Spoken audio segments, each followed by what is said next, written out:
Good afternoon and welcome to the Bonte Wever Hotel here in Assen in the Netherlands and the first semi-final of the 2025 Predator Dutch Open presented by the KNBB. So let's introduce our two players. Firstly, representing Germany, will you welcome Tobias Bongers.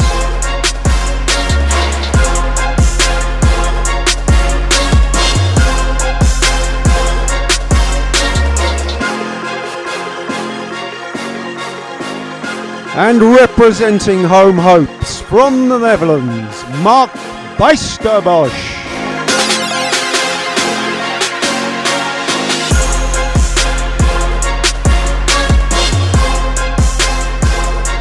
It's a race to 11, 9 ball is the game, and your referee in charge of the action, Croatia's Alan Bujas.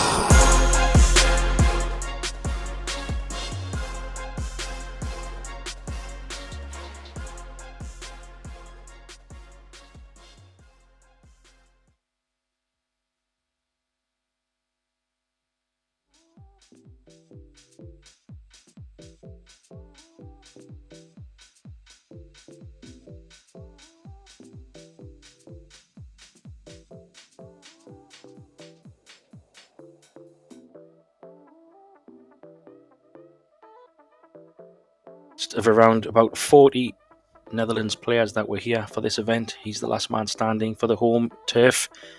My name is Graham Hickman and I'm in the box with my good friend Pascal de Schmidt, and we will be talking you through this, what I hope, Pascal, is going to be an exciting match indeed. What do you think about this one? Oh man, what a matchup. Tobias Bongers, probably one of the hottest players from Europe and from last year, I think. European Championships, he kind of dominated with 2 bronze medals and a gold one in the straight pool. And of course, Mark Bijsterbosch, well, we all know how talented he is. Probably one of the most talented players the Netherlands have ever produced, especially from his generation. Both players from the same generation. So it's gonna be very exciting stuff. Yeah, I agree. I do believe they're both chasing that elusive EuroTour first title, which is quite hard to believe how good they both are. They've both been in finals, just not been able to take that first prize. So one of them will definitely get a chance to go at another final after this one. It is 9 ball. And it is alternate break, but with 2 breaks per player, and then we will switch back and forwards until we have a winner. We do have a 3-point rule in operation as well, so for those who don't know, that means you need to make 3 points on the break, and you make those points by 1, pocketing a ball, or 2, getting a ball past the break line. So long as you make a combination of 3 points, everything is fine. Yeah, first off here, not the best of breaks in terms of opportunity, but a push out. He's just giving it straight back. I'm not surprised, Pascal. He's kind of pushed into... I don't even think he can see the 1 ball here. Well, it looks as if there is a gap. Real first, maybe? Oh, cue ball's going into the 3 and 6 then. I think he left it. Oh, he must have caught the 3, did he? Must have wow. caught the 3 on the way up. It must have been ever so slightly, but clearly something happened. Well, the referee spotted it. Well, that's much better for Mark. He'd quite happily take ball in hand, and these balls are looking sweet. I don't know if the 4 ball does go in the bottom left corner. If it doesn't, then that just makes position a little bit more tricky. So, as you can see, Mark, a real good rhythm player. It's a real nice rhythm to watch. Attacking player. Really nice touch.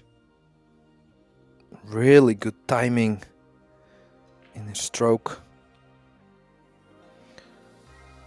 I think it's very interesting to see, Graham, the difference between these two players. I think Mark, more the rhythm player of the two. Tobias can also be a real grinder. So more all-round, where Mark is, well, a typical rotation player, you could say. He's Dutch champion 8-ball as well, so he can play a lot of games, but I think he prefers rotation games. Yeah, it's a good call. I think you said at the beginning, Pascal. We watched it. We watched Tobias. Oh dear, that's not a good shot though. Bit of a mistake by Mark. We did watch Tobias in the Euro Champs, and he was extremely on form, winning multiple medals, like you say. Very dominant. I was very impressed. He's probably on a bit of a wave at the moment. Clearly, as he's made another good run in this EuroTour. But Mark is no slouch in the business end. Oh, what a great shot.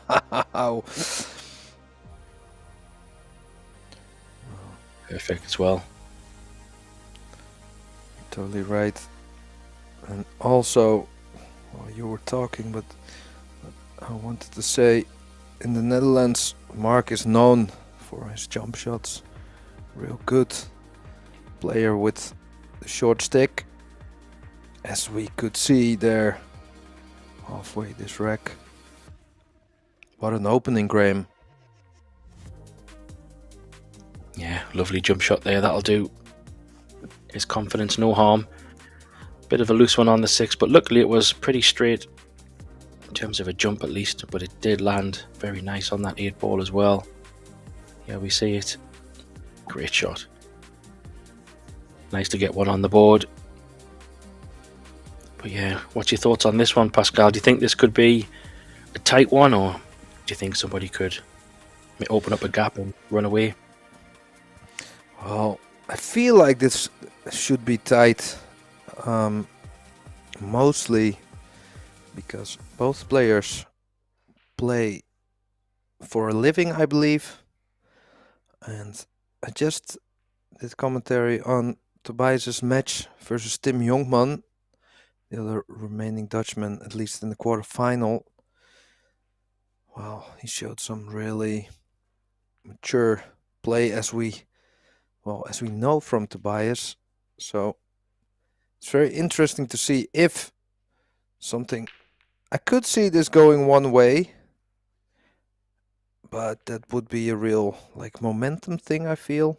Both players should be, on paper, this should be like a 50-50 match. For me at least. How do you feel, Graham? Yeah, probably a fair call. It's always interesting. On paper, you kind of think it should be close, but the nature of rotation, all it takes is a few dry breaks, a few crazy things, and then, you could see a 4-5 rack gap open up. But I think it's all going to come down to the break for me. Both players are pretty good in that department. So then it's in the hands of the pool gods. Like you see there, no real option. Probably a safety. He could go for a bank, but I think it's going to all come down to the break. I think clearing the balls and running the tables for me is going to be pretty even. This looks good though. Great pace. I have to say, Pascal, I was very impressed with Tobias's safety play in the Euro Champs. Very, very good indeed. Feels like he's really dialed that up over the last years. Yeah, his cue ball is really good. He's a real all-rounder, as we saw with the straight pull, of course, winning the gold medal. And I think if you should give them or say where their superpowers are, then Tobias, I would say, has a really good cue ball. Maybe a hair better than Mark's, but Mark, well, he's such a such a potting force, really good at bank shots, jump shots. So all the attacking weapons, I feel, are more at the side of Mark. So if this goes one way, I feel it would be if Tobias gets in front and then he kind of locks Mark up every time he's not good, you know, playing containing shots, being very methodical, or Mark going in front and just running away by going all out attack, just running racks. So that's how I feel like if it's not gonna get close, then that probably because of their strong suits. Yeah, and so far in this event, they've both been quite dominant in a lot of their matches, which kind of lines up that we should be in for some fireworks here. We've already seen a jump shot in the first. I do think Mark has a bit more flair in certain shots, but doesn't mean that Bongers doesn't have those shots as well as and when needed. But looking at this table, it's pretty straightforward. 6 to 7 is probably key, but wants to make sure he has a okay angle. He might have to take a little bit more of a straighter angle on this 7, unless he wants to draw it back to leave a bit of a thinner one. Yeah, I think the short side has enough room to go there if he lands up kind of straight. Well, created a nice angle to make the 8 in the same corner.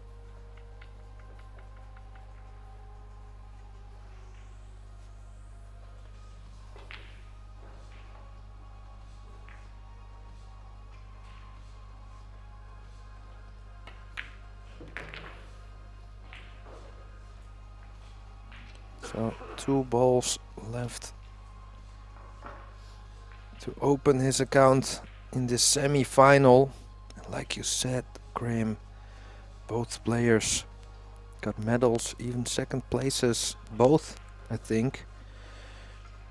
But, well, the EuroTour title, the big EuroTour title, it's the one they both are chasing for a really long time now. So there is a lot of pressure in this match. And I think what's interesting, let's not lose sight of the other semi-final as well, Pascal. There's another story going on with Viktor Fortunsky coming through 11-10 versus Agdag Ramazan. I watched that match. It was drama till the final ball. Agdag will be absolutely sick after missing what looked like pretty straightforward ball to win, but Fortunsky makes it through to his kind of first semi-final, and then Dominik Jastazab, also from Poland, having a good run there. So 2, I'm not going to say unexpected names, you would say, in the semi-finals, but a great chance for them to go even deeper. So you would think in the back of their minds of Mark and Tobias that, are they thinking, could this be the final? In the back of their mind, given their experience. Of course, there's never any guarantees in any match, but you've got to fancy their chances, whoever wins this in the other versus the other semi-final as well. Yeah, should be a favorite against one of the other finalists, at least on paper. And of course, we all know everything can happen. So legal break. 1 ball went in and 2 balls went over the head string.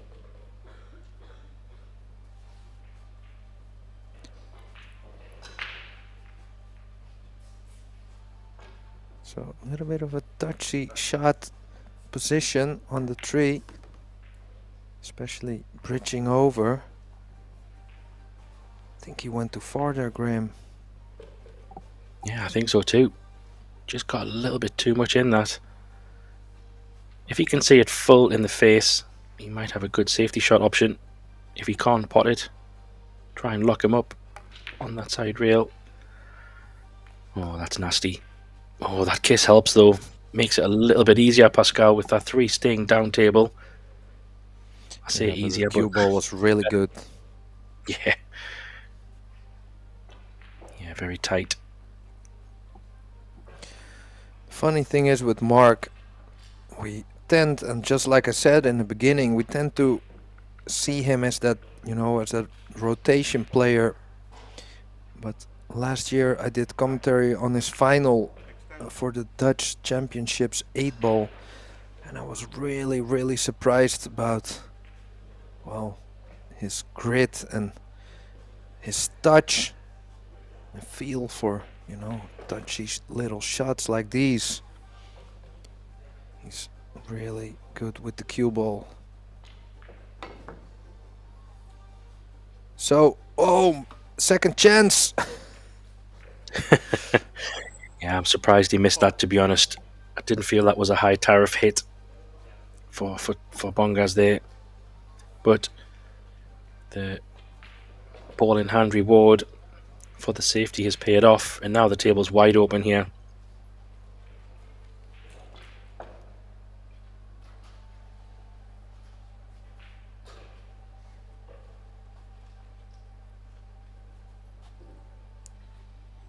So the thing he is looking at is the 6, I feel. 6 is the part where he just has to check from the position where the 5 is. It's a long way to the 6. Don't want to have an angle towards the 9 and bump into the 9.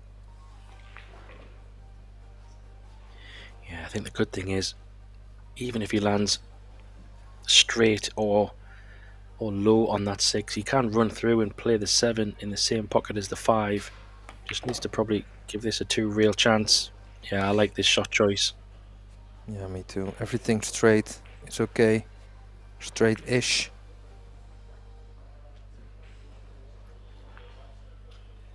Like you said, so long as he wasn't high on the 6, gives him options. He's a little bit short on this, but he might. This could be a touchy one as well, Pascal, because the 8's so close to the 7.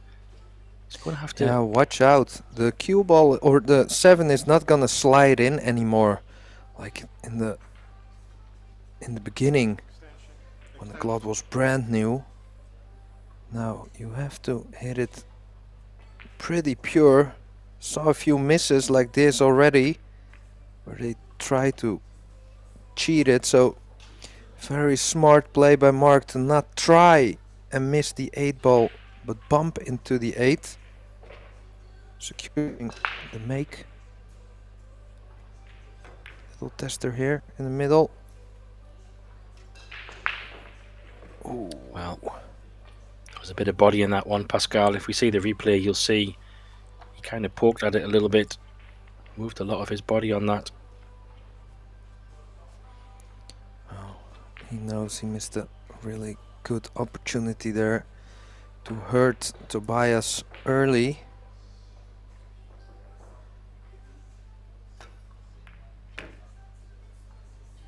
Oh, side pocket. Oh, just got the point to get perfect position. Wow. Talk about some momentum, some luck. Yeah, it's funny how the game of pool punishes you more than once.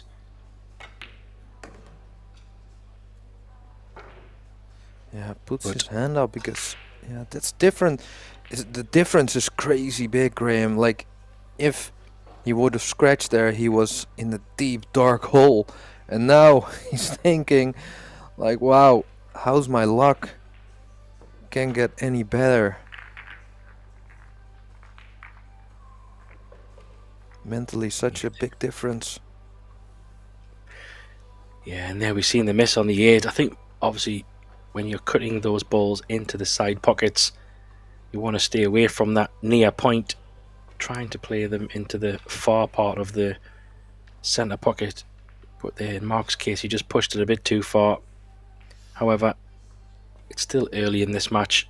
I'm sure he can brush that one off and focus on this next break. A long way to go to 11, but you can't keep missing chances like that for sure.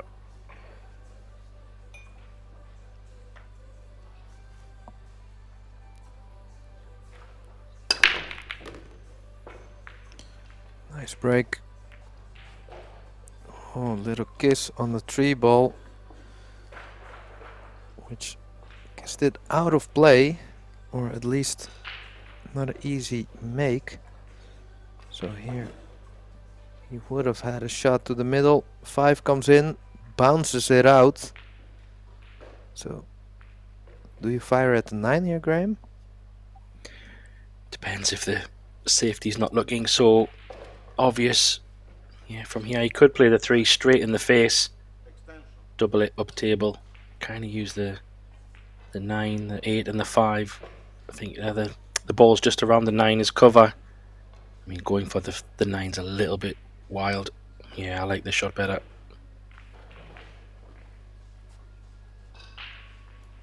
Easy one rail escape though. Not easy to hit. Surely you can't pot this, Pascal. Wow. You think making the... No, he's looking at the kick. It's tough to get this one safe.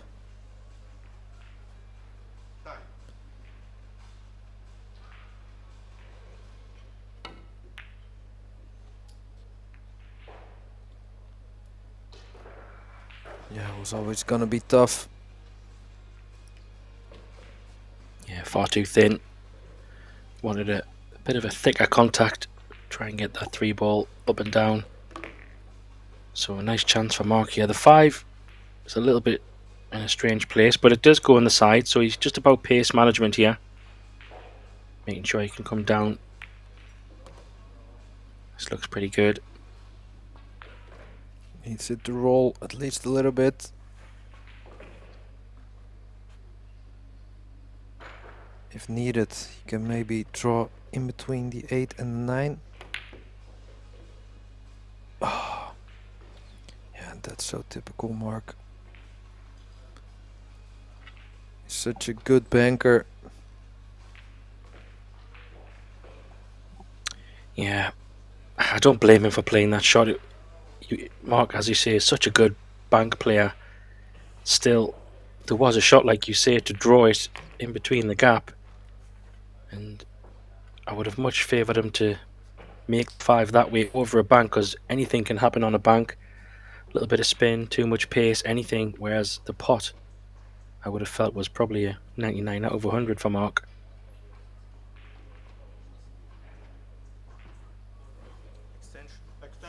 Yeah, the position was guaranteed. Perfect, of course, with the bank shot. So I think that made him decide to go for the bank. And of course, if he would have made the bank, would have said good shot. But now it's Tobias. Well, almost straight in shot with a small angle towards the long rail, which if he draws, will leaving a tougher shot on the 8 ball. Maybe he can cheat it a little bit. Well done.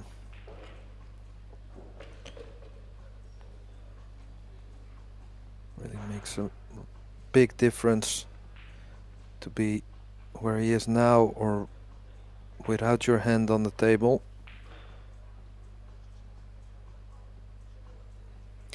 Yeah, just a couple of probably early mistakes from Mark has gifted Bongers just a little bit of a head start in this match and letting him settle in.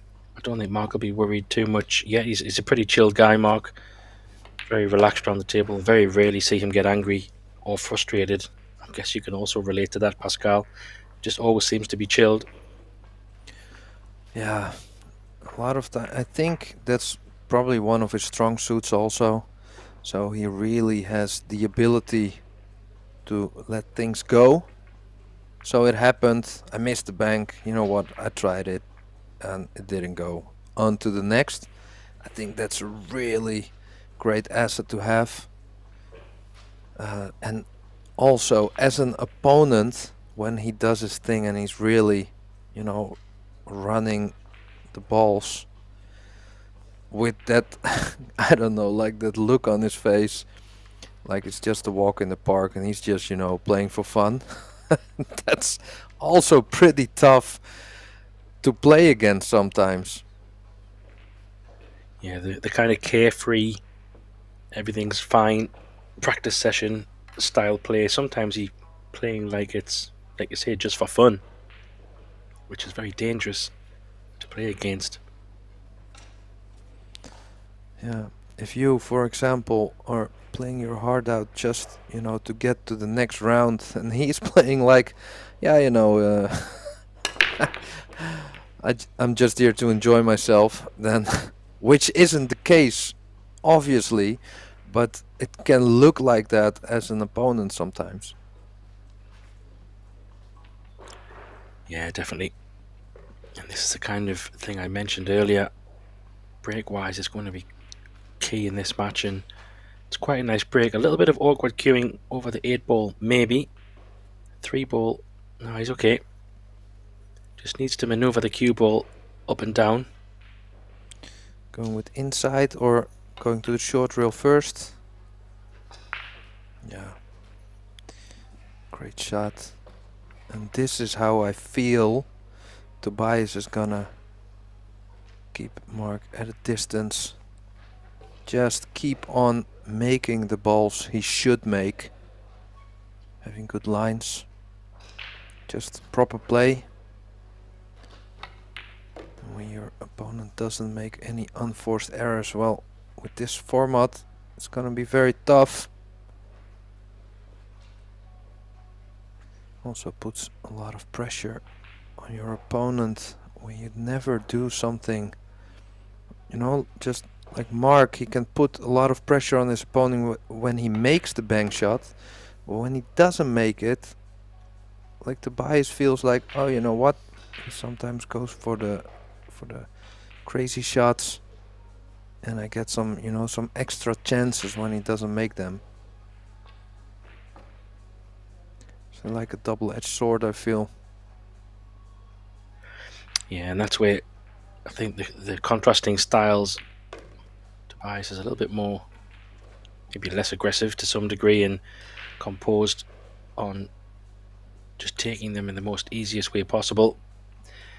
And I have to say, the times that I have watched him play over this last year or so, I think what you said there, Pascal, is key. He doesn't seem to miss the balls that he should make, and that's been probably a big key to his success. It's a bit of a cliche, obviously, make the balls you should make, but he seems to do it more often than not, especially when the table's open, and that's down to his cue ball control as well. It's been very, very high tariff.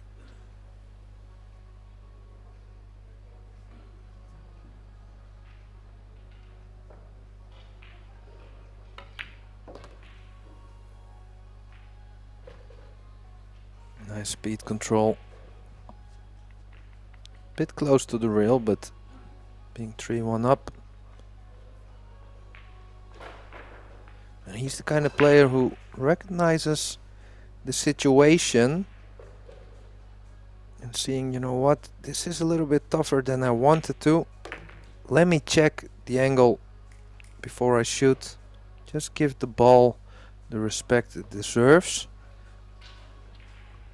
I think that really helps him. Of course, he misses sometimes, but yeah. But that's where the lag as well for me. This 2-break per person format is super interesting.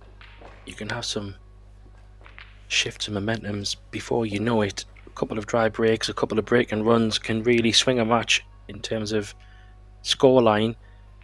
You know, I think if you win the lag, you kind of have the first 4 breaks of the first 6 racks. Sounds a bit strange saying that, but it's true.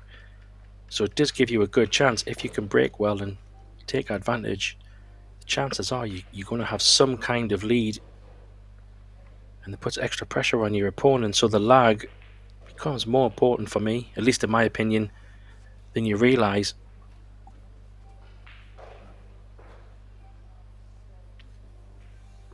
especially if you're a good breaker, that is, like Tobias has been showing. Oh, cue ball. Cue ball is not gone.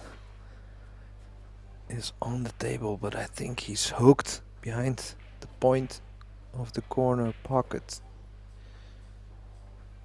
Wow, Look at how did that. that How stay did up? that stay up? It's literally hanging. Looks like more over the edge than on the table. Incredible.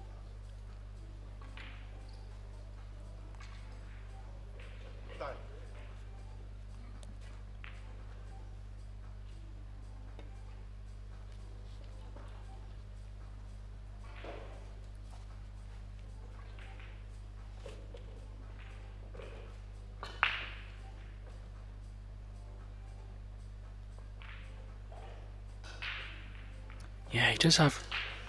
You can separate them here, but I don't think the thin edge is also an option.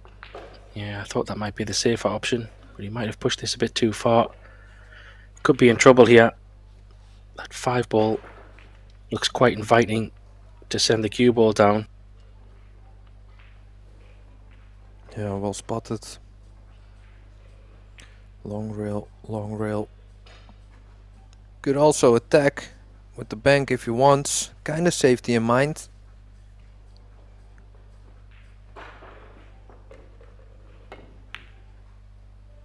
Went for it.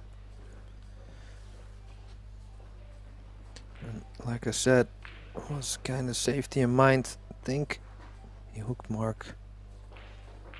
So Mark with the jump cue. It's not an easy make, but he has a good chance to get close. It's as tough as they come. Needs it to run though. It has. So second prize. Didn't really leave a shot on. These safeties are also a bit iffy. He does have an option of a left hand side of the 1. Has to catch it thin. Try and catch the cue ball down towards that 5 and 9 for cover. Or do you prefer the separation again on these kind of shots, Pascal? Try and get the cue ball over to the right side of the 2 maybe. Well, I definitely like separating the 2 balls. I also like getting the 1 ball away from the 2 ball. That even if you don't hook your opponent, he's still gonna need to avoid some traffic to get to the 2. Went for the bank. So even now he missed it, but because of where the cue ball is and the 1 ball, well, this is not easy. And these Predator arc tables, well, these pockets, we've seen it already, they're not easy. Being jacked up. Wow, great effort. Yeah, that was a great shot. 50-yard line. Yeah, he is, but I still think the cutback in the top right is okay. It looks a little bit thin here, but I think he's got position. He can hold for it in the 3 ball in the side, or even come round for the 3 in the same pocket. I think he's okay here. That's Yeah, the if he overruns speed. it, it's okay. Nicely done.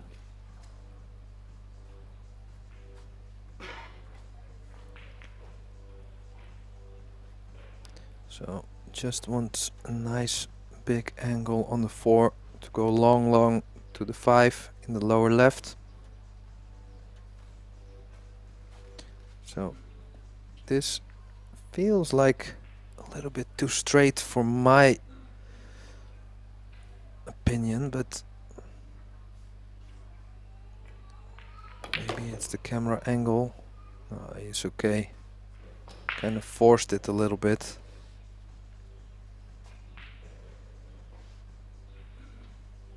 Yeah, this will be a nice one to get down. after what's happened in a couple of racks before. Fantastic one ball. Good positional shot on the 2. Just what he needs confidence-wise. Can run this off 2 rails if he chooses to run into the black line.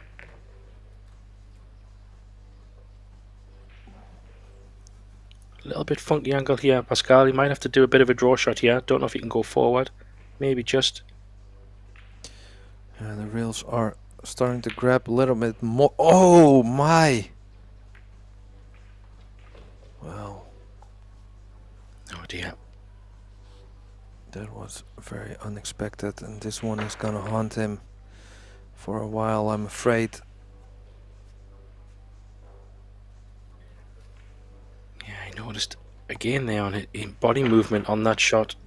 His left arm was already moving before he struck the cue ball. Not saying that was the reason he missed it, but it's quite noticeable when a player moves, if you know what I mean, Pascal, on the shot. And that can also impact how your cue goes through. Well, I won't be surprised if Tobias takes a timeout now to let Mark think about that miss for a moment.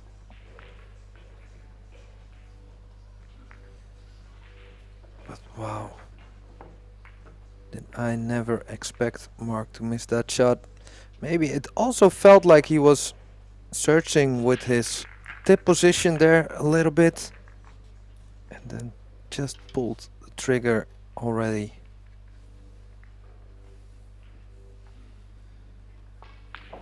So he did everything right. Yeah. Yeah, big moment. Christmas came early for Tobias. Yeah, and you don't want to give too many freebies away. Like we said earlier, 5-1. It's not alarm bells at the moment, but with 2 breaks per player, this changed the dynamic a little bit. Makes this break even more important, or these breaks even more important for Mark. It's a pretty good strike though. He's going to get a shot, I think, unless that 6 ball spoils the party.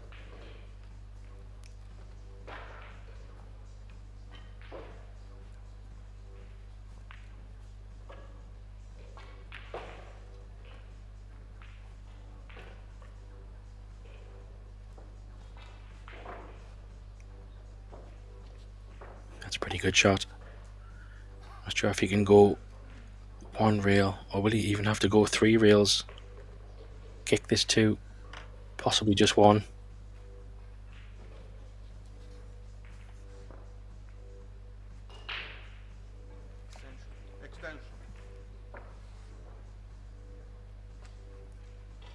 It is only 4 racks, but you know, just having 1 rack on the board. Like each match you start over, you want to see yourself doing it. So, Mark, this is it. This is the moment to grab back some momentum.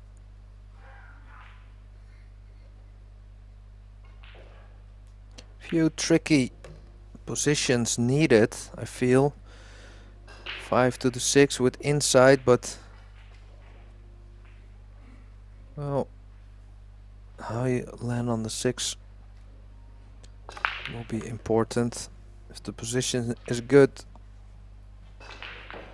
then that should be over. So big shot here on the 5. Looks like a good natural line. I'm just wondering if the 9 ball is just low enough. Even if he landed a little bit low on the 6, he might still be okay. He's going to be fine though, unless he's perfectly straight. I think he might be okay. Might have to punch this off a couple of rails.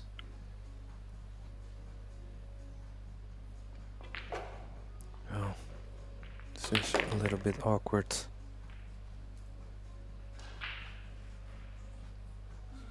Anything but straight.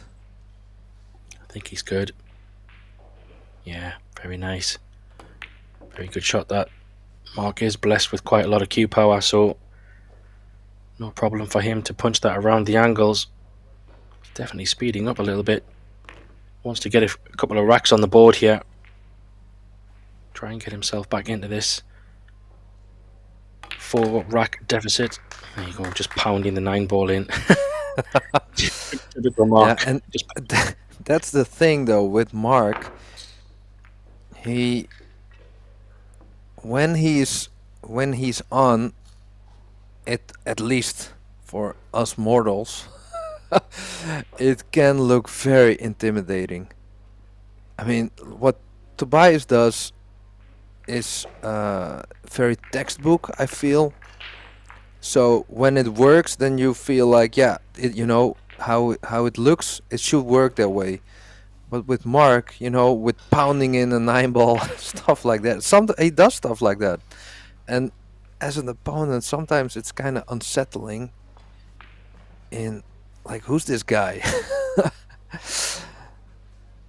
But then again, he's 5-2 down. Yeah, it's an interesting one. Some of my UK pool friends, there's a friend of mine who also likes to kind of pound in a 9-ball early on in a match.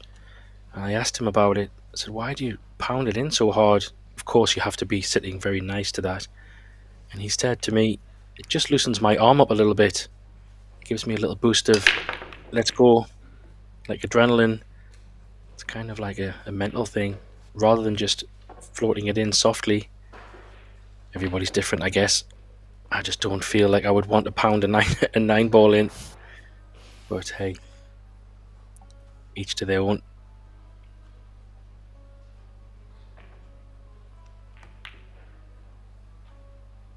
Yeah, two-way shot.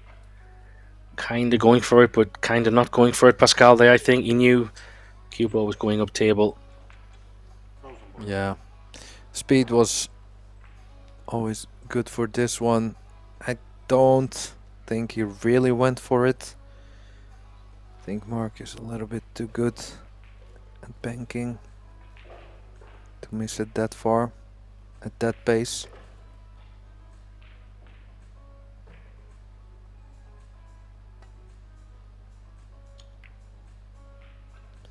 I think you don't want to give any sellout to Tobias.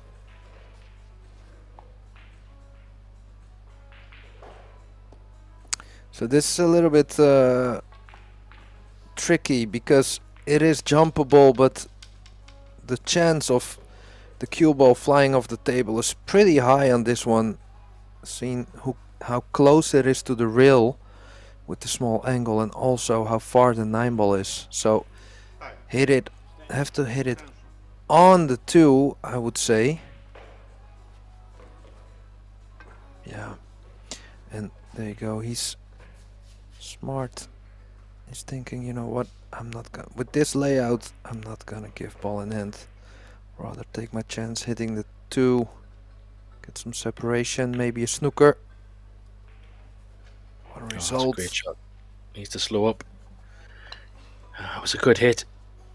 He hit it very full, good speed, maybe just a little bit too hard. So he has left a chance here. Do you think you would drop this in, or do you think you might have to play this with a little bit more pace here, Pascal? Dropping these in dead weight is never nice. No, I like going up and down, but the 9-ball is kind of in the way, and also the 7 is blocking the upper left or the lower left from this point of view. So maybe dropping it in. Can you go to the left side of the tree? I don't know. Either way, this isn't easy. So great pot, but this is also not easy. Yeah, because the cue ball is so close to the 3, it just makes that combo a little bit more inviting, because he'll have more control of that 3. The only risk for me is it's going to push the 3 ball to the right of the table a little bit, I think. That's why he's played it harder. That's a great shot, that, Pascal. Very Yeah. well judged.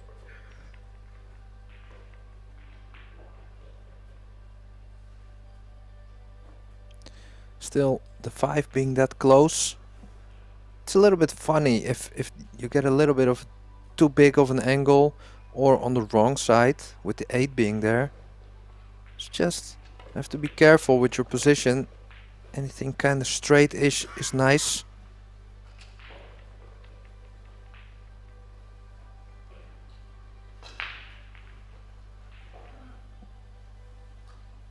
I don't see any real problems here. He's in prime position. Just play a kind of a stop shot on the 5, really. Probably have to get his extension. Just play a stop shot, then it's about pace. It's also about taking back control over this match. Big important rack. We let Mark sniff at the comeback there for a little bit, but now back in control.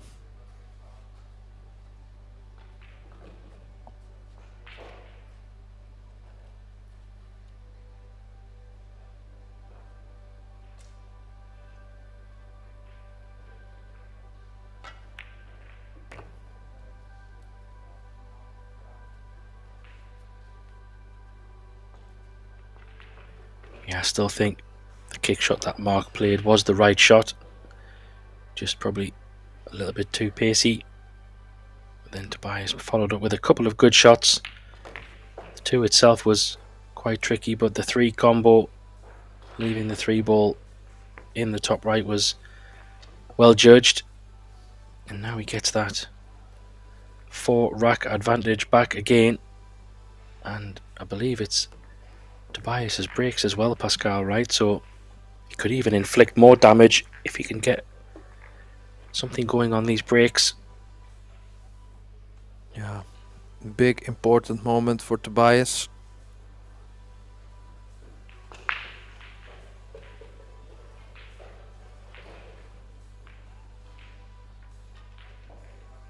And he is breaking pretty well all tournament, so good chance for him to have at least one break and run. So already past the halfway mark.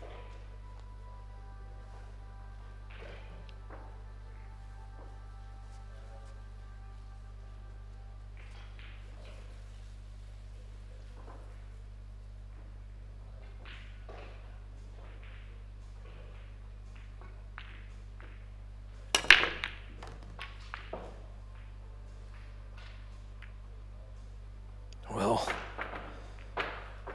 how about that for a layout there, Graham? Good chance.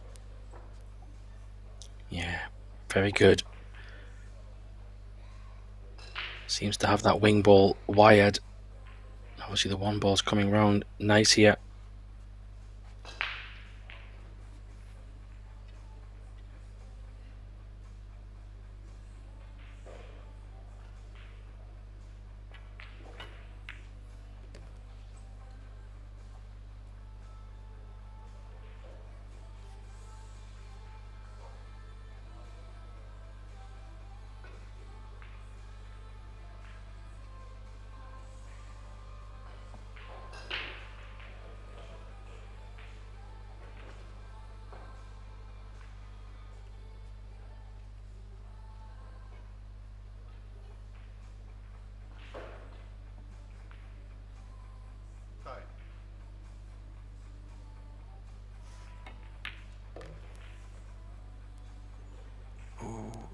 That looks a little bit short.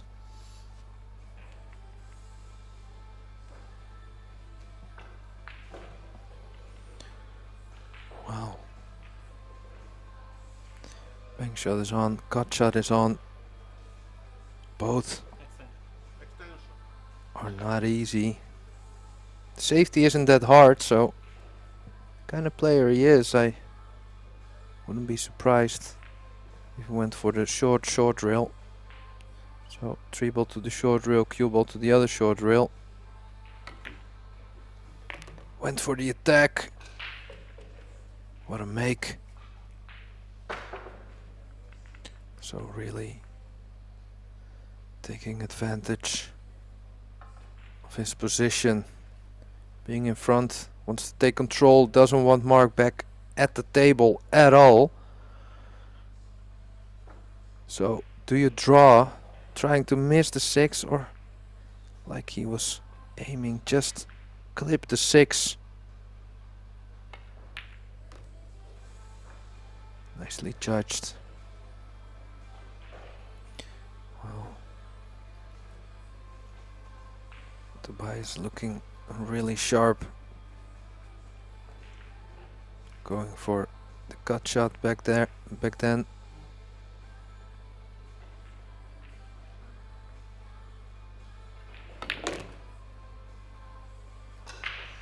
We saw the referee close to Tobias, checking his arm at the 8 ball, playing all ball fouls, so not allowed to touch any ball.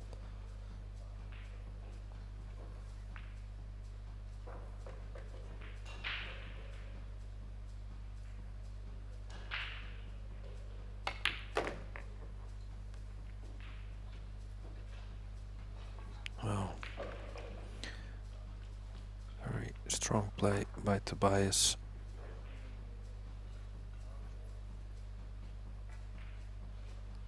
It's not over yet, but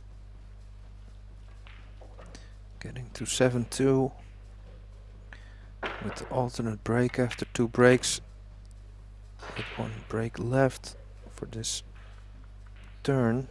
Well, tall order for Mark Bijsterbosch. Yeah, I think the consistency of Bongers serves him well, definitely over this last year or so. His consistency level of taking the balls out in a very composed fashion is winning him a lot of matches, it seems. And obviously, as you said, Pascal, with the format, yeah, it's going to be a tall ask, I think. The breaks of Tobias would probably have to fall down to give Mark some chances, but every moment now is going to be critical from here. The closer Tobias gets to that 10 mark hill, the more pressure it's going to be.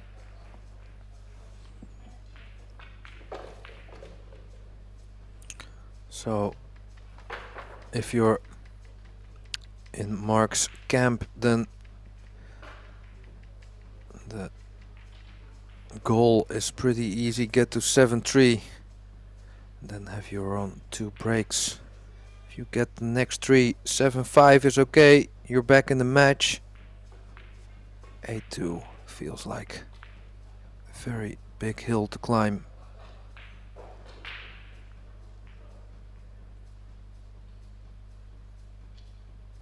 And he feels more relaxed every rack he gets away from Mark. Bit lucky there as well. He got a lucky ball in the bottom left corner, got kicked in. If you watch here, got the wing ball, but then all of a sudden this one in the bottom, and then the 3 ball just scraping over top of the table to make the points. He does have a 1-4 combo here, Pascal. He does have a good safety option as well. I think the safety behind the 9 or the 4. Yeah, turning the screw.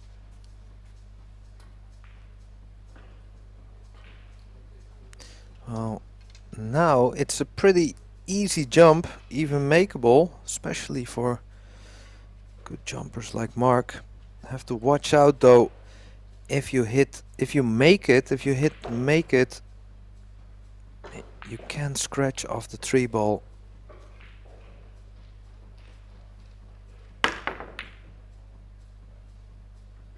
Oh, is he lucky?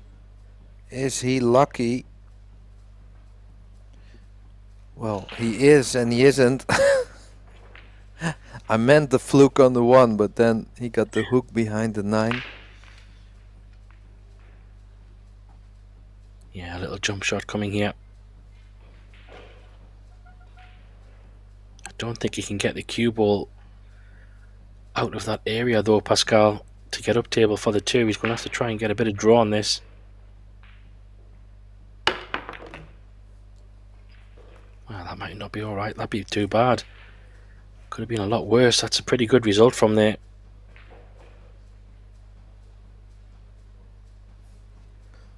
Still, pretty big shot coming up.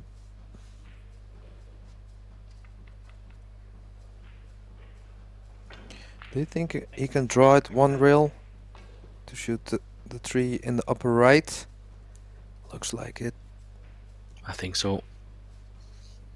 I think he can. If not, he can kind of play it centre ball. He's digging down there, so he must be able to feel confident he can do that. Just requires good timing. Nailed it. Oh.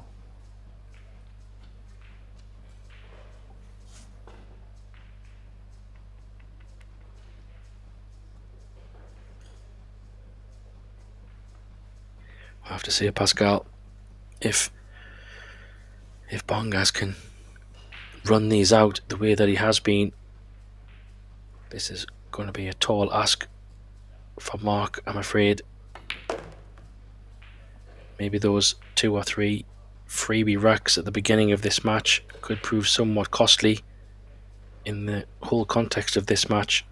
If you put those 2 or 3 racks that he gifted Bongers, it would have been a lot closer, obviously.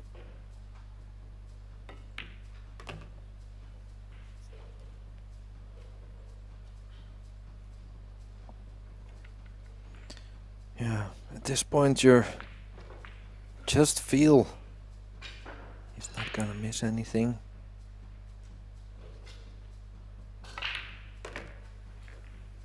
He looks in total control of the table, the rails, the speed. Yeah, I think it's funny you're saying there. I just feel like he's not going to miss anything. Yeah, he actually is. He's not missing anything. I don't think he's been phased or missed a single ball. That's been in open play. Flawless stuff at the minute from Bongers, has to be said.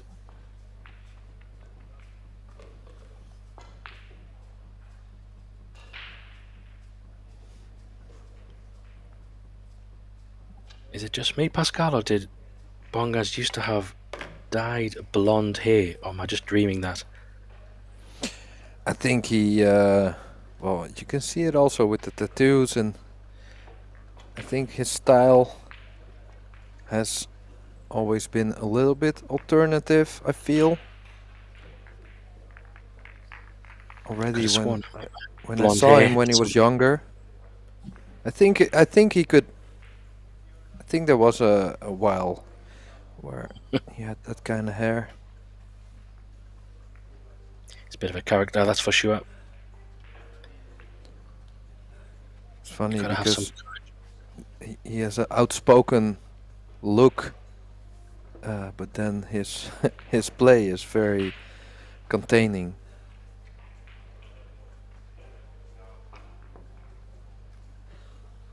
Yeah. Well, at the minute, he's doing the business on the table. And 2 huge breaks for Mark coming up. He's kind of been frozen out a little bit in the last 10-15 minutes, and that's going to be an illegal break, I think. Or is it just going to reach? There's the 7. Just. But still, the 2 Is that ball. okay? Yeah, that's fine. The 2 ball. You could actually use the 7 as a cover ball here, Pascal. Send the 2 ball back down the table. Maybe send that cue ball behind the 7. Could be an option. Yeah, he needs to shut off Tobias for a little bit.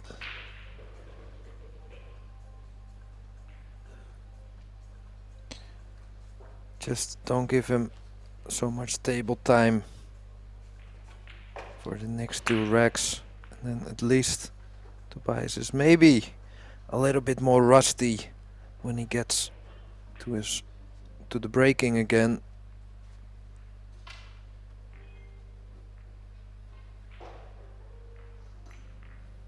Yeah, a little bit of a strange safety choice there. I'm not sure what Mark was trying to do, but I felt like he could have kept that cue ball up there behind the 7.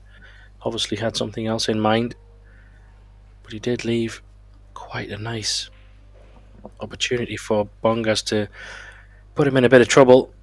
He needs a bit of form here from this 2, I think. It's a good hit. It's going to be okay. But he could find himself behind that 7 ball here. Maybe Pascal.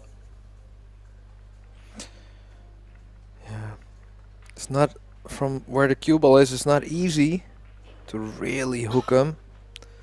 Behind the 7, that is, but of course all the balls down table are there. I also like going a few reels with the cue ball down table, cutting it, maybe cutting the 2 ball behind the 7, going down with the cue ball. Depends on what he likes. Yeah, I think it just looks like a centre ball. A little bit of right hand spin, maybe. Oh, he's misjudged it completely, I think. He hit it too full. I think he thought it was just as easy as you said. He hit it a bit straight. He needed a little bit more on the half ball side, I guess. But, well, actually, it's not too bad. Oh, hello. Well, that'll work for Mark. Well, could that be a change of something?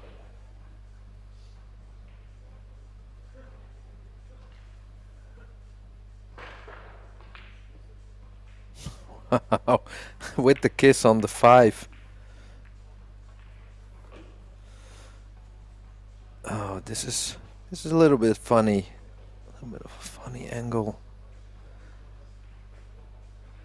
Not funny in a good way. I think he's decided it's all out attack from here. To a degree, he's going to try and just play his way back into this. Probably punch this 5 in.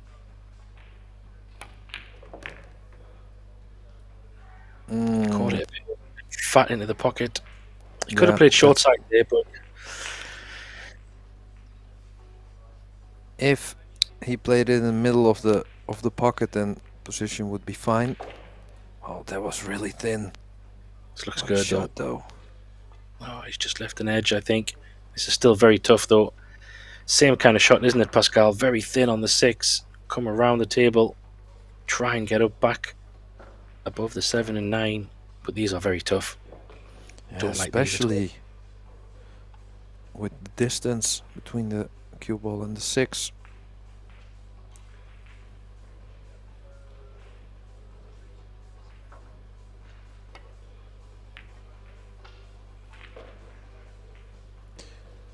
Oh, smart shot. Even when you don't get the hook, the 8 was there. So curious to see with Mark. Is he going for something a little bit reckless? Combination. No, still thinking very straight.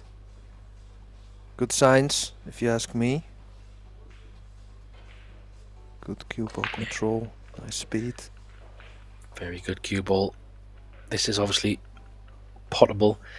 I think you might go for this, Pascal, because the cue ball could be tracking up towards the 7. I don't think the scratch is anywhere near on, so might be worth the risk, this. Yeah, watch out for the scratch of the 9, though. No, decided not to. Same shot again. Oh, how long can they keep this up? But how's the speed now? Well, can he do it again? Don't think it's there now. Or is it looking to hide behind the 7 now, maybe?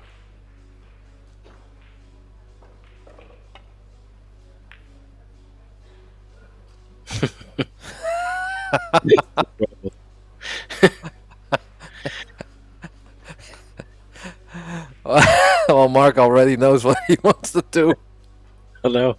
It's the same again. The 7's getting closer to the corner. That's surely this time he's going to try and put a bit more on it.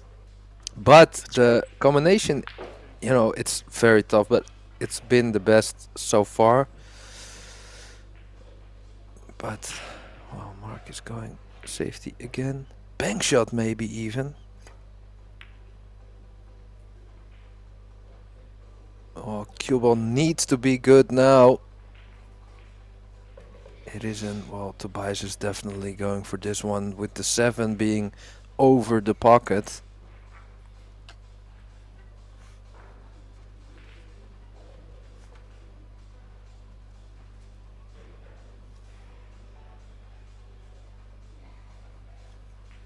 Yeah, you can't turn this one down.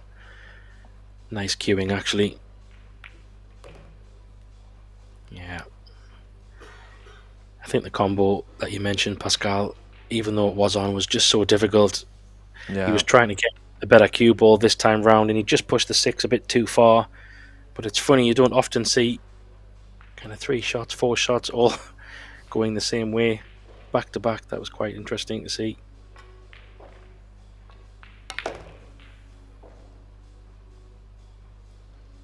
Okay, bit of juice on that one. It's overhit it though. This is a bit thin. Should be fine still. Yeah, he should be. But this is tougher than he would have liked. Maybe going up and down and up again.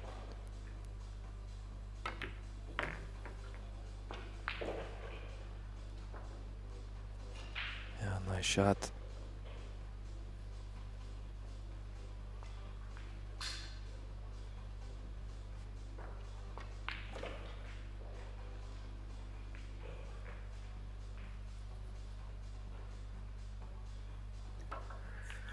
Yeah, this is pretty much one-way traffic at the moment. Pascal, I just don't think, I don't know, Tobias isn't going to let his foot off the back of Mark. He's going to keep him at a distance, and with having multiple breaks his way, you would have to imagine he's going to have a few chances between now and the end of this match. So it's all going to come down to Tobias for me. Mark can only do so much on his breaks. It's going to be tough. Yeah, I agree. Mark will need some unforced errors from Tobias.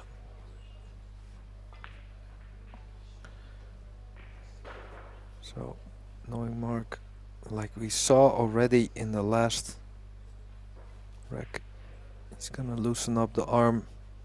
Sometimes that works, to get through the recs. Playing a little bit more carefree, a little bit more flowy.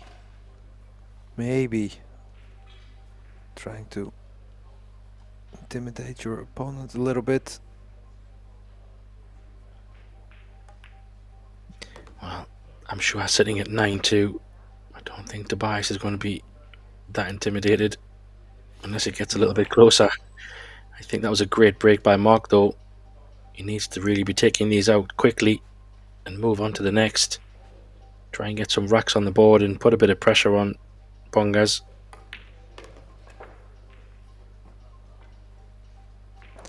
Thing though, when Mark, when he runs racks very easy and carefree, at least how it then looks, if he does it a few times, then maybe you feel like, I'm putting all that effort in all these, run outs, and he's doing the same but without the effort. So maybe that kind of could play a little bit in your head, but I think Tobias is too experienced for that to let that influence him.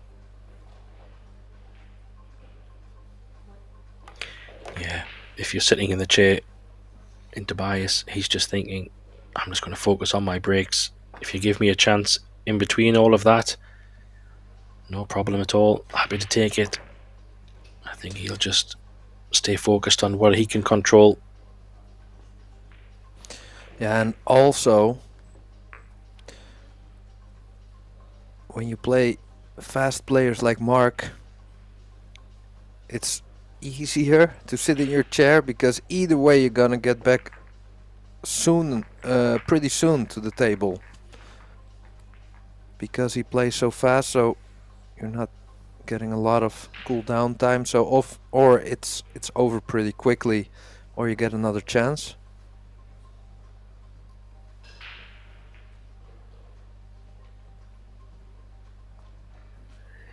Yeah, what Mark is hoping for is a couple of chances on the Bongers break. You know, just to look at it crazy for a moment. If somehow we can steal a couple of racks from Bongers, that could get him to 9-5. Maybe stick with his breaks, get to 9-7, then it's game on. Of course, that's very ambitious, Pascal, but that's how things can change quite quickly. Yeah, keep him off the hill until you get at 6, hopefully 7. Then you can still apply some pressure in the last part of the game. So, and this also helps. For example, the 4-6, no easy layout for Tobias.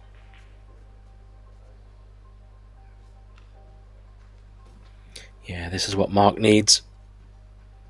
A situation where he knows he's probably going to come to the table and at least can do something. Looks like a 4 combo could be there. Do you think the 2 ball goes? I don't think so. I don't think the 2 ball goes, and I think the combination is, well, maybe from where the cue ball is now, somewhere around there. Then I think it's pretty okay, but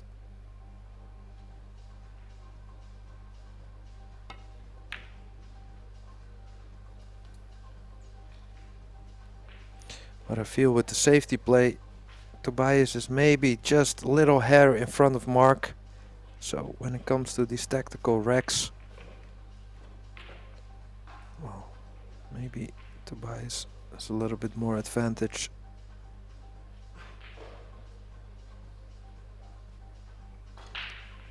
Yeah, just wondering if Mark can use this 4 ball and 6 ball to his cover here. No, he's caught it wrong. Far too thin.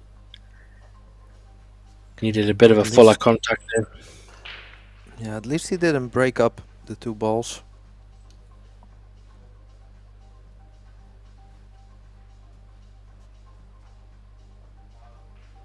Yeah, part of me thinks that that combo is very makeable, Pascal. There's a bit of a gap between the balls. So I think it's not as bad as it looks. All just depends, well, if he can, first of all, well, there you go, he is human. He can miss a ball. First one that he's missed. If Mark can punish him somehow, or put him in a spot of trouble, that would be a good punishment. Has to make this one count though. I see that kind of safety shot for me was just so hard to get cover. Didn't really put him in any major trouble there. Yeah, he needs to feel the pressure. And like you said, with the 4-6, I feel it is very makeable from the side where the cue ball is now. So, but if you are, for example, where the 3 is now, somewhat in that line, it's going to be very tough. So this is very jumpable for Mark. Expect him to get very close of making and even having position. But that's the difference for me. I know it's makeable, but it's also very missable. Jump shots can go a bit wild. There you go. And I just think the safety play, comparing the last shots to that shot from Bongers, ball in hand, probably just not tight enough. Wow. I think he wanted to be a little bit too precise with the position. with the jump, because I feel like that was a, I don't know, like a 7 out of 10 make for Mark. That jump shot. He's that good with the jump cue. So really surprised he didn't get the jump over the ball.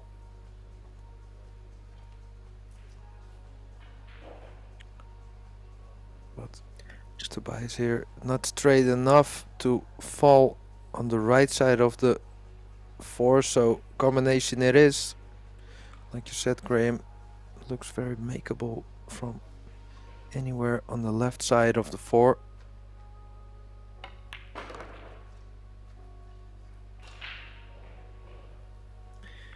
Yeah, he probably could have done with a little bit more, but the good thing about this shot is he's going to have to play the 4 on the left hand side, so that means the cue ball will travel up off the short rail and probably back down the table.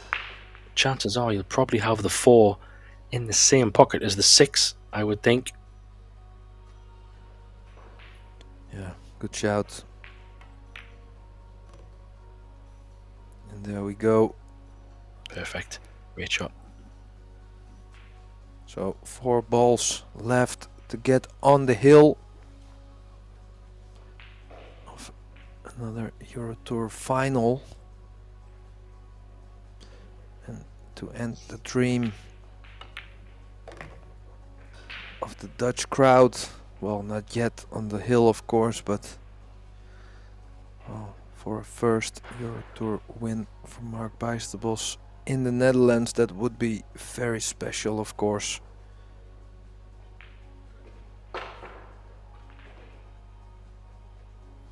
But for that, this man needs to make some mistakes.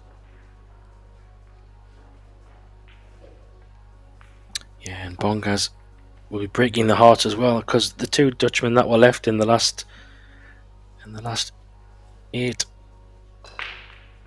he will have taken out Tim Jonkman and Mark Bijsterbosch if he does get over the line. And it looks like he's definitely going to get on the hill here. And then it's a mountain to climb for Mark. Of course, it's never over until it's over. But there's a lot to do.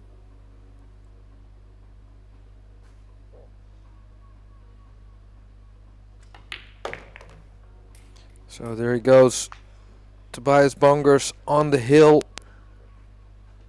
against Mark Bijsterbosch.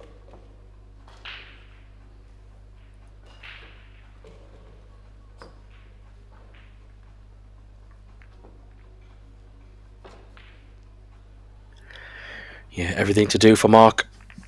As said, it's not over till it's over. But we'll need a bit of help from Tobias, you would think. We do have still plenty pool coming up. Tomorrow we have the conclusion of the women's, which has started today. So we'll be finishing off the men's today, and then the women's will be finishing tomorrow, followed by the European Championship Seniors will be taking place next week. We have a lot of action there with all different disciplines as per normal. 8 ball, 9 ball, 10 ball straight pool, etc, etc. Will be fun. But Bongers with another break. Could he close this match out in his own hands right here, right now? That's what he'll be hoping for.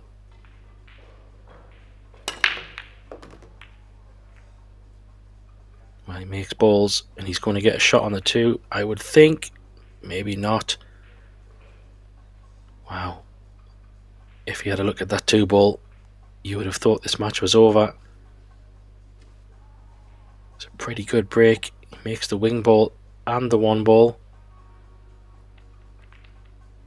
6 ball coming to the rescue.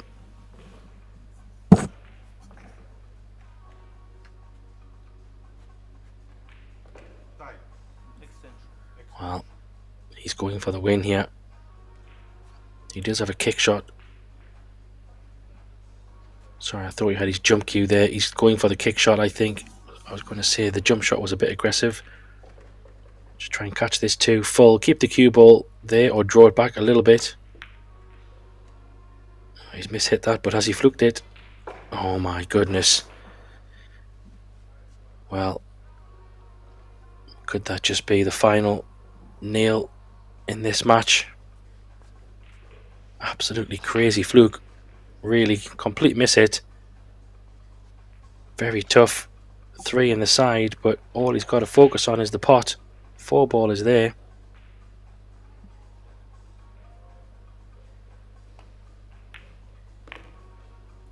Oh wow.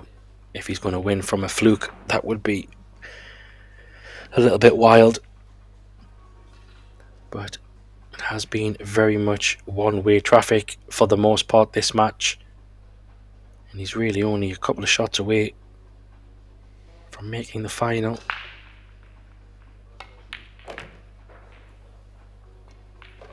He's probably going to go 3 rails here, Pascal, maybe, unless he wants to go around the 7 and come to the other side of the table. He has options at least. Yeah, I don't like going to the right side of the table with the side pocket being there. Oh, he managed that very well. Don't mind me. I'm just here in the booth with you. Yeah, this is going to be... Wow, okay. Yes, he fluked the 2 ball. It was a very good break nonetheless. Good 3 ball. And I think you'd have to say it's well deserved. He has been the stronger of the 2 in this match. Pascal, he's missed 1 ball that we've seen. Safety play has been very tight, very composed. Yeah, if he plays like this in the final, well, I should say he should be a favorite, especially with his experience and his titles. So, but this 9 for a place in the final, it's not that easy. Needs a little bit of focus.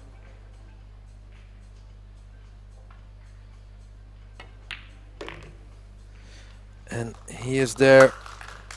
Tobias Bongers beats Mark Bijsterbosch to get to another final, to maybe get his first EuroTour title. We'll have to see, but first, after this match, the other semi-final. So thank you all for watching. Stay tuned for the rest of the matches. Don't forget to subscribe to the Pro Billiard TV channel.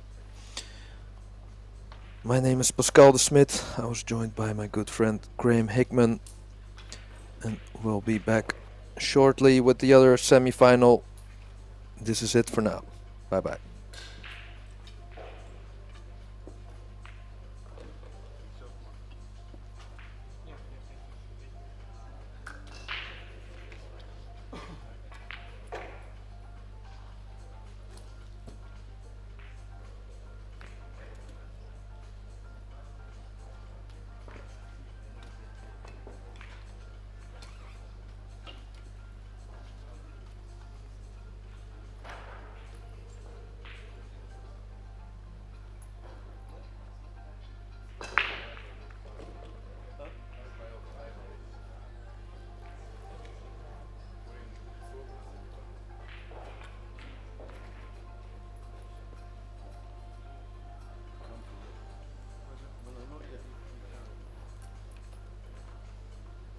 Gerade meinst du? Ja, die lange Zeit von mitten. Ah, ja, ja. Hier genau. Und die weiße da. Genau. Ja. Crossing raus ist dafür. Ja, weil.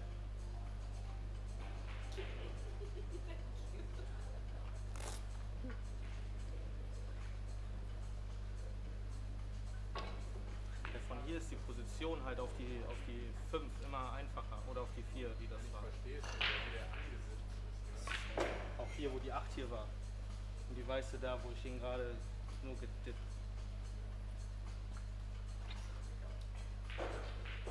Is the score 11-3? Ja. Hier.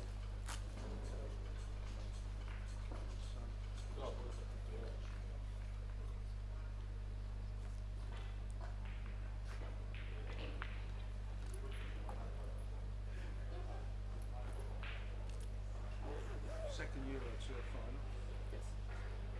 I'll ask you if you learned what you learned from the first final to help you for the second final.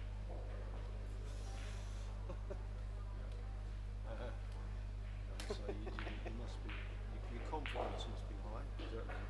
Yeah. That was a good win. Yeah, we go mad. Sorry. It's all right, brother.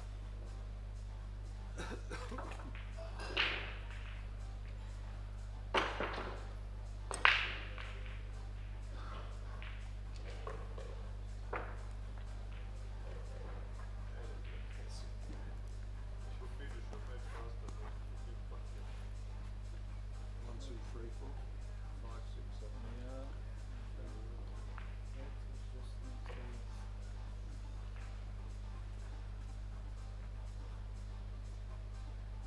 And then remember, yeah. The paper on this one. Oh no. I give the answer on you or on the okay.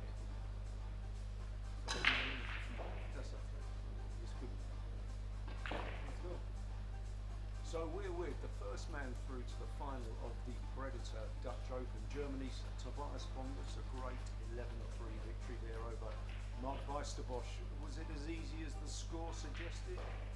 Oh no, I think I played really well. It was an awesome set for me. I think I made maybe only one mistake, so I played really strong, and I think I deserve this result. Well, that scoreline must give you a lot of confidence going ahead into the final later today. Of course, yeah.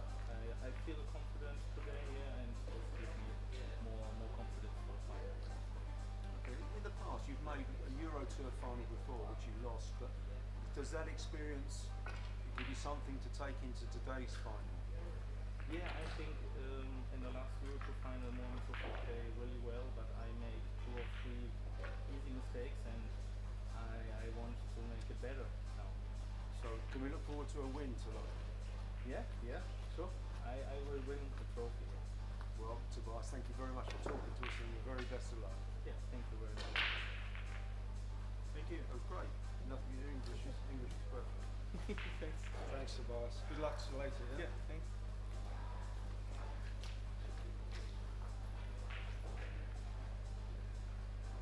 That is sort of like told in BBC interviews.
cables as well.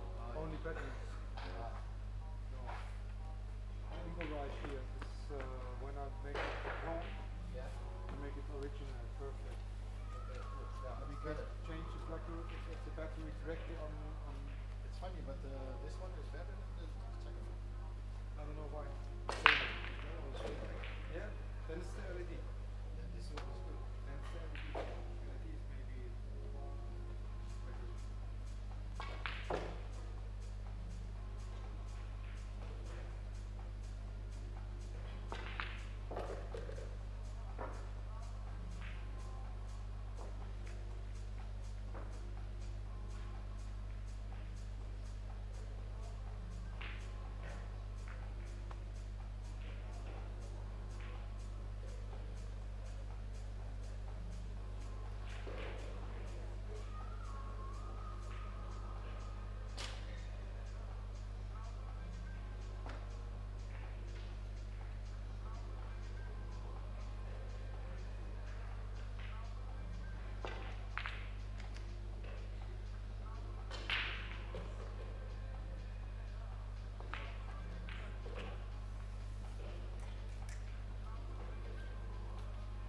Yes, now I get it. Because Yep. this is what happens. Yep, then we'll change it. But look, And it's changed. look, this is every time we make a close up, the cue is in the way.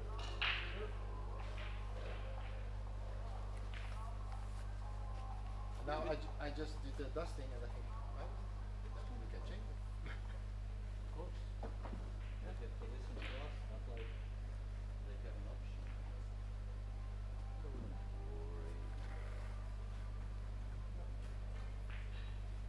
When I'm home, I buy a laptop. I make the two spools directly on Yes, and the board. Yeah, then we can change and closing and all the time. No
practice and we get closer to the beginning of those that until that time. Yeah, the cases. I don't know, or something like that.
tak, że live się odpala. Nie no, mówi mi, że możemy. So, We can start.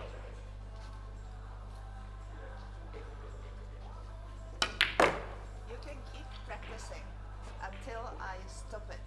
Okay. Że możesz, ale nie musisz. Okay, but we can start if. No, you can't. So we have to like wait, yeah? Yes. Alright. Česky by to bylo lepší. No, asi ne. Pogadali, nie? Może ona mi mówiła, że nie może. Kurde, nie wiem. Nie ma. Nie no, wydaje mi się, że tam musi być, nie? Że tam Pewnie mają jest pewnie pewność, zaplanowaną transmisję i wiesz. Tak, tak. Ale to bez sensu, będziemy tu 15 minut teraz kiblować, tak? Niestety. I tak szybciej nie wrócimy i tak. Nie, to nie o to chodzi, tylko wiesz. No wiesz, no najlepiej to od razu by było trzasnąć. Wiesz, z racji, że gramy do 11, to jeszcze trochę potrwa i tak.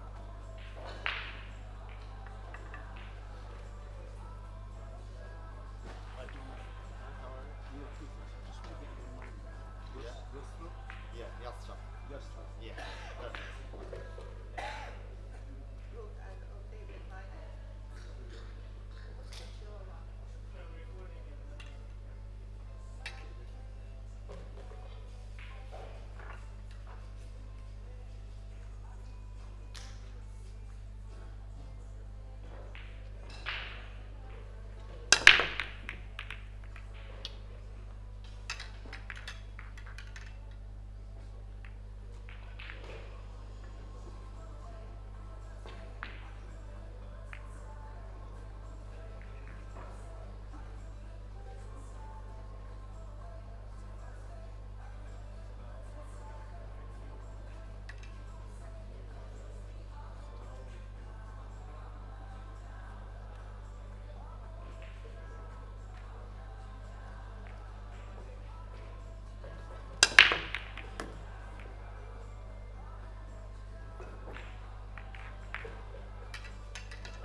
Bardzo.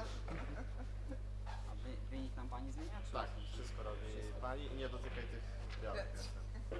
Ne. Ne.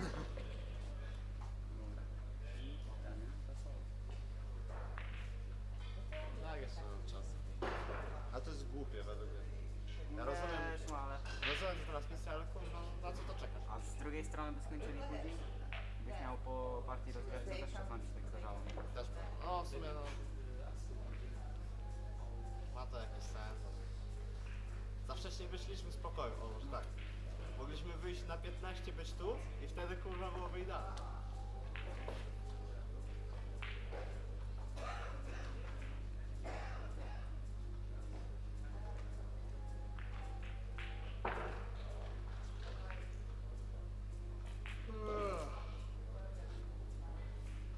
Dobrze, że widownię mamy.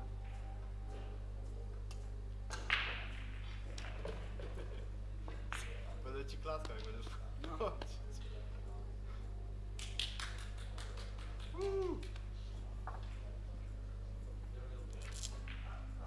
Final World Tournament.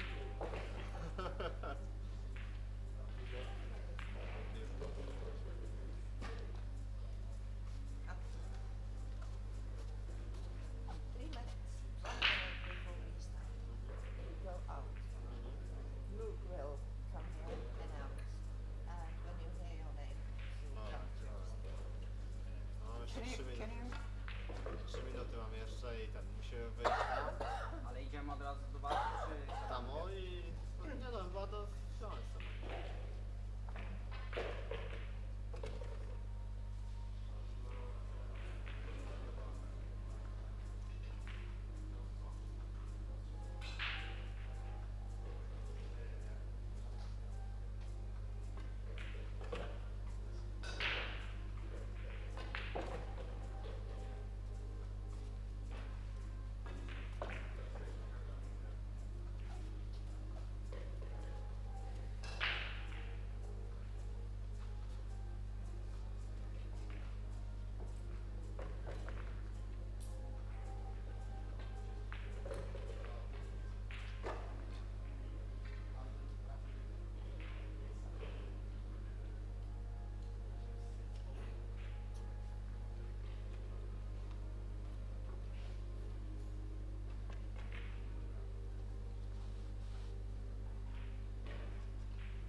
Take the players out.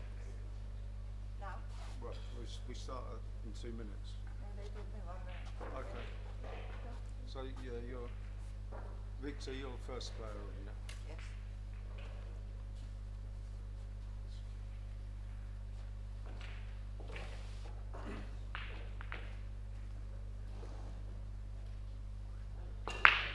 The crowd. Oh, well, absolutely fabulous. I love them. Yeah. So many new faces.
We're back at the Bonte Wever Hotel here in Assen in the Netherlands for our second semi-final of the 2025 Predator Dutch Open presented by the KNBB.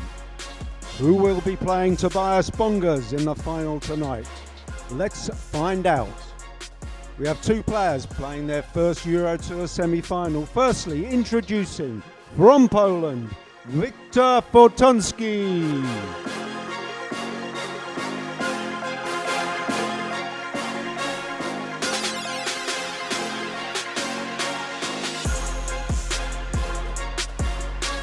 And his opponent, also from Poland, Dominik Jastrab.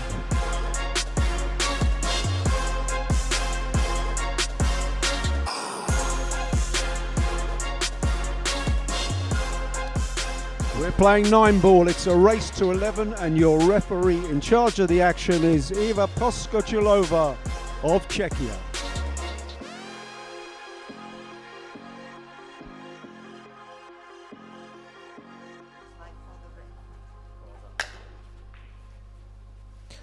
Welcome, ladies and gentlemen, bull fans from all over the world. You're watching the Predator EuroTour Dutch Open live from the Bonte Wever Hotel in Assen. My name is Pascal de Smit. I am joined by Arya Sorabi.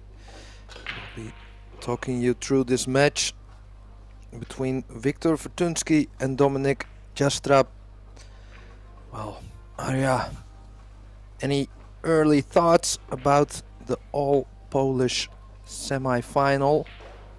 Hi everyone, thanks Pascal for that intro.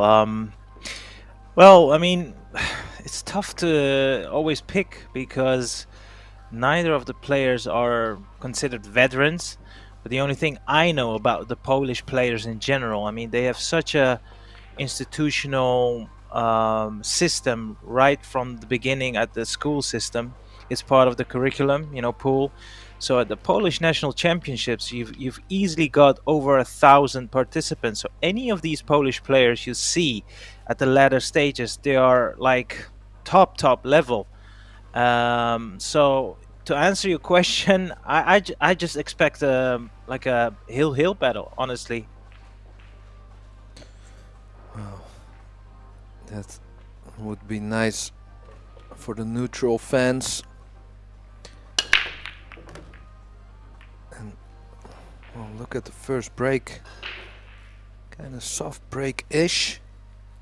But the 3-point rule is in effect, which means every ball over the head string will give you a point and every potted ball will give you a point. And for a legal break you need at least 3 points.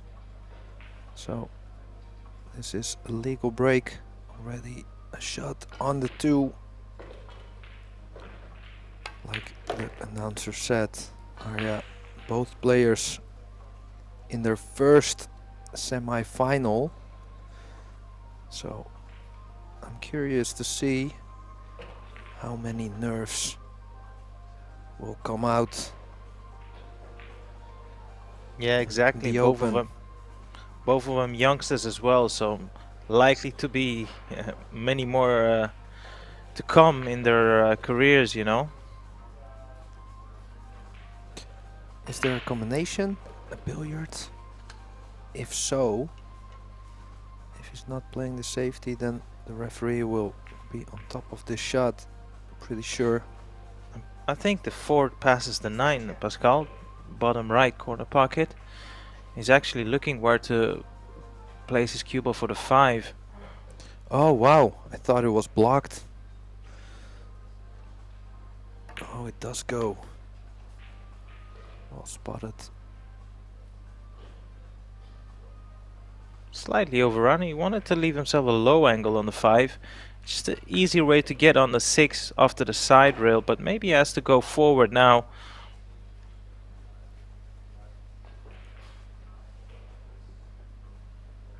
There you see the referee checking.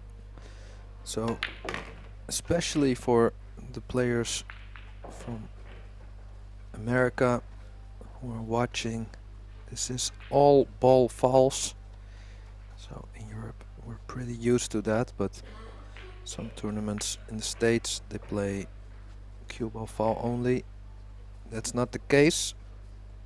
So if your shirt or even your hair touches a ball, it's a foul. Doesn't even have to move. Ooh, Arya. I know. Early signs of early jibbers, or that was unforced. Yeah, I mean, he tried to go direct, maybe with a little bit of check side, so that would have been a left side spin from where he was aiming. I mean, it wasn't necessary. He had different options. Maybe that is the reason why maybe the table threw him off. It's the first rack.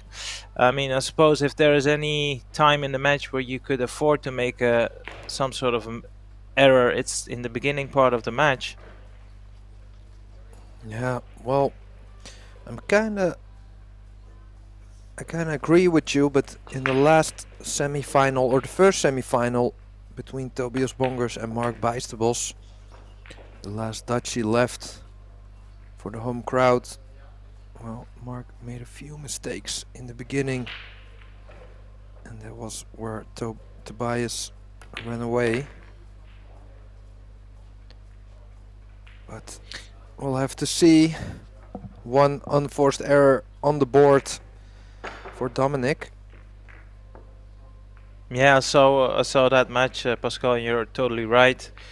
I mean, it's a brutal game. It's literally. I mean, I know it's a cliche, and probably you guys are sick of hearing it.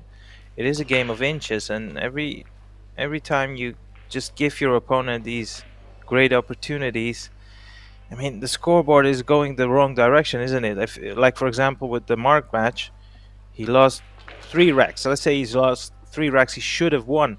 Now, if you look at the score, his opponent is 7-2 up, but if you deduct 3 frames and add it to him, he's actually in front. So it's a massive difference. Yeah. Yeah, it's huge. So imagine being a young, well, very enthusiastic player trying to get the pro status, and you're in the semi-final of the EuroTour, the prestigious EuroTour, for the first time in your life. Well, you know, that first rack on the board can be a little bit tougher maybe. And Fortunsky, well, he got one for free, you could say. So another good chance here for Dominic.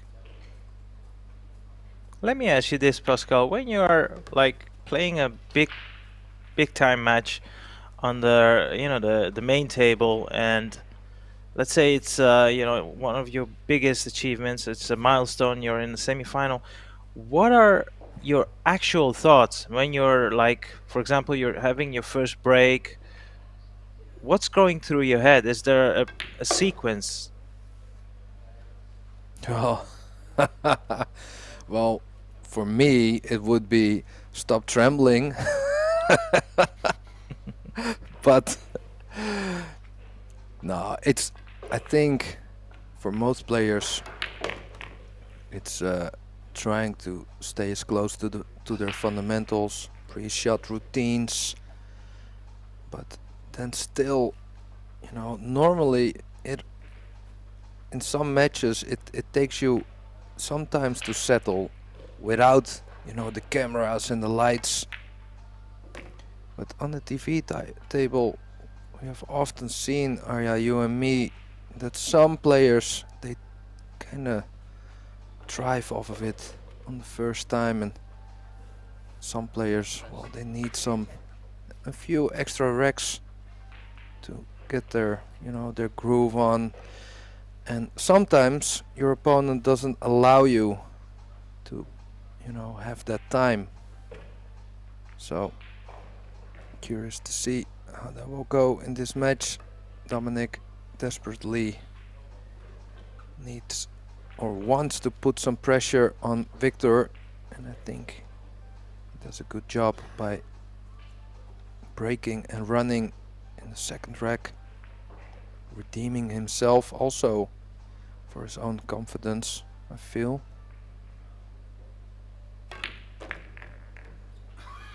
Yeah, great comment there, Pascal. And I think we will have a close match. You look at the setup of these both young talents. They've got such a classical fundamental, and I mean, I cannot emphasize enough how important that is. It's not only pool; it's literally in every sport. Like, there's no such thing as the perfect swing or the perfect forehand, but you'll go a long way if you have a right fundamentals. That's for sure. Yeah, and that we see a lot with the European players. A lot of good fundamentals. We rarely see with the top young players, well, you know, old school kind of strokes we used to see in the 90s on TV, like the Bustamante, Efren Reyes, or you know, Thurston Homan, the more different kind of strokes.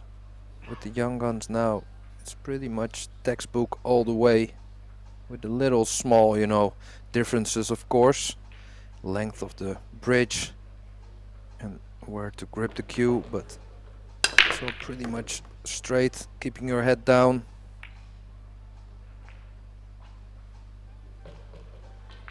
So the 2-ball blocked. It is a legal break. 2 balls down, 1 ball over the head string. Push out.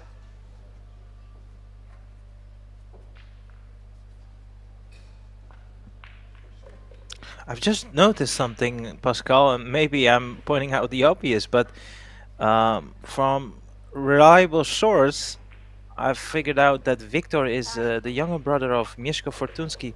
But funny enough, Mieszko is also left-handed, if I'm not mistaken, and his younger brother has followed his followed up his older brother, which you don't always see. You kind of see a sort of resemblance in how they walk around the table. Yeah, it's funny, like you said, often you see, for example, in the Netherlands we have Yannick Bongers, who also played the EuroTour, and his brother Quinten Bongers. One is, I think one is left-handed and one is right, if I'm not mistaken. I think Quinten is left. Yeah, that is correct. So some interesting stat for the Dutch fans that are still watching after the Tim Jonkman and Mark Bijsterbosch were beaten in the quarterfinals. Well, this Dominic, he beat Mika van Berkel, one of the Dutch youth players, or well, not anymore, but used to. Beat him hill in the last 32. So, and talking about hill, Fortuński, Viktor, well, he had at least 3 hill matches, including the quarterfinal against Akdak. It was 11-10. It was kind of a present. He was in his chair, and unforced error by Ramazan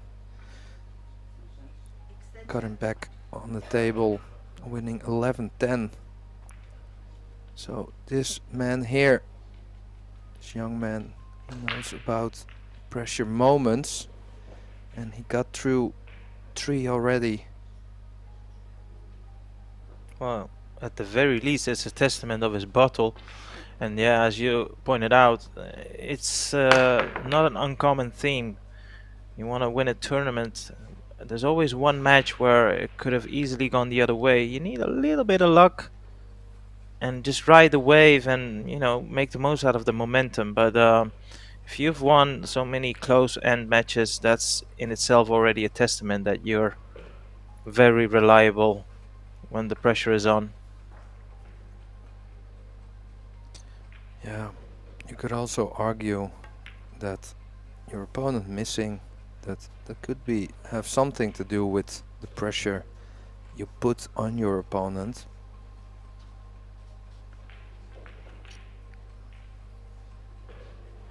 Yes, absolutely, Pascal. It's a two-way stream, isn't it? It's like at the same time, if it's hill, and probably we don't know the full complexion of the match, but let's say, you know, there was ups and downs. So you already, when you get a chance, doesn't matter how difficult it is, you're already like, I need to get this, I need to convert this.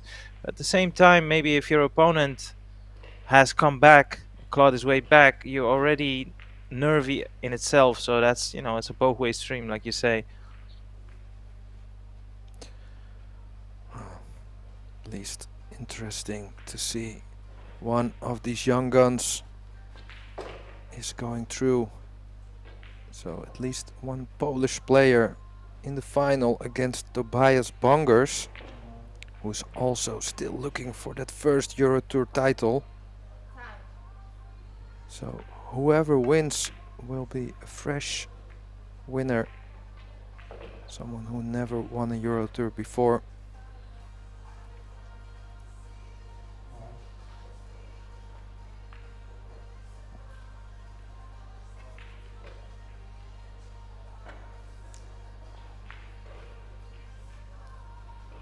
So some good safety play, back and forth.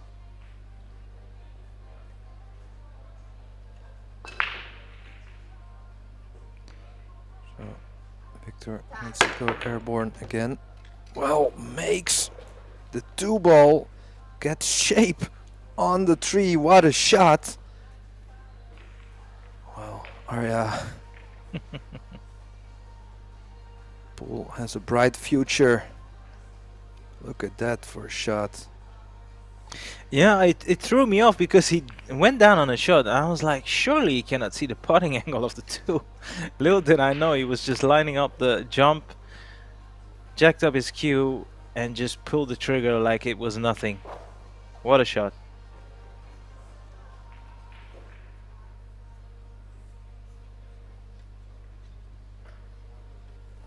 Needs to make sure he draws his cue back high enough to guarantee himself to see the 5, just like that.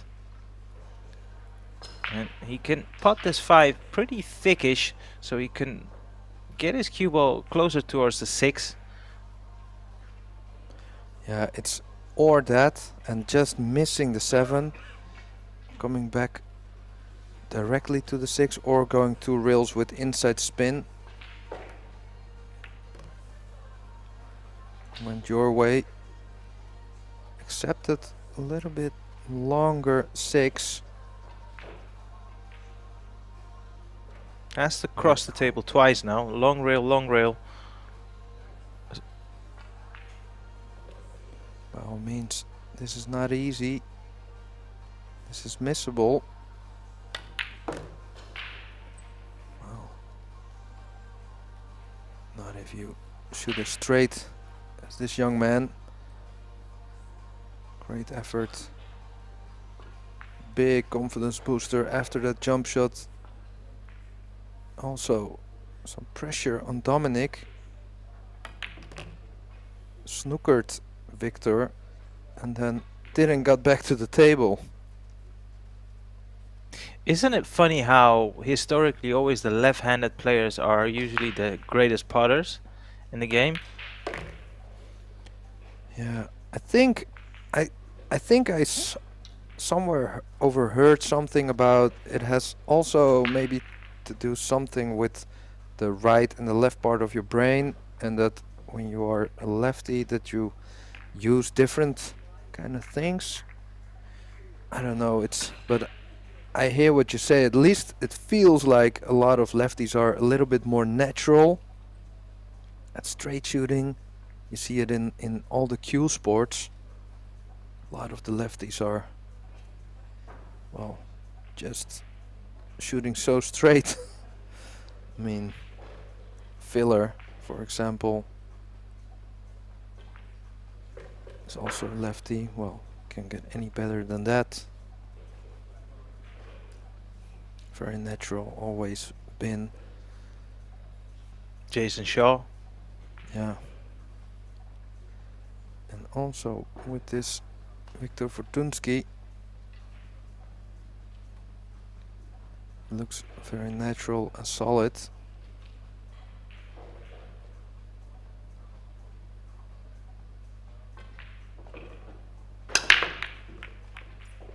Nice contact with the 1 there. A little bit unfortunate where the 3 has landed. Is there a combination? I think it's just off.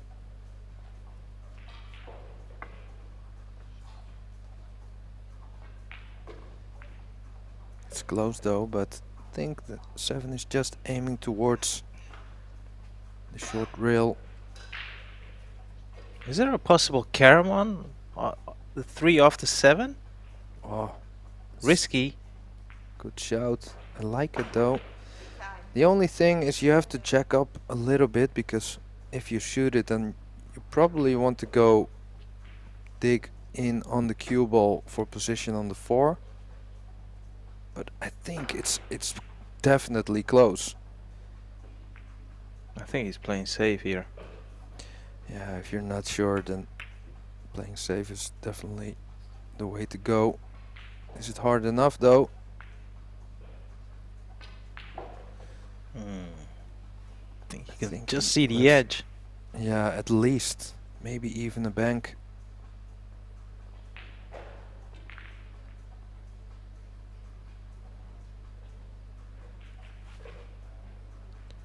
So if you can hit this full enough, then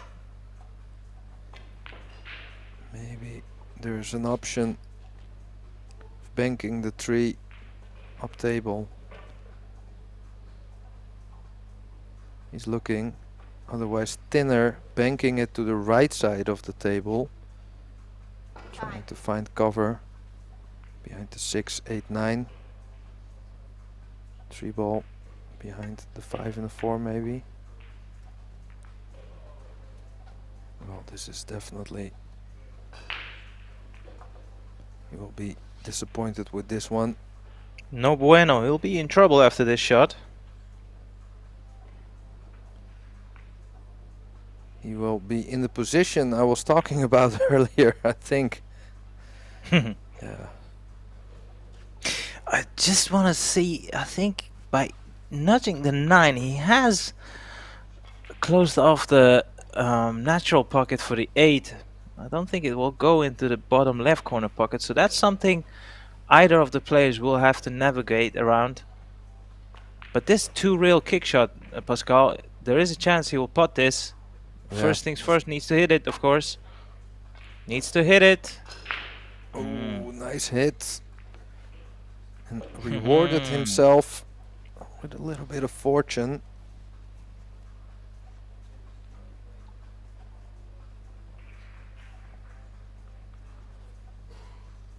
You know what? This is an awkward hit, actually. Just based on the 3 being further away from the top rail. If it was close to the top rail, it's a very easy shot to hit. This is an awkward hit. But he's Oh, done he did great very there. well. Wow. Yeah, a little tap on the table there, but you know what? Dominic got lucky with that kick earlier, and now Victor got the same. So it was a trade.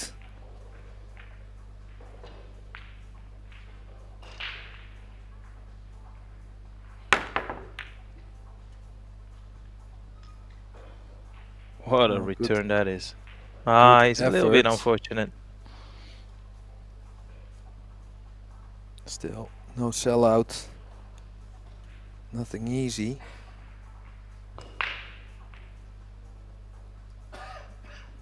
It is cuttable though. If he would like to go with a little bit of inside, he has a lot of room for the cue ball. But then again, the safety is probably the safer bet.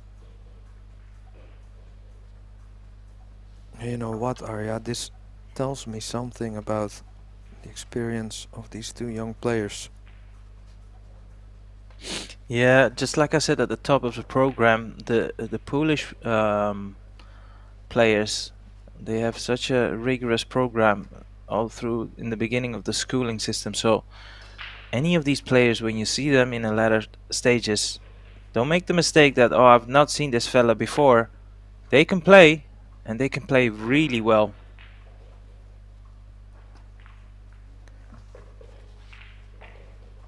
When you're having to compete with thousands of participants, even if you're in a top 16, that in itself is an achievement. We're not talking about 20 participants every national championships. We're talking about 500, thousands.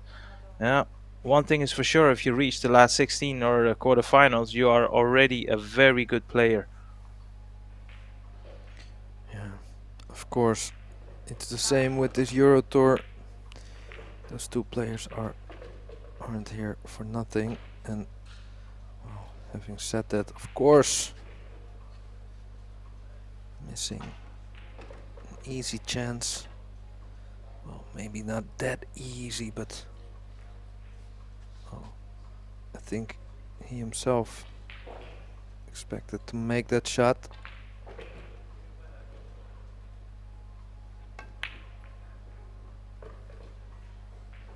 Oh, did he fluke it? No, he didn't. That was a little chance there, Pascal. I'm not sure about yourself, but at this level, you're really surprised not to see the bank go in. Yeah, I have to say, I think it plays a little bit shorter, maybe than earlier this week, or because in the other semi-final, I also saw Mark Bijsterbosch play a bank shot too short. So maybe it plays a little bit shorter than, well, sometimes it just changes, you know, with humidity or temperature. It happens. And especially when you just came to the TV table. It's different. Misjudged by Dominic. Well, from this picture, the 8 does pass the 9, which is a huge bonus. That does make things a lot less complicated.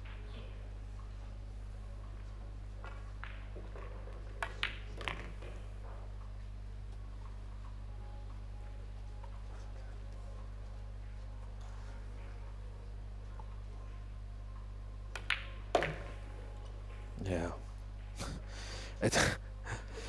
Well, from the look of how he made that 8 ball, it was going all the way.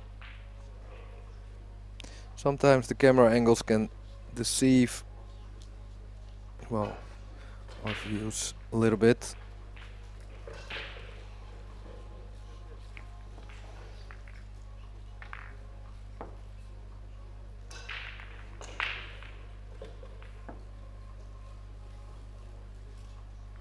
I mean, I'm gonna ask you this, Pascal. When you're trying to build a perfect player, what's one key component you think it's literally unmissable in your game?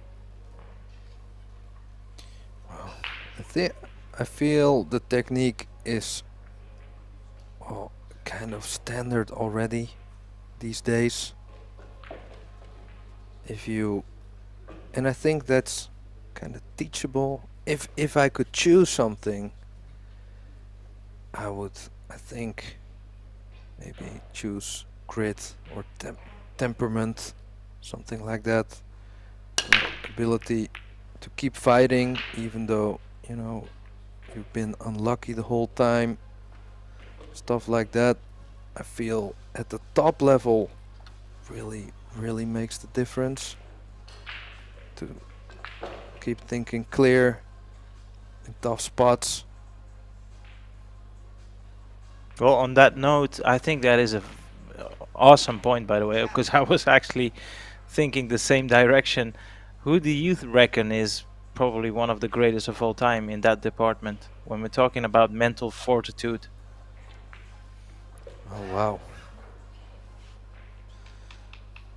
Well, I think at the moment it's pretty tough to overlook Filler, who is at the moment so good, and feel he's mentally very, very strong.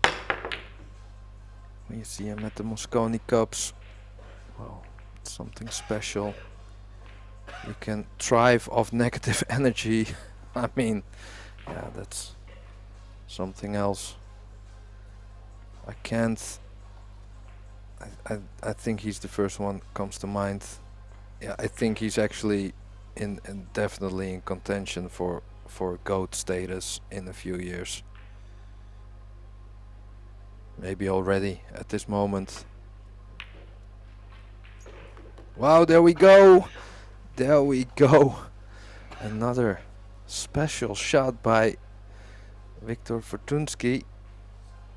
Well, can he just, as with the jump shot, clear up after the shot? That would really put some pressure on Dominic.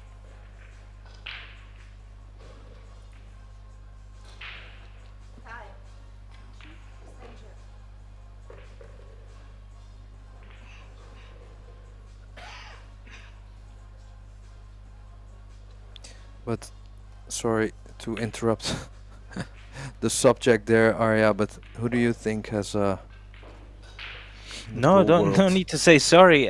Like you said, it's very tough to pick. I mean, there's a couple of not to get too deep in this stuff, but I mean, there are a couple of requirements every time you talk about GOAT status. It's for any sport. So, but you know, one thing that always speaks for itself is the numbers, it's the titles. And I actually overheard, and probably a lot of you pool fans might have heard that episode. It was for the second time where we had Fedor Gorst at the Joe Rogan podcast, and he did mention, and I think it was Joe Rogan who mentioned something that statistically probably Shane Van Boening has won most of the titles. You know, when we talk about the majors, the highest at the highest level, and also you got to take in consideration his longevity. So, on that note, I would probably go with Shane, and I think even Fedor Gorst agreed.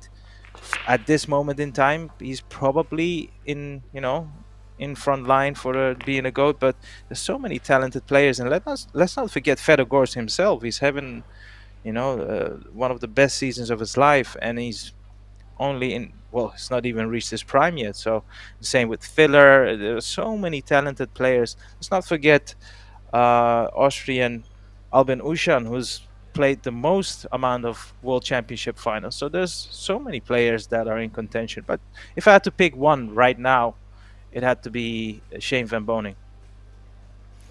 Yeah, that's interesting. He's definitely one of the all-time greats, and you can't have the conversation without his name. That's for sure. Such a great player. Super all-round also. He can play all the games. He's a really good 8-ball player as well. Bank pull, one pocket. Can play all the games. And for me, if you compare that, for example, with an Albin, then I feel, well, Shane, for me as a total pool player, he has way more.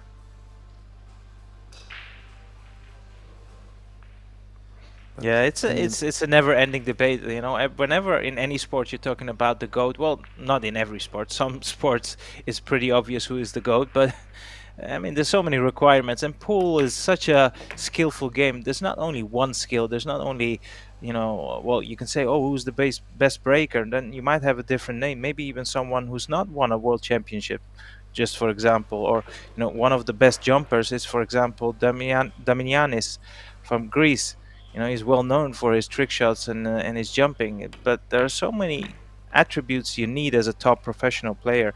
But I do fully agree with you, because initially when I asked you if you would build a perfect player, what is one key component you cannot miss, and you did mention, of course, fundamentals speak for itself in any sport, but the mental fortitude is a big part of the game. I mean, it's all fine if you can be the hammer, but can you be the nail when it's needed? Wow. Yeah, it keeps being a very interesting conversation. In the meantime, well, it's this Viktor Fortunsky with again after a really tough situation, or really tough after being hooked on the one, kicked in the one, ran out, the same as earlier with the jump shot. So Dominic here, well, he's probably thinking how, I mean, I need to hook this guy glued to a ball, otherwise it's gonna be very tough. He already stole 2 racks that way, so a little bit more pressure on Dominic. Yeah, and if I can only add to that, more of this. You need good breaks, and you need at least a chance to get through the putting angle on the first ball on. These guys are skillful enough to navigate through a tough rack and still clear the table, so the break will definitely be a key component for him if he wants to close the gap.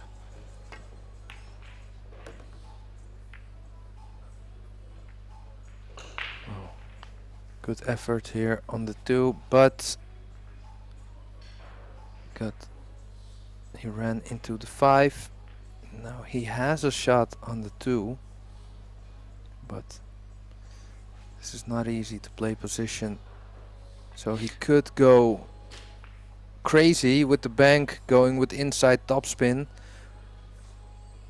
or maybe just play the safe. Well, maybe I talked too hard there, Arya. No, that's the exact reason why you're doing these semi-finals and finals, because you understand the game. What a shot that was. Oh.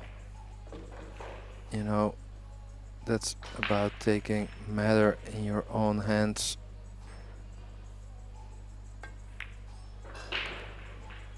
Cue ball, watch out, wow. Flirted with danger there. Nothing going on, Pascal. Look at his demeanor. He wasn't fazed by it at all.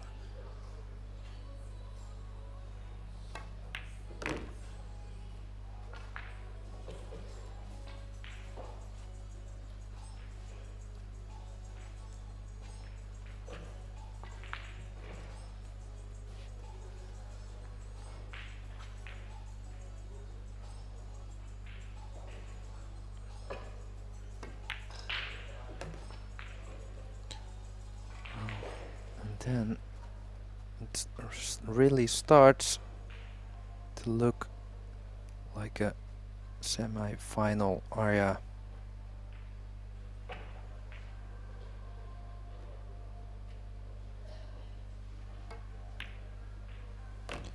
Start to understand how these 2 young players got in the semi-final of one of the biggest tournaments in Europe.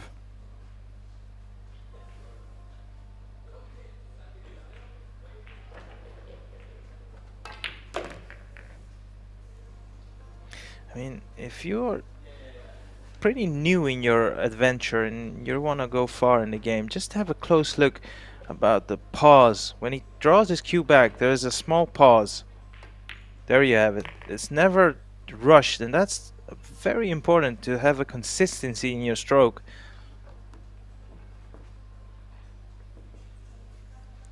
Yeah, it looks really good. And I'm also very curious if one of these players is going up against Tobias Bongers. Well,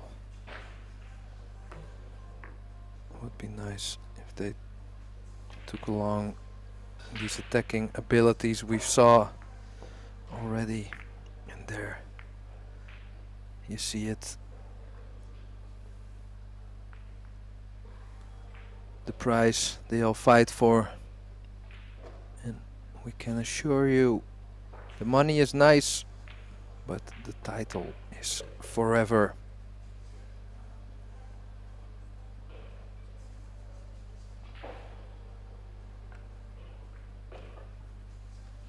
That is very true. Some things in life cannot be bought, and winning an illustrious trophy is simply not buyable. You have to earn it by merit. Well, I think if you if you do if you pay them enough, you can buy the trophy off of the winner, probably, but it will never truly be yours.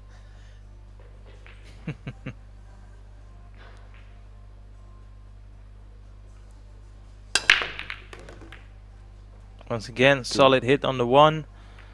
The cue ball got kicked by the 3, but luckily enough, that's not spoiled the party for him. In fact, he's got a nice opening shot here on the 2.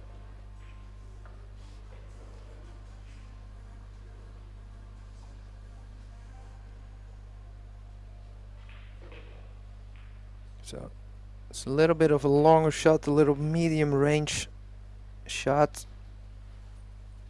So it's all pretty good connected. Maybe the 6 to the 7 with the 8 in the middle is a little bit tricky. And of course, this first ball is pretty big, but doesn't have to do a lot with the cue ball.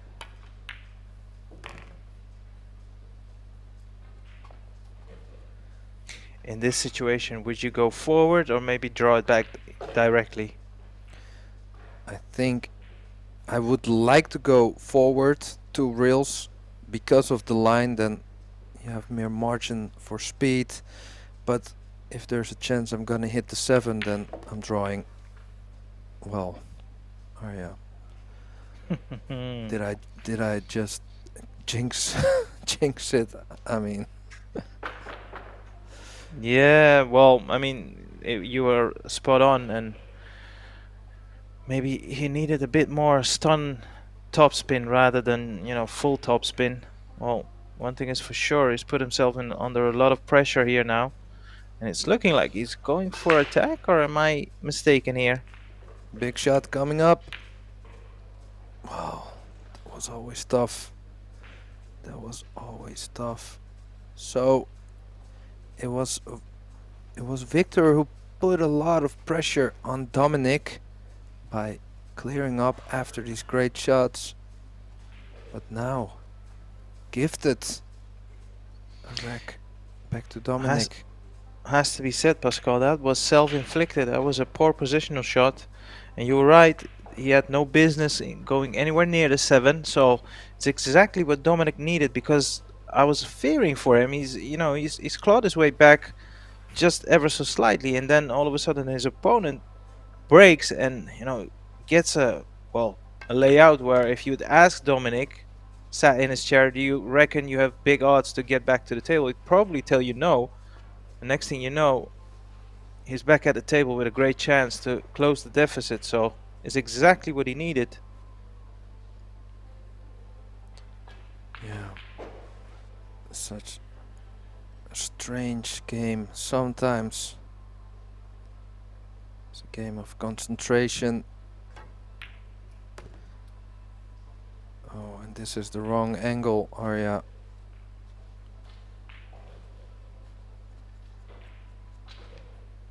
So needs to travel.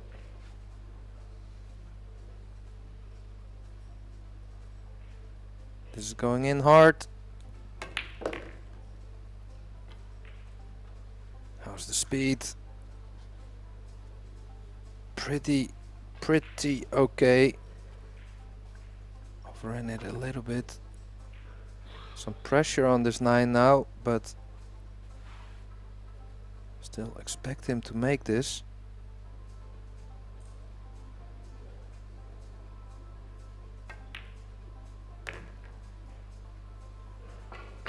For 3, we have a match. Arya, we have a match. Yes, we most certainly do. So, any early predictions for the final score? Oh, I was really going. I really felt that Victor was going to pull away there. But now I don't know anything anymore. It's so tough. I mean, both players, they look very strong, very up to the task. I still feel Victor played maybe a little bit easier up to now. Dominic made a few mistakes, but then again, what happens after that bad positional shot from Victor? How does he feel? How does he cope with the situation?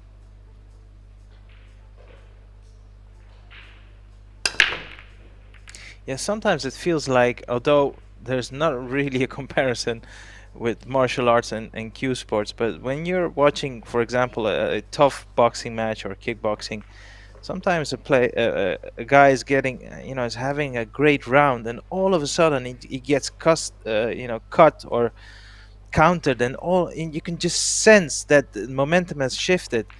And it's the same with pool. Sometimes you can be in front, can be dominating, you can dictate the play, the speed, everything, and just one little error, and next thing you know, you're on the back foot for at least 15 minutes, and you just have to take it on the chin. There's nothing you can do about it. Just stay positive and just keep believing in yourself. But it can disturb your concentration, and we've seen it happen multiple times, haven't we, Pascal?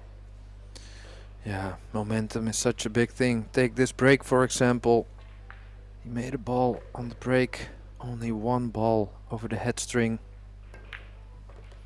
Well, good sight on the one ball.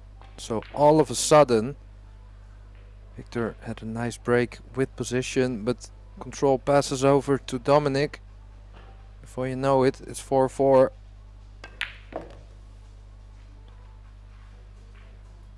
Shots like these that tell me they're stroking good when they're pounding in those small angle shots close to the rail. Let me ask you this, Pascal. When you're playing a race to 11, how many racks deficit would really disturb your thought process? Interesting question. I think more than half. More than half? Yeah, so I think when I'm down, so in a race to 11, when I'm more like 5 or 6 racks behind with this break format, then you know, well, it's not in your own hands anymore.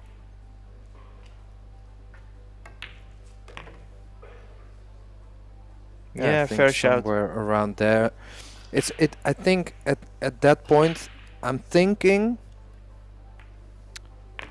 about the flow of the game, momentum. Do I need to do something to, if the situation is there, to disturb the flow, how it goes? So for example, if my opponent is really flowing and I have an option for attack and a save, do I play the save? Then I'm starting to think about stuff like that. But then again, I'm here talking about it and they're over, shooting the shots. Yeah, well, I have to admit, Pascal, throughout the whole event, I've not missed a single shot, so I can relate to you. So, but what do you think? What's Yeah, well, I have a different approach to that, and I think it all goes back to, for me, when I'm at the table, it doesn't matter who I'm playing, even though I know the odds are against me. I just feel like you can only control what you can control, which is your visits at the table. So in that, keep it in that frame of mind.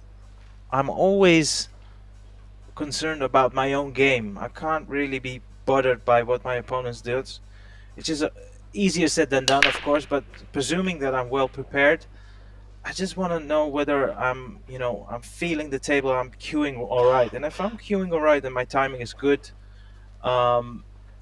I'll just take it one shot at a time.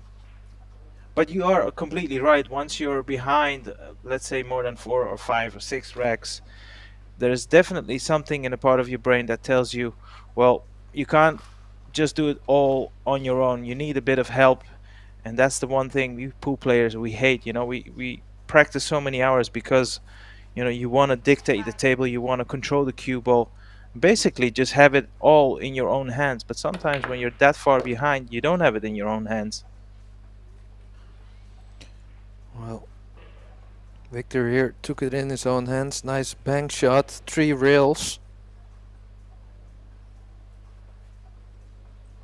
With great position on the 2. So again, him with a nice opening shot.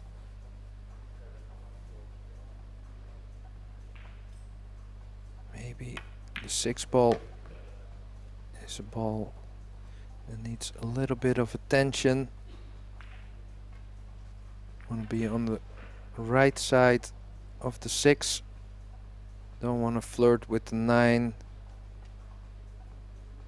Close to the 6 with angle towards the 7. Wow, from this angle we can see it maybe doesn't even go past the 8, which means he has to play position for one of the side pockets or one of the lower corners.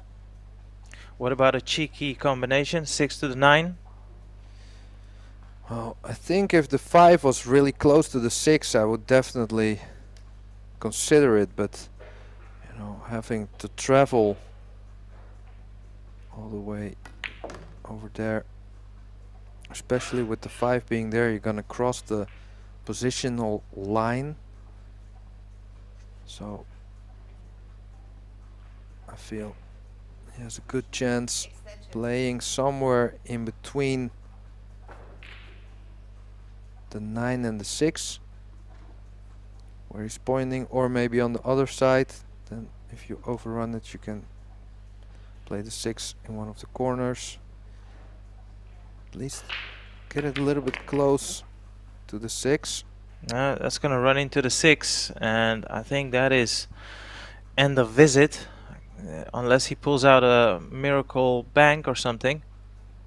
How about the billiard on the 9? Is it there? Well, he's definitely contemplating. I mean, the 6 is gonna go into the 8, gonna at least leave a tough cut on the 6. Oh, he tried it.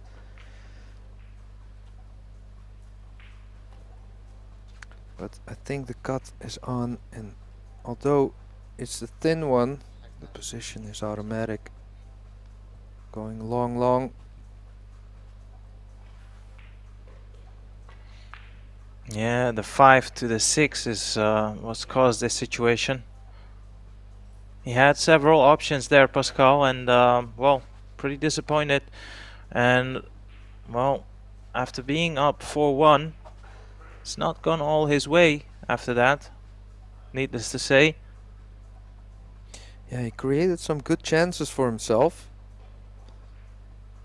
but failed to clear up.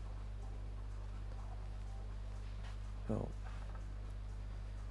control of the game goes to Dominic.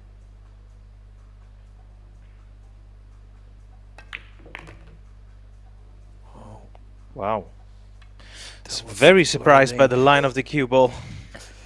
yeah, don't think that was fully intentional to go that close to the middle pocket.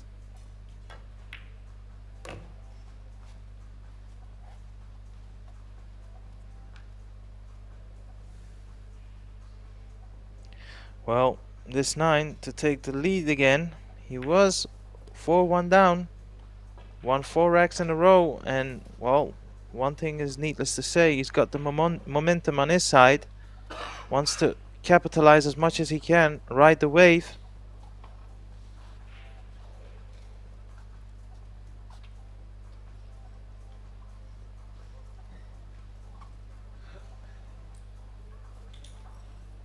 Victor has just taken a timeout, so he'll have 6 minutes to return to the table. It's just enough time to get a beverage if you're watching this live on YouTube. Yeah, maybe go to the toilet real quick, or if not, well, we would also very much appreciate it if you guys subscribe to the Pro Billiard TV channel. Really helps growing the game we all love. So it's totally free. So please hook us up with some extra subscriptions.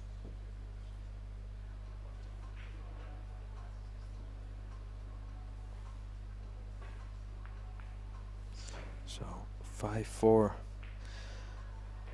It looks as if we maybe are in for a hill match here. It's still early days, of course, but it's possible.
So, quick answer to the question. One of the questions in the chat. Who are the other semi-finalists? Well, it was Tobias Bongers and Mark Bijsterbosch. Mark being the last Dutch player left in the field, defending the home crowd. But it was Tobias Bongers who won 11-3 over Mark with, well, gotta be honest, really good play. So Tobias Bongers is waiting in the final to play against the winner of this semi-final, where it is now Dominic with the second break in a row. Yes, Pascal, and that final will take place at 8 o'clock sharp Amsterdam time zone. But there's one way to guarantee you'll watch the whole program live and for free on YouTube. Just hit the notifications button on, so you'll be notified as soon as you subscribe and hit the notification button. You don't have to set your alarms if you're watching overseas.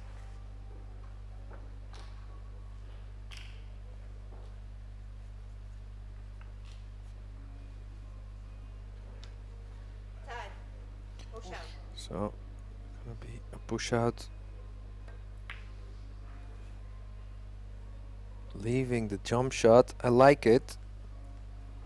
But being that close to the rail, yeah, it was always gonna be Dominic who was gonna shoot. And if he was a little bit off the rail, Maybe he could have tried to attack and draw. Don't think that's on now. It's pretty straight. How's your luck? Has he possibly left a bank shot here? Wow. We have to look at the overview. It's hard to see from here.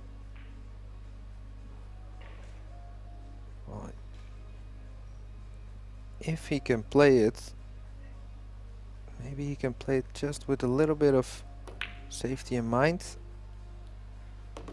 Oh, great shout there, Arya. Well spotted.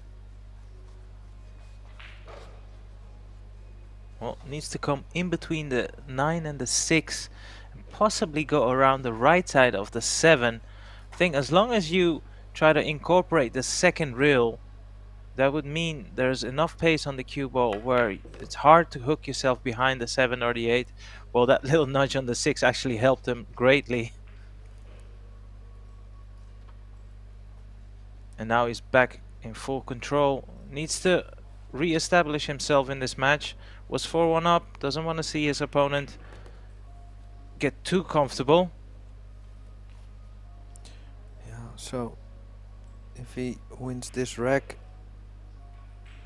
it's a race to 6 for a place in the final.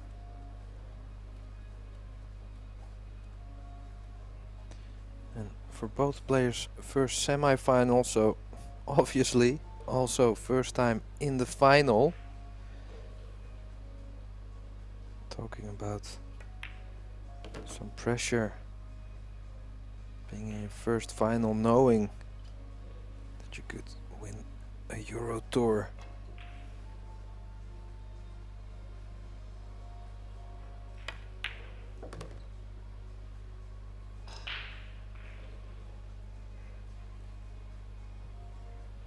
Just slightly overran his cue ball there. I'm not saying this is a tough shot by any stretch of the imagination, but a little bit more to do with his cue ball than he would have liked.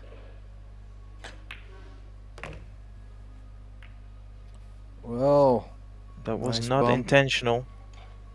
I think he wanted to just pass the 9 there, but the bump, well, it's welcome. 5-5.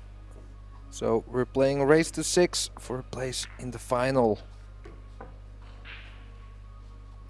Yeah, and if you've just joined us, the format we are playing is 2 breaks per player. So after 10 racks, is the player that won the lag will play 2 breaks consecutive, and that is Dominic Jastrap.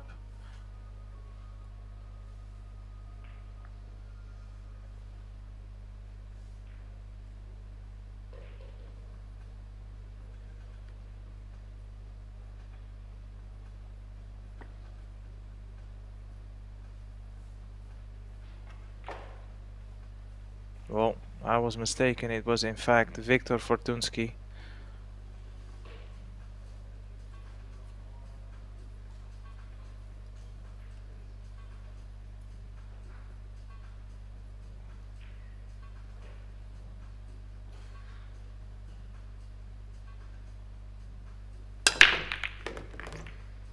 Well, so with the 3-point rule, every potted ball counts as a point for a legal break. So already made 3 balls on the break. So it would really help if he just would have a small angle towards the left long rail. If you want to figure out the break on the 3-point rule, you're watching on YouTube, just skip back, let's say 30 seconds or 10 seconds and have a close look where his cue ball hits the side rail and where it ends in the middle of the table. That's pretty much the textbook break you need for the 9 on the spot 3-point rule. And then he's a little bit hampered by the 6. Shouldn't be a problem. 6 and the 8 and 9 are very nicely connected. Oh, and as we can see, there's no problem.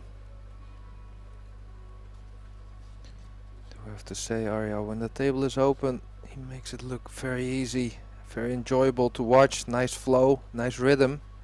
Absolutely. Much like his older brother, he just knows his way around the table, doesn't mess about, which is always a good sign. I think, you know, historically speaking, it's always been the instinctual players that have gone the furthest in the game.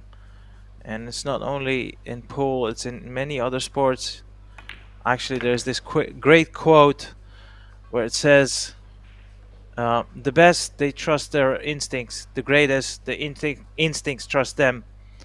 So it's always a good trait to have if you're an instinctive player. Well, it's at least that's how I look at it. Yeah, I think you're right, but on the other hand, there are some other examples of very, very good players who are very, well, methodical and less instinctive. I think of Niels Veyen from the Netherlands.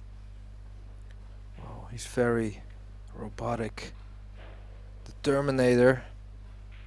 If you look at him, it doesn't look very natural, but you can see he practiced a lot. Same with Fedorgorst, for example, and both world-class elite players. So it's a total different category player than, for example, a Joshua Filler or a Jason Shaw. But both are winning world titles. So, yeah, but I do agree. It's very easy on the eye. No, you're absolutely right, Pascal. It's these are different styles, and you mentioned one of the OGs in the game, of course, Niels Veyen, former world champion, seen it all, won it all, Hall of Famer, inductee as well. But even him, I mean, some shots, some situations in matches, if you actually pay close attention to what he says or how he explains how he went about the situation, you can just clearly see there are moments in the match where he is just completely on instinct. Let's not forget, he's like, we can see only 20% out of one eye. So some shots, you know, you can be as methodical as you want. You still have to trust your instincts, because if you can only see 20% from one eye, at some shots when you get down, you just have to rely on yourself and don't second guess yourself. Yeah, that's a good shout. I think it's also a kind of a cooperation between instinct and practice. I think if you practiced a lot, then you can rely on the new instincts you maybe created by practicing every day. But of course there are some players who have that more natural than others. Some have to work really hard to build that up. Others have that very early in their game. Yeah, you're absolutely right there, Pascal. There's no other way around it. At the top of the sport, there are no shortcuts. You have to earn your place at the top, and that's only one way. You need to work very hard and work very smart at the same time. There's basically only one player I've ever known that's won a big tournament without ever playing or hardly playing, and that's our very own Jimmy Vorung, senior European champion. But other than him, most players, they practice. Well, it's funny that you call his name. Well, I have to be said, Jimmy, who is doing the production for this event at the moment, well, he was really something in his prime. But don't forget, he put in the hours. He played until his fingers bled in the early days, built up very good fundamentals, and well, he was basically terrifying. The way he could look at you from his chair. I mean, you could feel his eyes burn in your back when you were playing him. So, Jimmy, you're probably listening. So, if you are, we love you. You're doing a great job with the production. Keep it up, and please don't ever play again.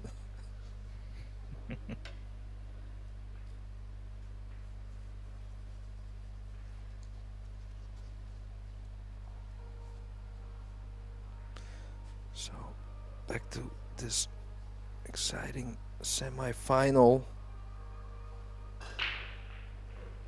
It's not easy to hit, but it's also not an easy layout. The 4 is difficult. So I wouldn't be surprised if this wasn't gonna be a run out. But is there a combination? He was looking at the 4-9. It's exactly what I was about to wait for your sentence to end and go. Pascal, you might have a cheeky out here.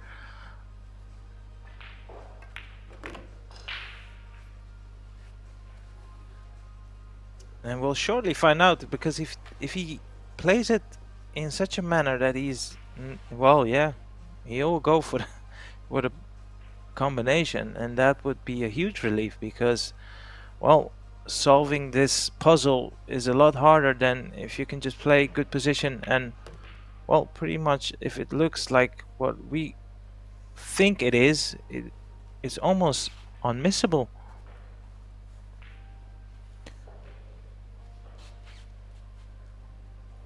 And he's also looking, I think he just needs to hit the 4 in a certain way to make it. He's looking to play this kind of safe in mind, maybe. That's in. Oh, wow. We got ourselves a match. What great stuff. These two young Polish players. Maybe most of you watching, or maybe a lot of you don't know these players. Saw a question in the chat. We already talked about this a little bit, but if Victor is any kind related to Mieszko, well, the guys are brothers. So don't know if they actually practice together. But there you can see, well, the focus don't really look alike, I think, for me at least, but I think you can see it kind of in the way he walks around the table a little bit.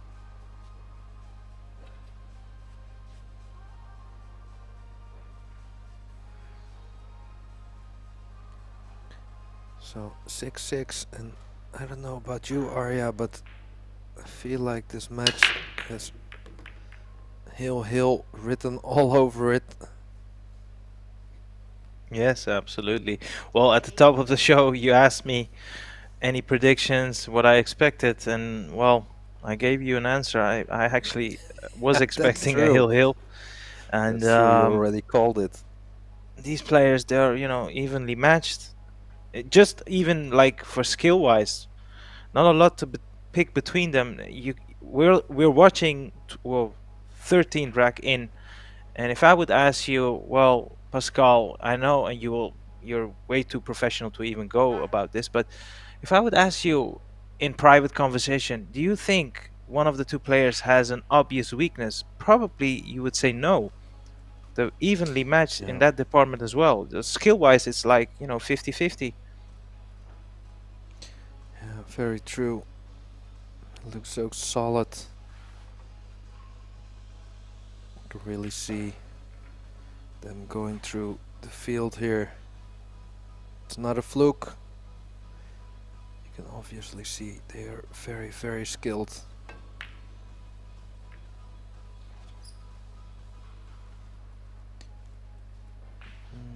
Is there any kind of bank, or maybe even a bank on the 9 when there's a safety shot? Imagine playing the stun, trying to get behind the 4 with the cue ball, banking on the 9. A little bit cheeky maybe. Whoa, what about this? Ah, it's overran that. For a minute it looked dead on, but as you can clearly see, Dominic can get through to the putting angle.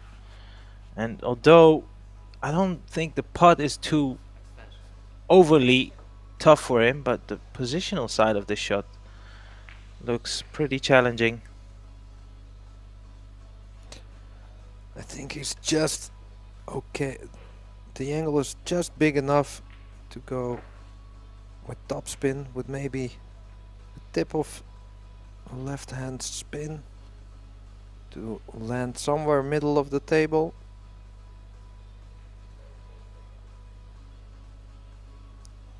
Still not easy.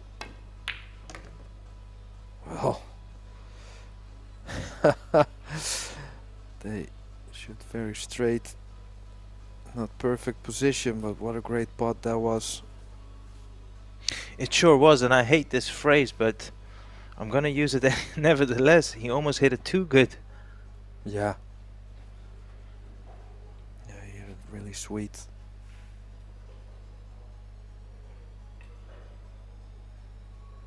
He was probably trying to use the 6.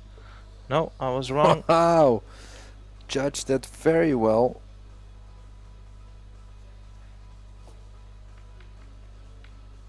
That was really close to the corner pocket. Yeah, he made it look simple though. Great touch by the young talent here.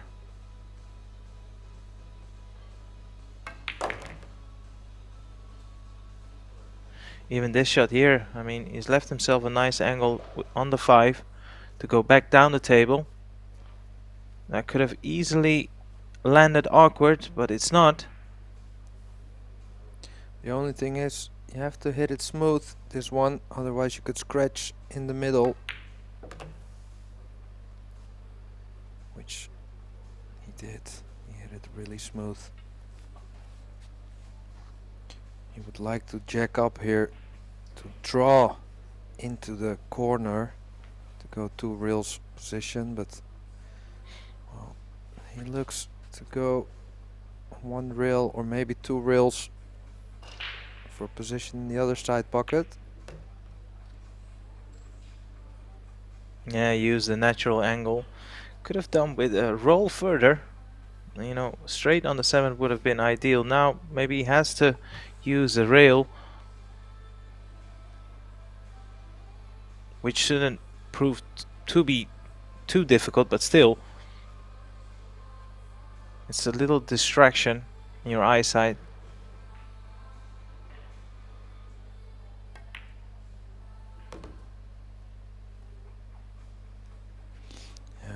From that angle you could see those middle pockets, they aren't that big.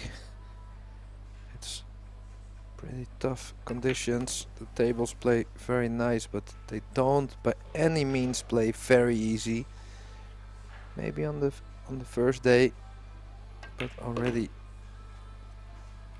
the pockets are starting to spit out balls. 7-6.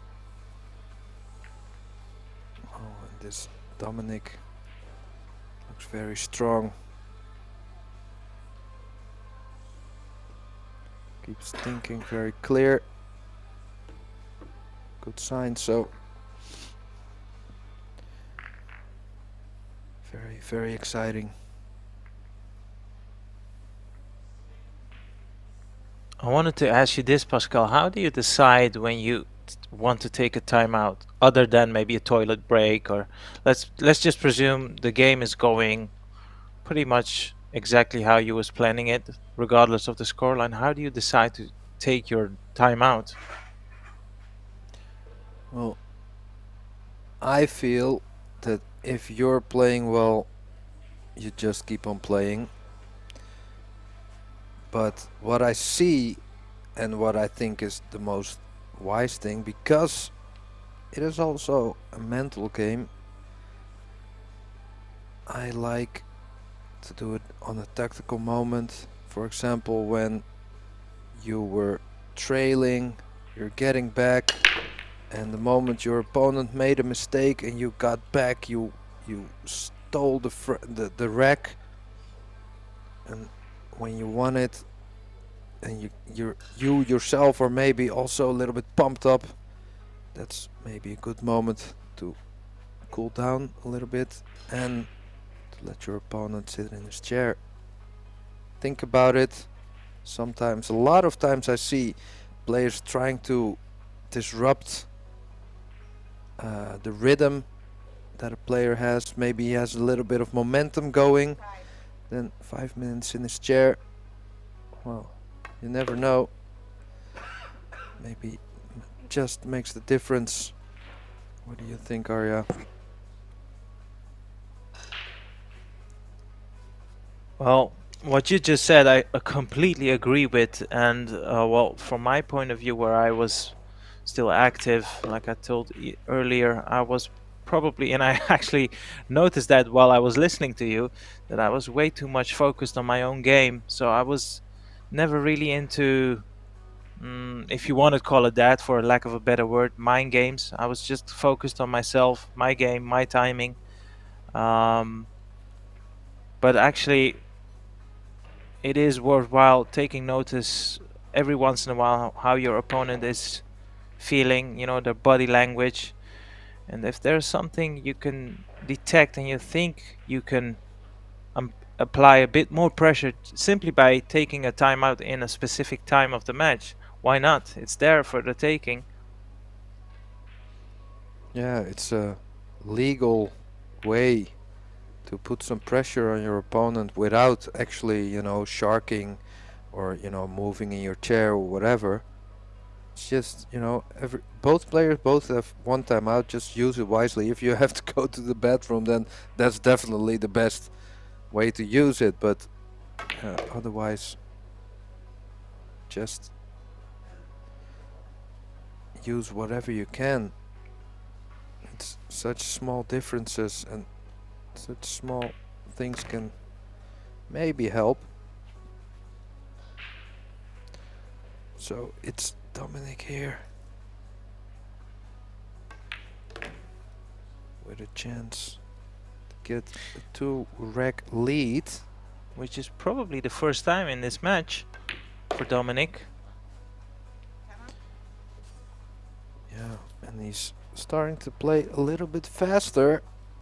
Well, I think he's going to take a timeout here, Pascal. So he's got 6 minutes to return to the table. So if you're watching now, this is the exact moment where you can do two things. Hit the subscribe button, hit the notifications button, turn that on so you won't miss the final, and grab yourself a beverage, and we'll be back shortly to resume the action.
Welcome back, everybody.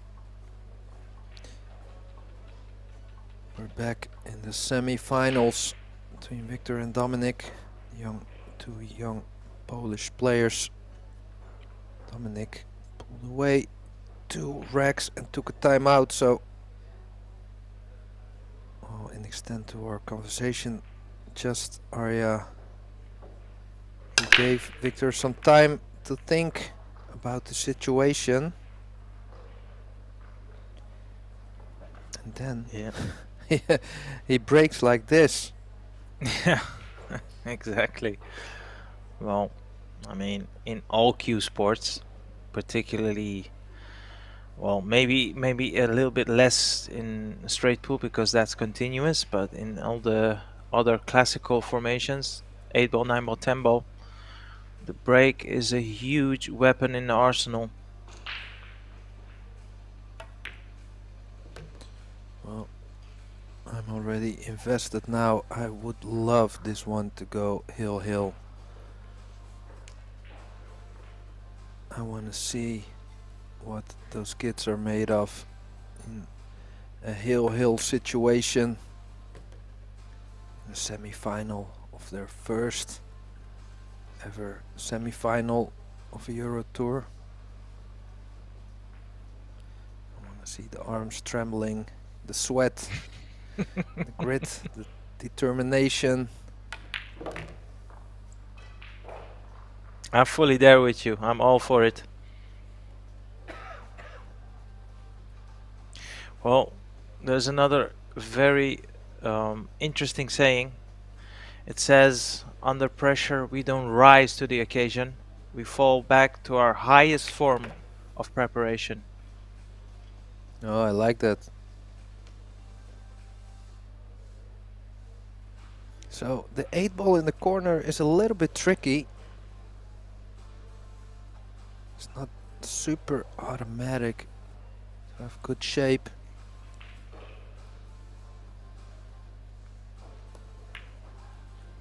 Yeah, I was about to Also say being a that, lefty. Pascal. Yeah. I was looking at the position of the 8, and I'm thinking if I was it, I probably want to send my cue towards the left side of the table. It just feels like it's a little bit easier to control from that part of the table.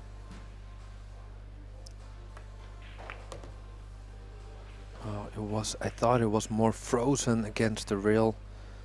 So Victor did very well. Perfect position on this 9. To only trail 1 rack. So putting back some pressure there. It's like Clinical. they're punching each other in the face, like one at a time, like the slapping contest. Blow for blow, absolutely. Yeah. But you know, textbook break, textbook run out. What else can you ask for?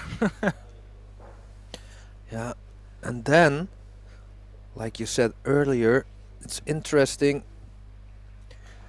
how big of a part is the leg, because when it gets hill-hill, it's gonna be Viktor Fortunsky breaking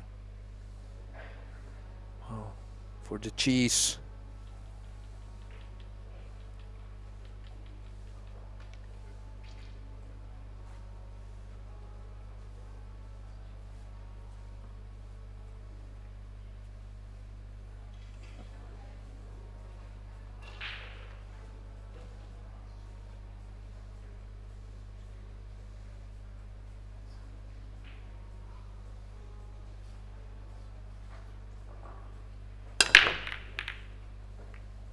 This time around, he's hit the one a bit thinner. You could see his cue ball track towards the first rail, towards the corner pocket. That's an indication why the layout is now not as well spread as previously.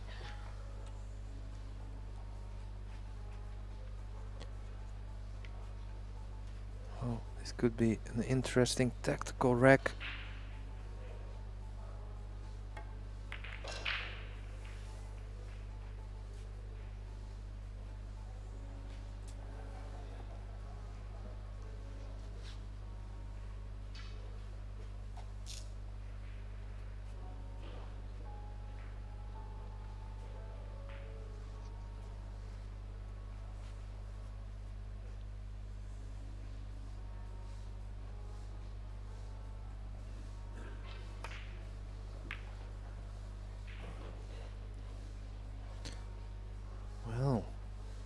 And then it's Dominic with the first real chance.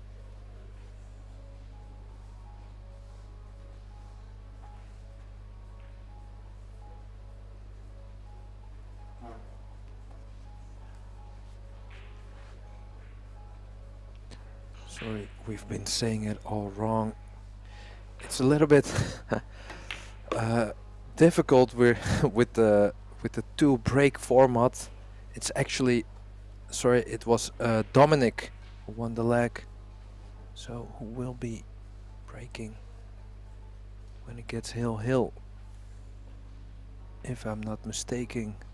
Normally with the with the alternate break it's pretty easy. You got even and uneven, but I still have to wrap my head around this new breaking format, although we've been doing commentary for it for a long time now. So excuse me if I still mess up with the counting. It just adds to the drama, Pascal. It's all fine.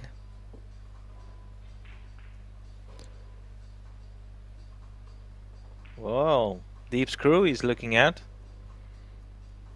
It's not a hard shot, of course. I mean, you'd be very surprised if he misses this 4.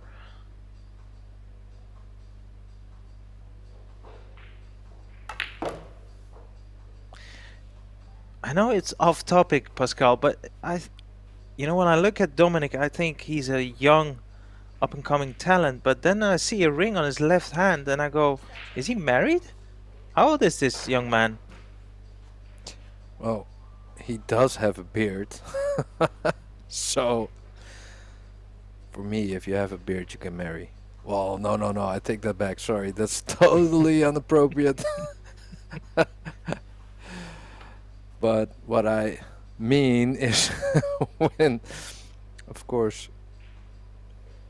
you can be young, like 18 or 19, and for us, old dogs, you're still a young gun, a kid. But, of course, you can marry or buy a ring because you like the ring.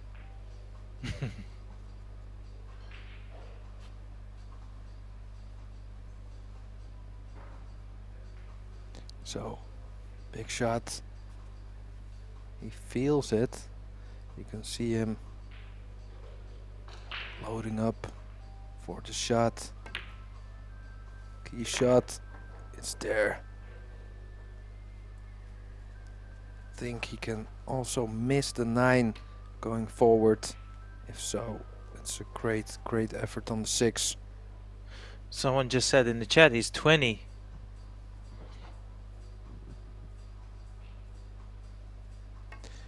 Well, I mean, for us, Arya, that's very young. Oh, you had to go that route, huh, Pascal? It's called acceptance. I don't know if I'm happy with it or not, but in the meantime, this 9 ball to go 9-7 up. Hard to separate them. Every time a player gets a chance, you just, for a lack of a better sentence, it's hard to see where it goes wrong. They're so methodical, they're so clinical. Yeah, we said it earlier, if you've just joined us, these both players are evenly matched in every department of the game. The breaking, the skill. It's the little details now. Any sort of mistake, any sort of error or safety not played to perfection can actually prove to be critical. And let's not forget Dominic, now 2 racks away to book his place in the final, so he's ever so closely to book his place in the final. And this is also the moment where in your chair you tell yourself not to think about the final. Because you still have to win 2 racks. But he's breaking. Here's the initiative. Yeah, you're absolutely right there, Pascal. It is the most key component if you want to chase the elusive zone, the flow. You have to stay in the moment. You just cannot afford to think about stuff that is not important at the table. So he made a ball, legal break, shot on the one, open table. So key shot on the one ball. Extension. Side extension. Drawing this is not easy. Going forward is also not guaranteed to miss the two ball. When you get up, playing it with a little bit of side makes it a little bit more difficult. So I think he likes to play the draw shot.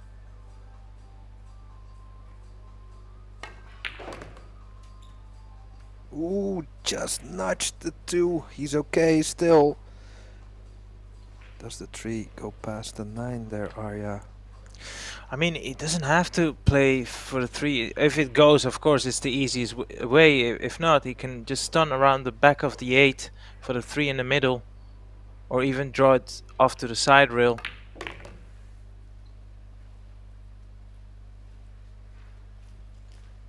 So stretched out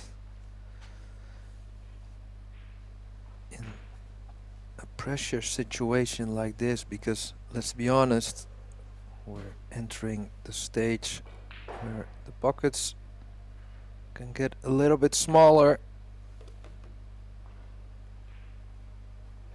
Oh, I think he's doing a very good job so far. Don't want to jinx him, of course. I have a few under my belt already this EuroTour, so excuse me. Ideally, you don't want to even flirt with the 8. Try to navigate your cue ball to the left side of the table. That way it's hard. Whoa, the knuckle. Just if he missed would have hit the there. point, yeah, that would have been horrible. But now, just 4 more shots and he'll be the first player to put himself on the hill in this semi-final at least.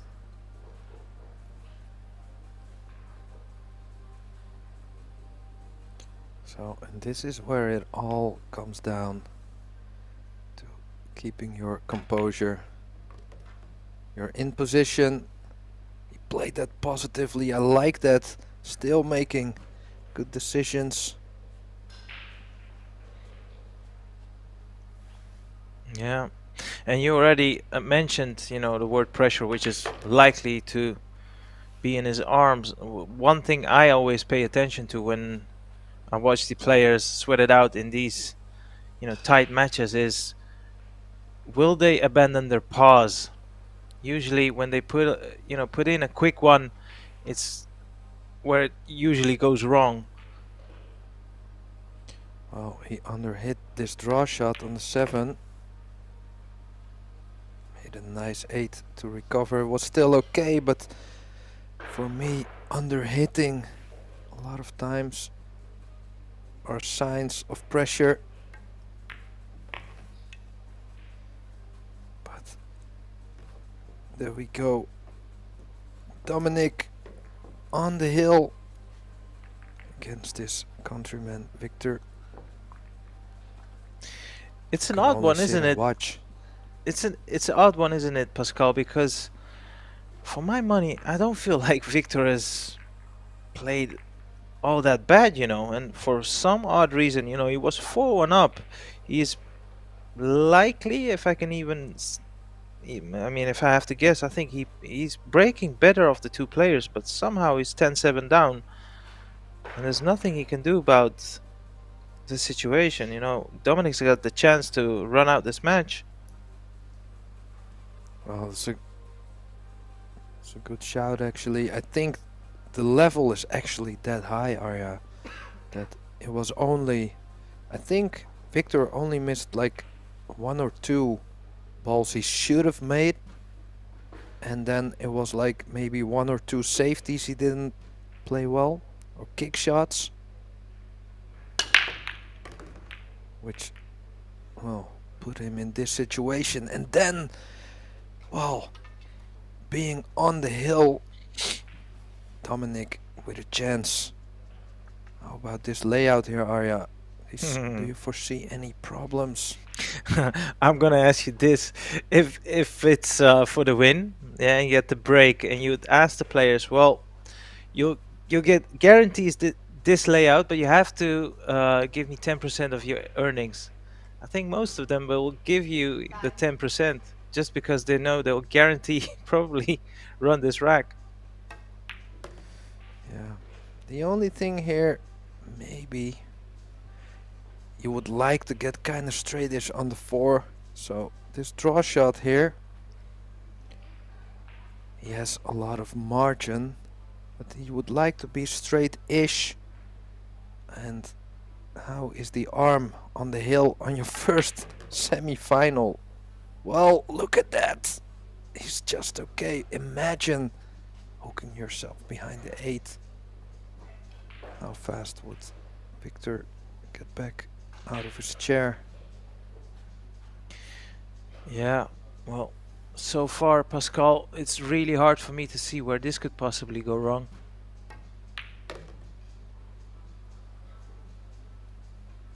He's the type of player, I don't know, I can't foresee him. You know, under pressure you can miss everything. Let's just point that out. But when I look at his mechanics, as a player, if I was in the chair of Victor, I wouldn't feel comfortable that this guy is gonna miss here. Oh, I think you're right. It does look that way, but we have seen everything. Of course, you and I in the commentary booth, it isn't over till it's over.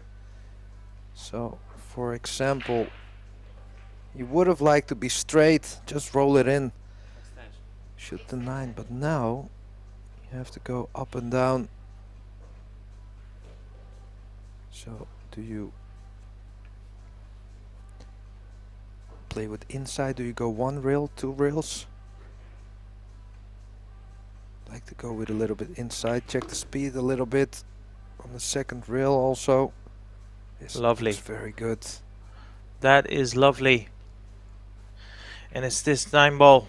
The book is placed in his first EuroTour final. What a display of great pool, Pascal. Wow, there we go. Going into the final. Well, I really enjoyed this one, Arya. Thank you.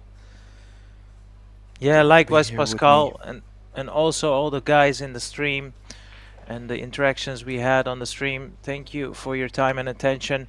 Dominic, as you can clearly see, delighted with this win. We'll be back in action just under, let's say, well, roughly 40 minutes from now. There's one way to guarantee that you will not miss the action. It's gonna be live and completely for free. Make sure you subscribe on our YouTube channel and turn on the notifications button, and we'll be back within 40 minutes. Bye for now.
Jastra. Yes. Every Polish player is Different. difficult name. Kultonski's okay. Because you get used to it. Yeah. Yeah. 1, 2, 3, 4. Yeah, it's fine. Okay. Wait. Remember the note? No, it's fine. There we go. So we're with Dominic Jastrab, first time finalist here at the Predator Dutch Open. An 11-7 win over Victor Kultonski. How did that match go?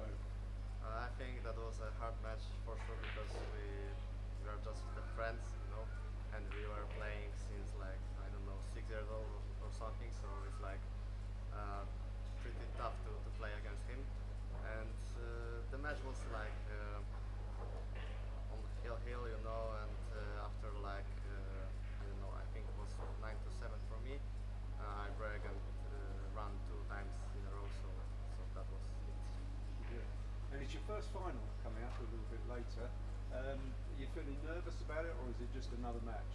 No, it's like I'm already happy with my performance, so I'm just gonna try to do my best and play my game. So we will see what's happened. Okay. And have you played Tobias Bongers before? No, I don't think so.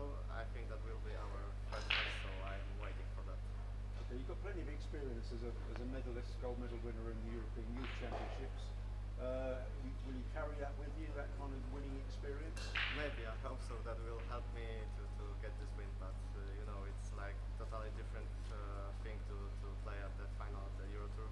So we'll see what happens. And, I will try my best, I think. Well, look, thanks for talking to us, Dominic, and very best of luck a bit later. Thank you very much, and I can say hi to my friends and family. Cześć. All There right, you thank go. That's great. Thank you very Very much. good, yeah. So you got like 40 minutes. All right. When did we start? 8 o'clock. 8 o'clock. All right.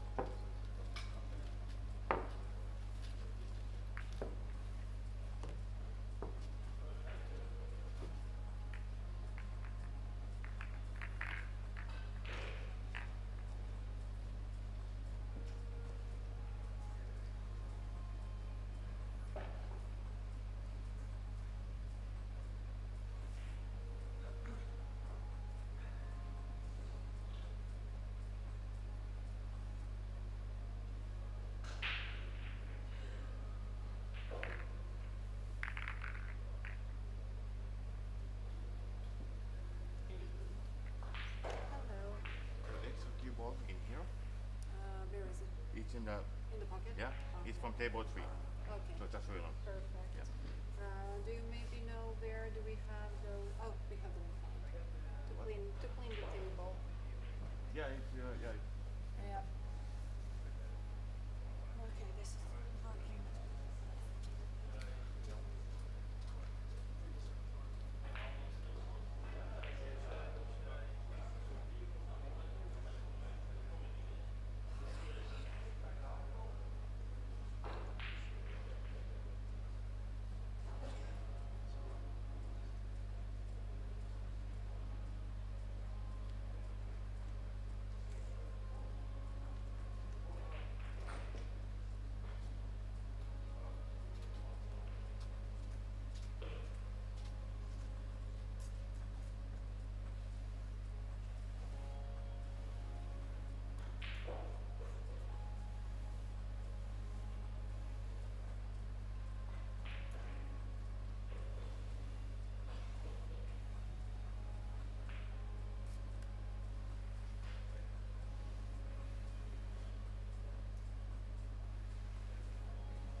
thing I'm waiting for is for my stopwatch to die during the finals, you know?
stay behind. Yep, yep.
Good evening and welcome to the final of the 2025 Predator Dutch Open, presented by the KNBB.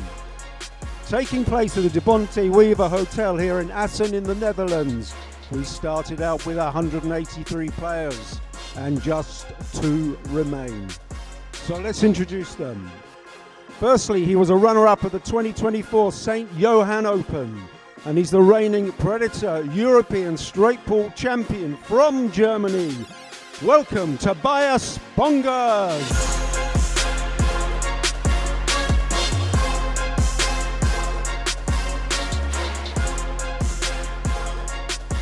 And from Poland, he's the 2023 European Youth 10 Ball Champion.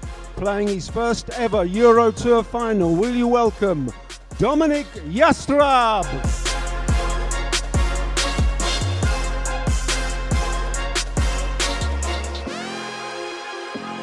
It's 9-ball, a race to 11, and your match referee is Bojana Banda of Serbia. Gentlemen, will you please lag for the break?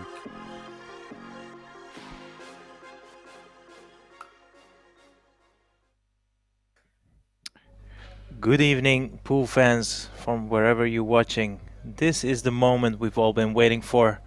As we just heard our MC say it out loud, after 3 days, 183 participants, it's come down to these two gentlemen to figure out who will be crowned as the champion of the Predator Dutch Open.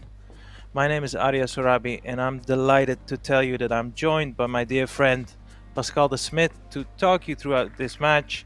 Pascal, welcome. Thank you, Arya. I'm delighted to be here. What a match we have in store. I mean, Tobias Bongers, we can see him here in the screen. His second EuroTour final. He is back for redemption after a super good year at the European Championships. 1 gold medal, 2 bronze medals against the young Dominic, who is in his first ever EuroTour final. So both will have to deal with nerves and battle each other and battle their own demons.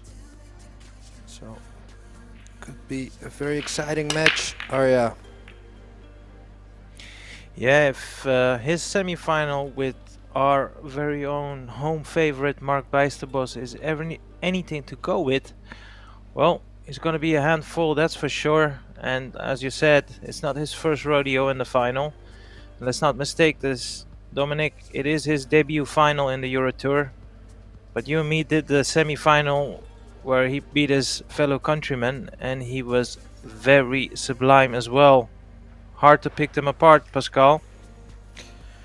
Yeah, Dominic looked very, very strong, very composed also, but he looked mature also in how he coped with the moment. So curious to see the final with the trophy in the back. I mean, oh, if that don't get your blood pumping, then don't know what will. As a pool player, a EuroTour win, that's forever on your CV.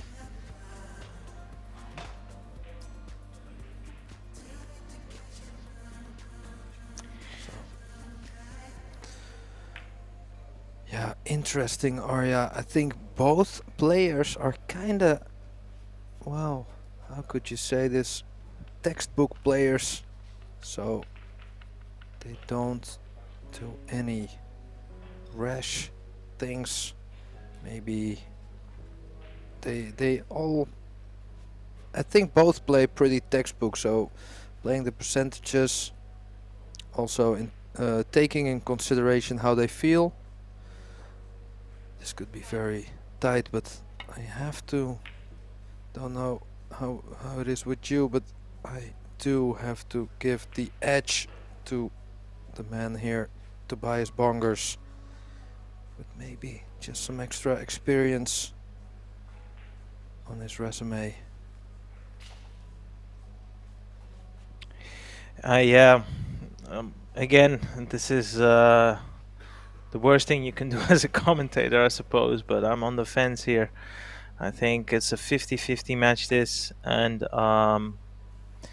know what I saw from the previous semi-final by Dominic, you know, the all-round performance, and even in his chair, he's barely shown any sort of emotion, any sort of sign of frustration.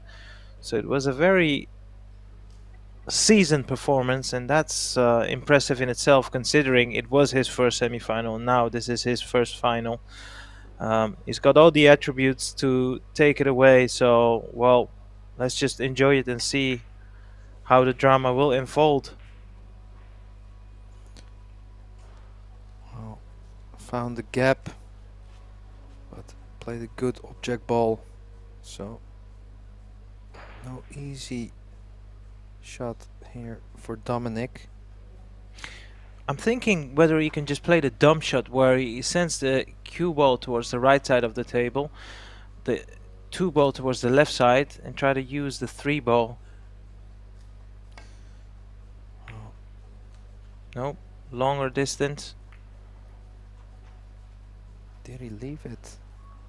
Oh, he hopped up, but I don't know why. Was it because it was good or because it wasn't? Well, it's tough to see from here. Fortunately for us and for the players, we have a referee checking all the shots.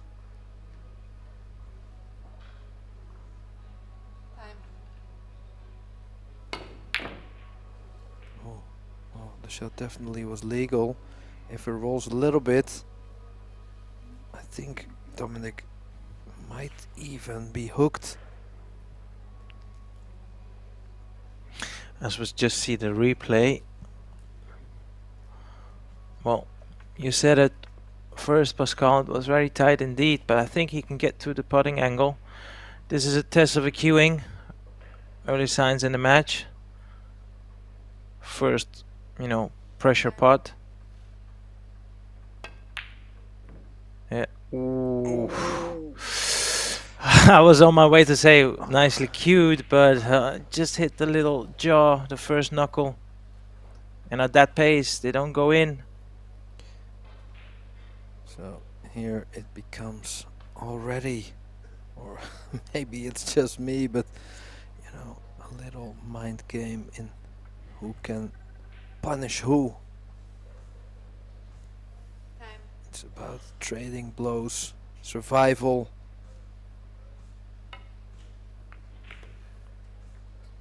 So that's gone wrong. He made the ball, but hooked himself. Easy jump though. And position is pretty much guaranteed. If he puts on a little bit of draw or stun, he at least gives himself a shot on the 4. I think he has a pretty good chance of getting close. Great shot. There you go. I wanted to ask you this, Pascal. How much time of how much portion of the time do you reckon these top players practice the jump shots? Well, that's a good question, but I feel the top players put in the hours for sure, and what also helps is the carbon on the jump cues. For me, I feel that's a really big difference. It jumps so much easier. It's easier. You don't have to hit it that hard. It jumps more easy, and so it's easier to control. But still, that was a quality jump from Tobias. But I would say you should treat it the same as your break. You should quite train your often break. then. Yeah, I think you should. I think people train the break more.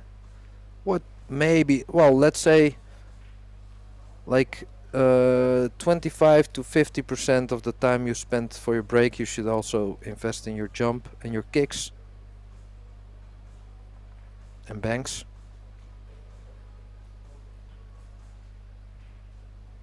This is the key shot in this rack. It's not 100% guarantee, the 6 ball. Or is he playing safe now? Or is he cut it?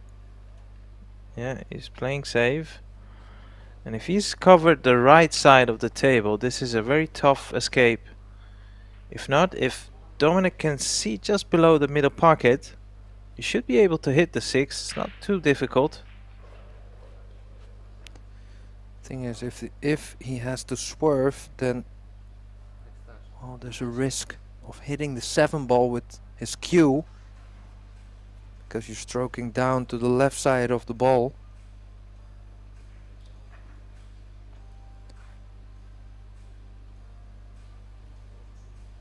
Still, even if he gets ball in hand, 3 not rails. super easy. Yeah, I'm not Well, so sure. it is now. Yeah, not so sure about that one, Pascal. I mean, there was a lot of balls in his way going that way. Well, I guess we'll never find out. I think, well, disrupting those balls made such a difference, especially at 0-0. Would have liked, as Tobias's opponent, to see him have a tough situation with the ball in hand. But maybe he was very sure of the line. I don't know. When he was laying down, it kind of looked as if he was going towards these balls.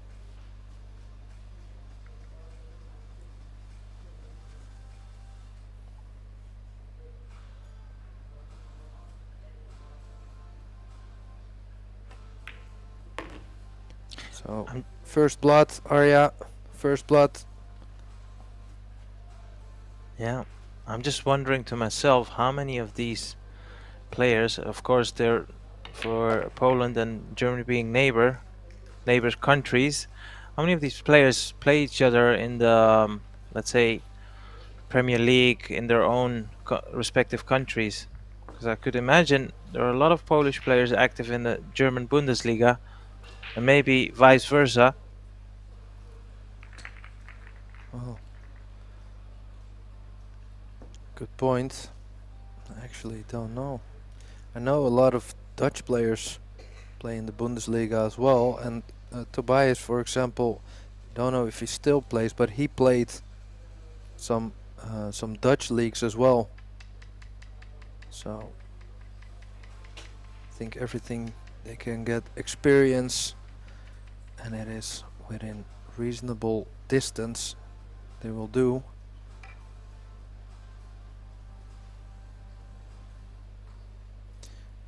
So Tobias, he has a spot aiming where he lays the cue ball, and then he puts it back a little bit with his finger. He does that every time. It's kind of curious to see what the thought about that behind that is. It's just a routine.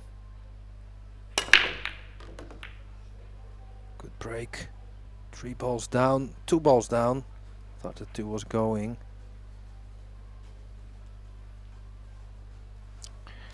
Just for a second there, the 6 could have spoiled the party going towards the 2 ball there. But when you look at the layout, yeah, don't want to be too much ahead of ourselves here, but hard to see where this could go wrong. I actually just got in some extra info. Tobias plays the Premier League, or Eredivisie, how they call it in the Netherlands, and he plays in Gelderop in Team Sonny's. They became champion last year. Some information delivered by my secret stat man behind the computer. Sharp as always. So you're telling me somebody's whispering in your ear and I'm hearing nothing? Well, sending me messages in secret.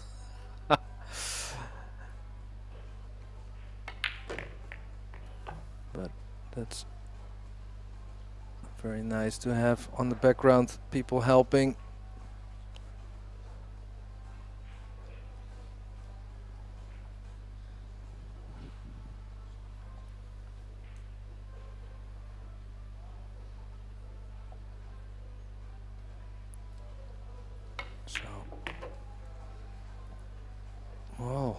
left himself a little bit longer here than he would have liked.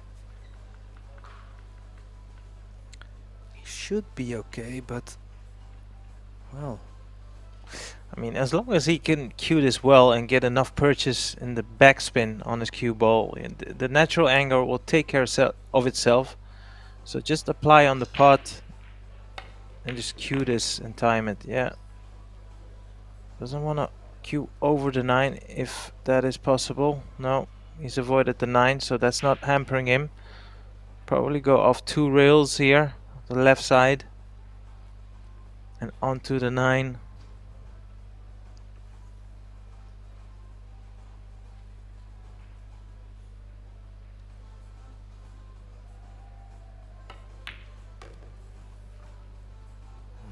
in the heart of the pocket, perfect shape on the 9 ball. To go 2-0 up.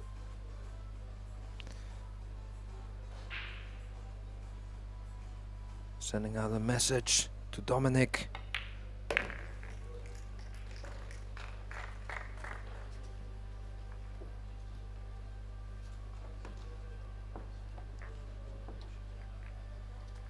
To nil. You know what? For me, as a pool fan, Arya, I like that both players never won a EuroTour before. The stakes are very, very high. So the pressure is really on every shot, you could say.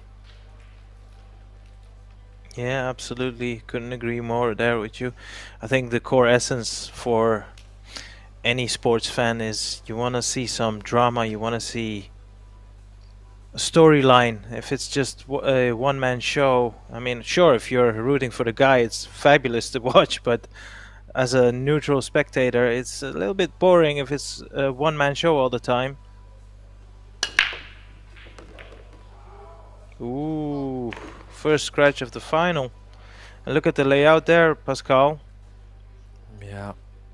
Likely to be punished. This could be, well, a nail in the coffin. Maybe it's early days, but the way Tobias is playing up to here, and with this layout, well, if he gets nice shape on the 4.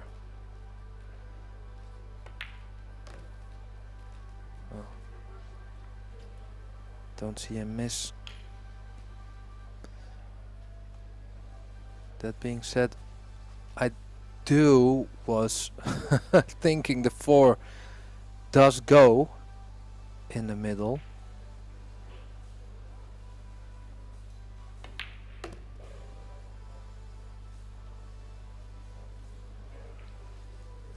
Well, it must do, because otherwise it's weird that he's played for this side of the table.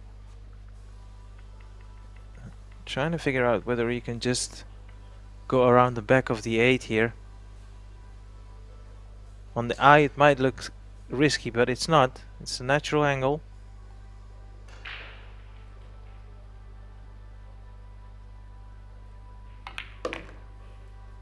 Well, that was a little bit jabby. Did manage to get a nice draw of it though. So back in prime position.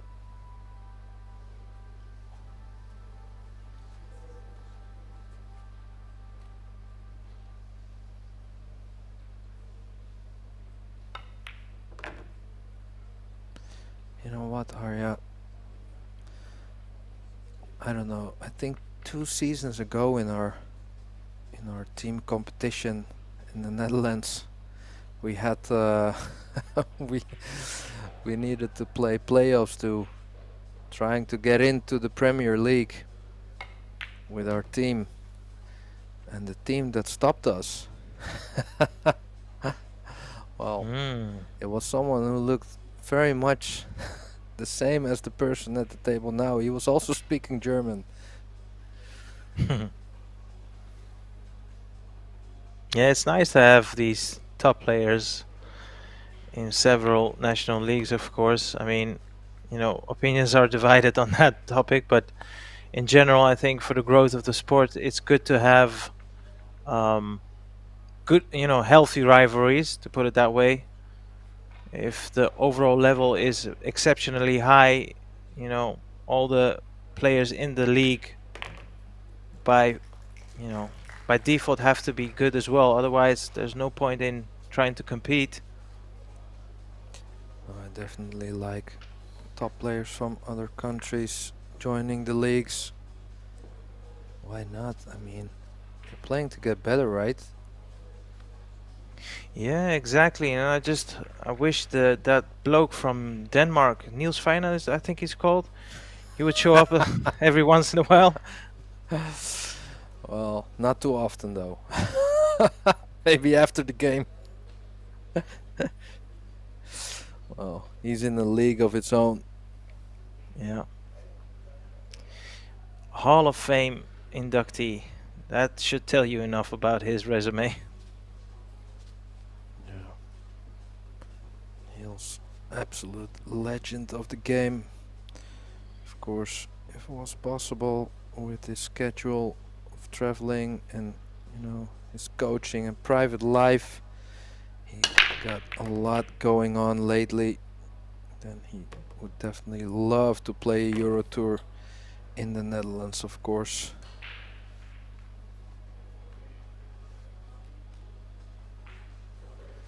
But now the spotlights are on a new generation, like this 20-year-old Polish young man, 20 year, in your first ever EuroTour final. Looks like a bright future to me, Arya. Oh, absolutely. Absolutely. You look at his mechanics, you look at his overall skill level. Yeah, as long as he keeps working at his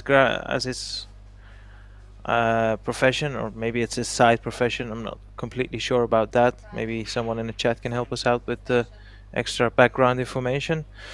But yeah, I agree. If he continues on his pool path, he's got the potential to go all the way for sure.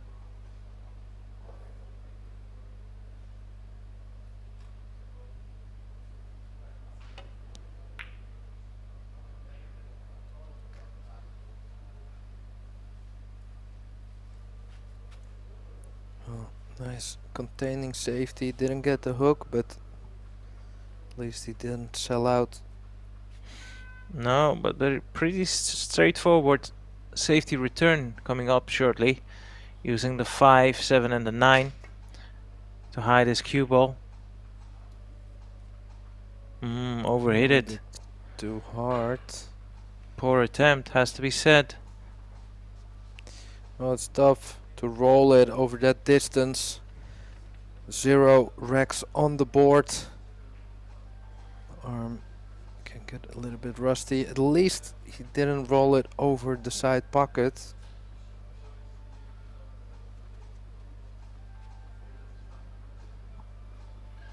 Time.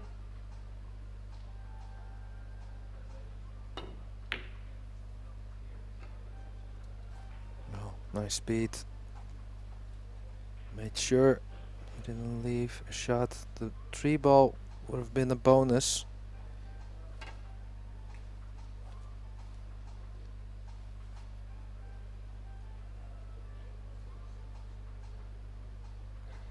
Don't know about you, Pascal, but I know it's too early to say, but we just had a close-up on Tobias, and he looks locked in to me.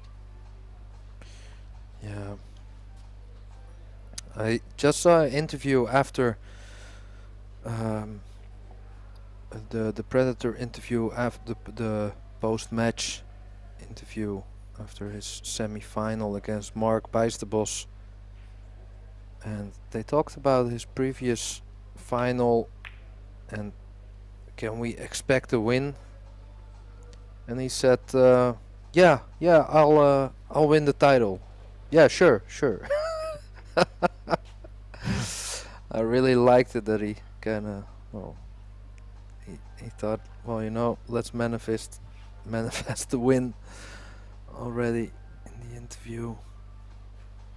Yeah, exactly. It's refreshing to every once in a while hear a participant just go, yes, I back myself. I believe I will and can win this. Why not? I mean, for me, that's always better than saying, oh, let's see what happens. You know, the usual stuff. Yeah. So that gives us a little bit of character, and also about this shot. So Dominic played the swerve. Worst case scenario, so he missed the ball and flicked the 7 into play. So it's all happening for this man here, Tobias Bongers from Germany. What a really good chance to go 4-0 up in a race to 11. And every rack the lead gets bigger, he will get more comfortable, and Dominic is gonna get more, well, I don't know, but could be more nervous, anxious maybe, in do I even gonna get a chance? I think he's too experienced for that, even on his age. Knows to keep fighting, but we all have our weak moments in pressure situations, Arya. Yeah, you said it best, Pascal. The longer it takes for him to put his first rack on the board, it's just unsettling. And, you know, you don't want to leave yourself with too much to do. Still early days, it's a race to 11, so he can afford to be 4 or 5 racks behind. At the highest level, that's not always end of the match. But anything further than 6 racks, now you're well and truly in trouble. But coincidentally, after this, it's Tobias to break twice, so he could be 6-0 up in a matter of 15 minutes or so. Yeah, imagine being 6-0 down and then having to break. Wow, how does your arm feel? Can be a little bit heavier than normal.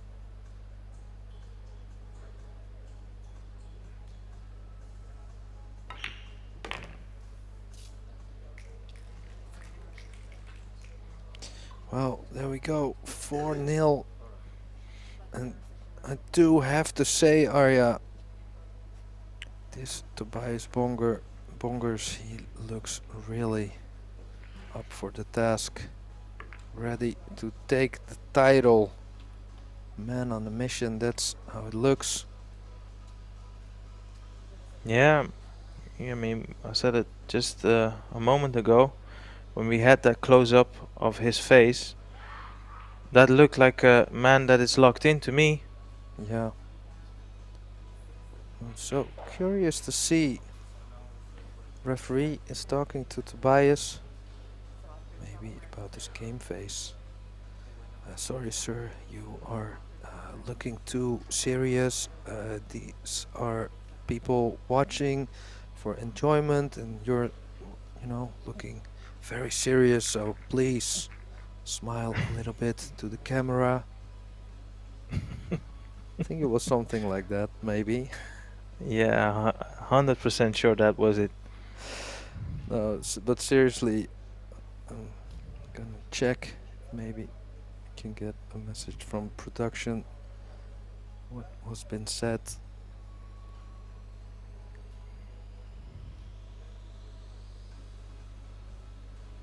Probably the referee trying to point out a certain rule, or maybe a slight miscommunication. At the best, I don't see any change in the scoreline, so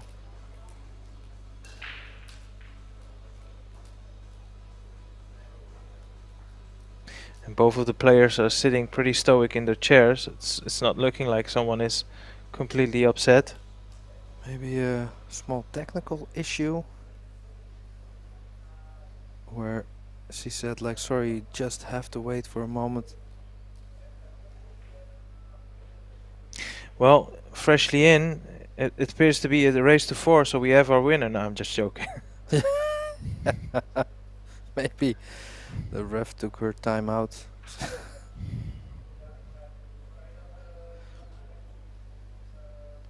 Well, maybe if someone heard it, let us know. Well, this gives me the opportunity, Pascal, to ask you. So let's say you're a coach of Dominic, and based on the reflection of what you've seen so far, what would, is there any advice you would give him? Oh man, I think he's doing great. He still looks composed. He looks under pressure, but Tobias also looks under pressure, I feel. He is relaxing a little bit more now, but I feel the stakes are very high. So I would tell him,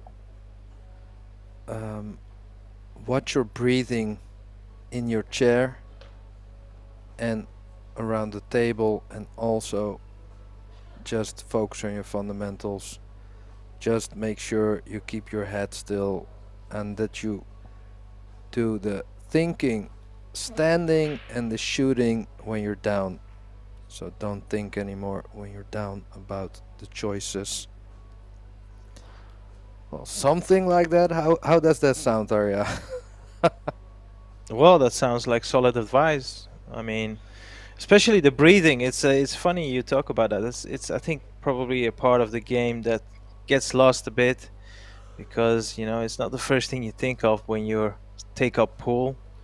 But I think, I don't know who it was, but it's not about just dishing it out. You got to do some work in the chair as well. And maybe it was Niels Feyen. He's got a lot of content on his YouTube channel, and it's really fascinating to have a glimpse in the mind of a former world champion, someone who's done it all, seen it all, won it all, and a Hall of Fame player. So yeah, like you said, Pascal, there's a lot of work to be done inside your chair. It's not only, you cannot always have it all your way, and you just have to weather the storm. Got to take it on the chin and just treat it maybe like a boxing match. Like, okay, this is 11 rounds, so maybe for that example it should have been raised to 12, but you see what I mean. You're expecting a war. It's not going to be an easy walk in the park. Yeah, I totally agree. And it's funny that you get, well, Niels with his courses. So since this is the Dutch Open, well, we from the Netherlands have a lot of great coaches. We got Jon Ruysink, Alex Lely coaching from Italy at the moment. You can visit him there, and if you want to stay at home, you can get the Terminator course online from Niels Feyen himself. So I don't know about you, but the Dutch are pretty good represented in the coaching department on top level. Yeah, absolutely. And let's not forget, both players did participate, of course, in this year's Dutch Open. Yannick Bongers and Mika van Berkel, two of the most recent world champions in the youth division. So the future is also looking bright for the Dutch players. Unfortunately, we could not have, from our point of view, the dream final, at least one Dutchman in the final. But we've got second best. We've got two players in chase for the first EuroTour title, and like you said, at the top of the program, that in itself adds a bit to the drama. I mean, if it would have been Ralph Souquet at the table, you'd be like, again? Yeah, Ralph Just joking, Souquet of versus course. Niels Feyen or Nick Vandenberg. I mean, they have a lot of medals. So, but back to this match. Arya, there was something with the ref, so kind of a timeout. Maybe a blessing in disguise for Dominic. Maybe breaking the momentum of Tobias a little bit. You know, this is only at best guessing in the dark, but maybe she was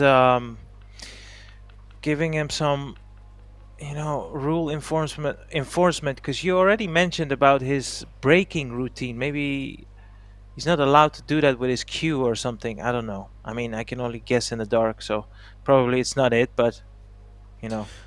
Yeah, well, I think officially if you hit the cue ball with your tip, you touch it with your tip, it's considered a shot. So maybe if you want to move the cue ball in the ball in hand situation and you move it with your tip, well, maybe you can get a warning if the referee is nice.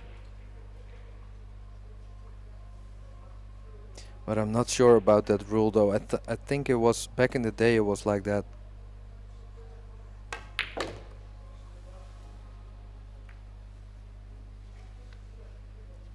Yeah. You didn't have a lot of angle to work with there, Dominic. Like we said earlier, this is the part of the game that is usually considered the hardest. Weather the storm, keep fighting, do not give in, even though at times it can look like everything is going against you. Look at this cue ball, look at this cue ball. Whoa.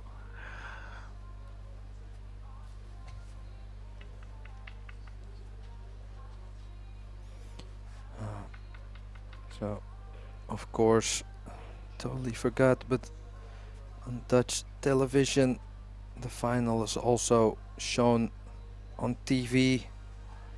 So, you have to have commercial breaks. So that's why we had to wait there for a moment. And then, well, you know, that commercial break maybe got Tobias a little bit out of his rhythm.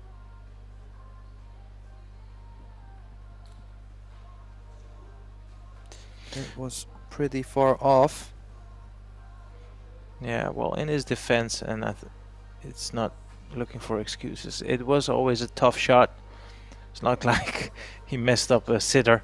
But I agree. I mean, it can definitely disrupt your rhythm, and this game is all about rhythm, especially if you have the momentum on your side. You just want to ride that wave for as long as possible and make your opponent sulk in the chair.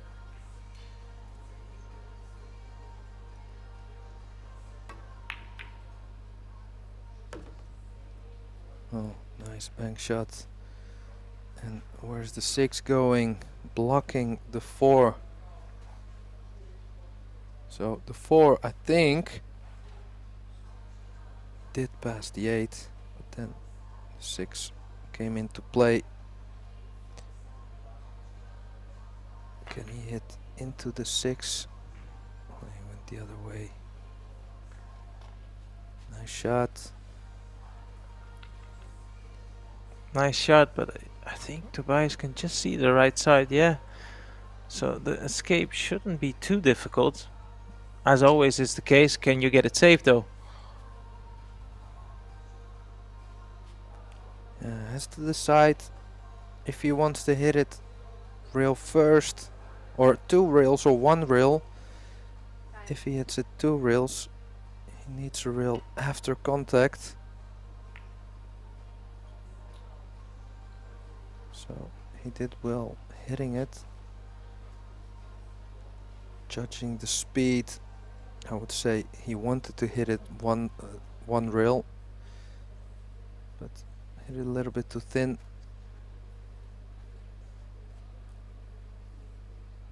So first good chance after a while for Dominic to get himself on the board.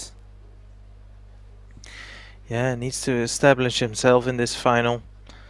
It is a cliche, and I know you guys probably are sick of hearing it, but it is a cliche for a reason. Like with all great cliches, you never settle until you put that first rack on the board. So far, he's not been pretty much part of this final, but if he can just keep his composure and slot away these 3 balls, 4-1 all of a sudden doesn't look that bad at all. No, you know what you asked earlier, what you would say to a player like Dominic when he's 4-0 down, sitting in his chair. Well, in this moment when, oh no, where's the cue ball? Oh, it's just okay. So when he makes this 9, well, I would say to him, just celebrate the point. Just enjoy that you're on the board. Take it from there. Must be some kind of relief. It's a strange game, Arya. We've all been there. It's when you are playing, you just played I don't know how many matches, and you know you can play. But still, when you don't get your first rack on the board, you're like, you know, am I sick, or you know, do I do I still got it? It's assuring when the first rack is on the board. You're just knowing I'm not gonna get a donut here. At least have 1 point. Yeah, and that's the thing. I mean, the key part to that statement is, whilst you are thinking of all these different scenarios, what does that tell you? You're not in the moment, right? You're not. I mean, when you start the match, none of that is going through your head. You're just thinking, right, whatever shot it presents to me, I want to do this and this with my cue ball, and I want to perform the shot. But then when strange things happen, all of a sudden you start thinking about stuff that has literally nothing to do with the being in the moment, and that's, you know, why it becomes so hard. And then, you know, another thing, it's one of the very few sports where ball sports where you're sending a ball into another ball. You know, with tennis, when football, handball, whatever, baseball, you're hitting the ball and that's it. You know, you're throwing the ball, but here you're hitting a ball onto another, and then you have to control your cue ball, which is usually the most important component. It's quite a complex sport if you think about it. Yeah, that's true. Also, I think with, well, the concentration sports like pool, the cue sports, I think you got the same amount of adrenaline as with the other sports. The only difference, big difference if you ask me, is that in cue sports you're not allowed to do anything with that adrenaline. So you have to bottle it up. Just yeah. Can you elaborate what you mean by that? Well, you're feeling the tension, and your body is saying, you know what, we need hyper focus, we need adrenaline, because we're in a tough spot, because you feel the pressure. So in other sports like tennis or football or whatever, that adrenaline helps you to maybe run faster, or you know, to let your body move longer. But in cue sports you have to be precise and be calm, have a heart rate that isn't too high. Well, then the adrenaline you have to keep in check, and that's pretty tough if you ask me. Yeah, you were spot on there, Pascal. Meanwhile, this safety was no surprise to Dominic. Trying to figure out the path to probably use 2 rails here. So, or is he going directly off the top rail? It's a tricky one here. Tough to judge. Yeah, I agree. Hit it good though. Where's the cue Cue ball ball is going? gone. Cue ball is gone. Yeah. That looked a little bit unlucky the way that it went in. Short slumped, but you know, look, it's not like he did a lot wrong here. That mistake was forced by a great safety by Tobias. It's not like Dominic made a huge error there. Yeah, of course he's disappointed, and he's rightly so, but this particular situation wasn't self-inflicted.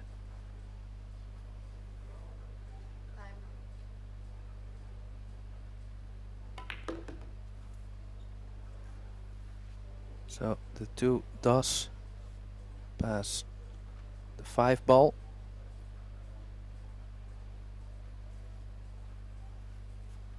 So the only thing here for me is getting straight or a little bit lower on the 5. So if you're high on the 5, you have to avoid kissing the 9 or the 7. Well, now it changes a little bit because you don't play position for the 6 anymore with the 5, so that makes it a little bit easier.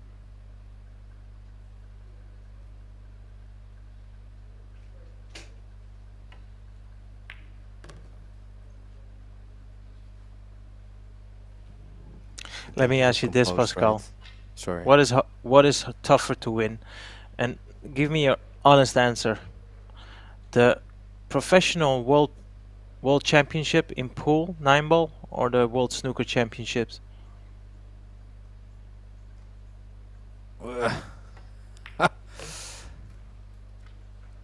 It depends on who you are, I guess.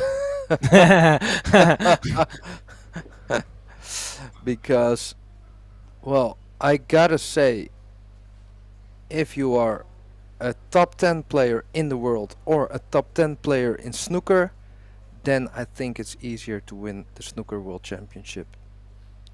Because I think the level in pool in the top 10 is closer to the rest of the top 100 than in snooker between top 10 and the top 100. So I think your chances are better when you're a top tier player in snooker. That's why I think you see less players go in and out the top 16 in snooker than in pool. I think in pool it just, of course we have a few. Oh, I think just not a really big difference, but that's how I feel. You know, as much as it hurts my heart as a die-hard snooker player, I have to agree, man. I think, you know, pool is tougher. It's like even here, you know, there was 183 participants, former world champions, multiple European champions, and yet we've got 2 debutants. Well, not debutants, it's actually Dominant who is a debutant. It's never guaranteed for you to win something just because you're so good, and you know, trying to get the edge on the other players is so hard. Whereas in snooker, you're right. If you, for example, if you look at the most recent world champion Xiao Xintong, he looked like the winner all the way from the beginning. But it rarely happens in pool. You got to deal with all these legends, all these monsters, and even then, so even if you play a very good set, just one little bad luck on your break could be the actual difference in going through or going out. Yeah, I think it's closer, and that's where I think the pressure, that's why the pressure I think is higher in pool, which pressure-wise makes it more exciting to watch, I feel. Although I have to admit I really enjoy to watch my snooker. But well, maybe that's a talk for another time. Do have to say that in this final, with the high stakes being on TV, on the stream, the cameras, the lights, and of course the cup, the title of Euro Tour champion. So many good players in the world, in Europe, who are top level in the continent, but never won a Euro Tour area. Yeah, it's the game has changed, you know. Back in the days, we would have a lot of frequent winners, but as the game has grown in popularity, and you can see that by the amount of top tournaments. Look at this venue. I mean, literally, it's any pool player's dream to play in this setup on these tables with that lighting. It's you know, it's everything you've ever wished for, and the prize money is growing, which is great to see. And of course, we are trying to grow the sport as well by offering you this free stream. So these are exciting times for the pool fans, for sure. Yeah, good shout. So don't forget to subscribe, people. It really helps out. I know we say it a few times every match, but it really does help. So a little bit close to the rail, so needs to jack up. This is awkward. To be honest, Pascal, I fully disagree with that. Just roll it in. Just commit to the shot, roll it in, and you have the 9 in the middle. Why do you make it hard to jack it up? Yeah, let's restate that. I agree with that. Good call, good shout, Arya. There's no way he's gonna miss this. I mean, I hope I've not jinxed him, but come on. Oh, well, Thank you, Dominic. I just got a message from earlier, another quarter finalist. Well, actually, Tim Jonkman, who lost to Tobias Bongers. He sent me a message like an hour ago saying, like, hey man, watching back the match, you jinxed me a few times big time, so please don't do that ever again. In all good fun though, but yeah, it does happen. It does happen. Look, when the veteran Pascal Smits talks, you know you're doing something right, and if you've missed, that's on you. Well, I appreciate that, but yeah, it's crazy how I mean, just as a, you know, funny thing in between the racks, but it does sometimes look like a real thing though. I'm not superstitious and I know it's not true, but it sometimes it really does look like that. What about that nudge? The cue ball was tracking towards the left side, and look at this. Pay close attention to the 7, and it just knocks it up table, and is now found, you know, a very good position on the 2.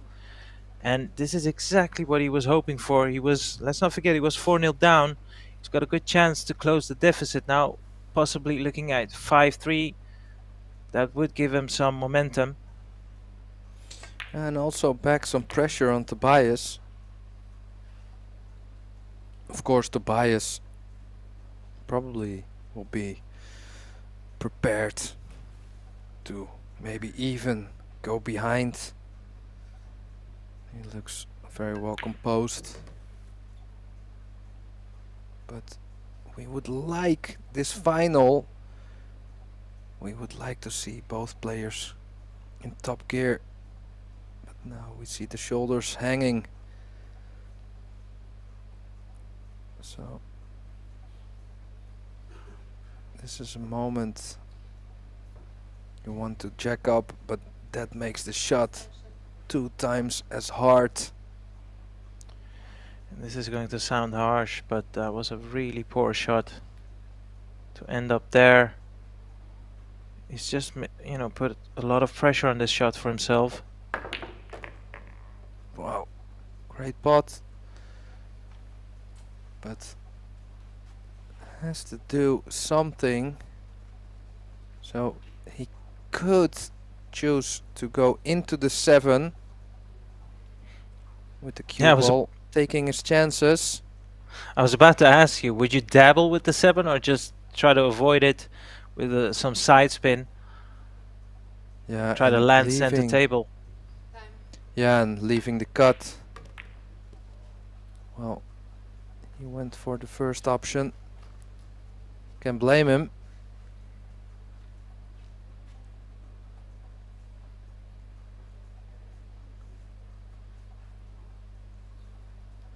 Oh, and he got a pretty good shape on the 8 ball. That was Oh. a solid stroke there. It was. Important passage of play in this final. Let's not forget, he was 4-0 down. And we'll have a short break after this. And we'll be back within 3 minutes as we have a TV commercial break. The players will get a time to compose themselves. So it's like every 4 round? Or Yeah. So, if you want to grab a drink, maybe go to the bathroom, maybe just compose yourself after all this tension in the air coming through to your screen and speakers.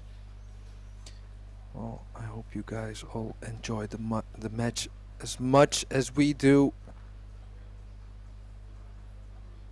And I think Arya is right that we're going into a commercial break for the TV, so we'll be back in, I think, 3 minutes.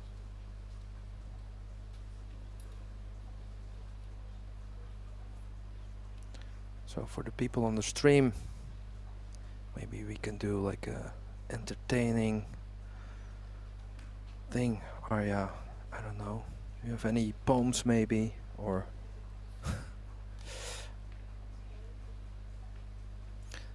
actually got a message from one of my German pool player fans, or friends. I mean, don't think he's actually a fan, but he was tuning in, and I think a lot of the German players are tuning in to watch Tobias Bongers potentially win his first EuroTour. Maybe if you're a Bongers fan, let us know in the chat. Maybe you have some nice facts or stories. Just let us know in the chat or in a personal message. You know how to find us.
Well, we are back, ladies and gentlemen, after the break.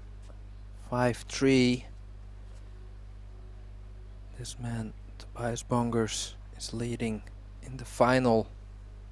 His second final. Could be his first win. Needs balls over the head string. Wow. Barely a legal break.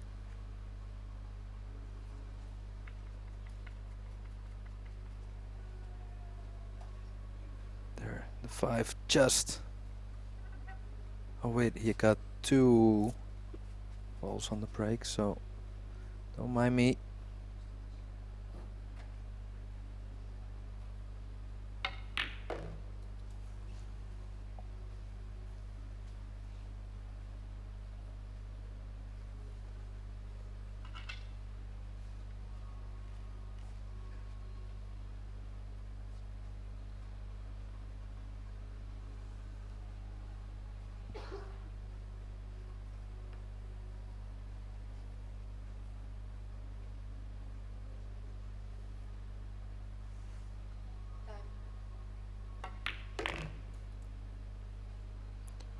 So when the first break started, it was 4-0 for Tobias.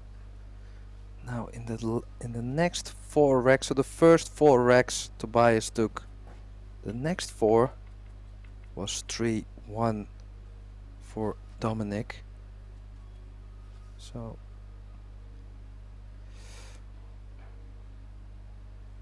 could say if you split it up in little sets of 4, well, Dominic will need to win 3-1 again, and it's 6-6. So get your 2 break and runs. When you break, and steal 1 from Tobias. Hard to do so when he's breaking like this, though. Well, he can get 1 in that tactic. So steal the next one and break and run 2. But yeah, Tobias still looks very sharp.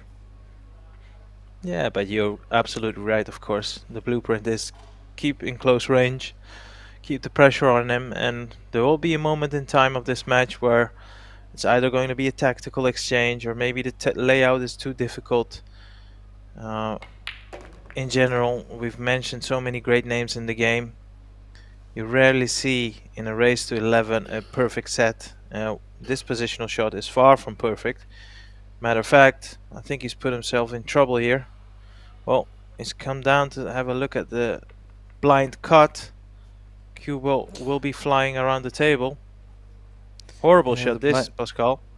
Yeah, or the bank shot with the element of safety in mind. When you miss it, that it goes to the short rail.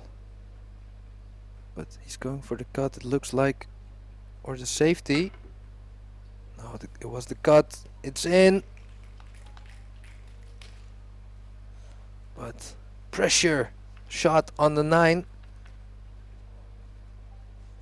Arguably, this is even a little bit tougher for odd reason.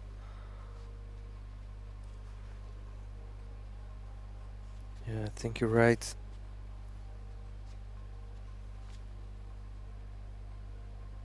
Going to the middle. This is not easy. This is missable. No, he's missed it. He's missed it.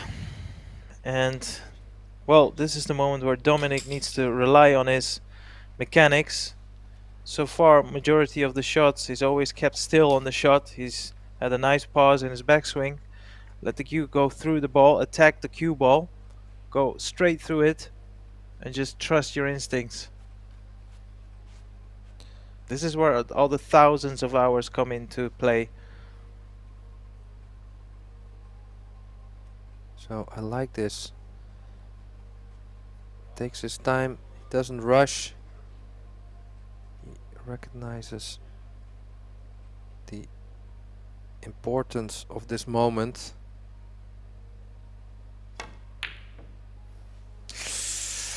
A little Oh, shorter and it- pause than I was expecting from him. I was about to say have a close look at his pause, but it was quite a short one. Very missable, of course. I'm not saying that was an easy shot he missed, not by any stretch of imagination, but it was a chance nonetheless. Yeah, it was tough, but it was also a very, very good chance. So this one is easier, but still, this is not in.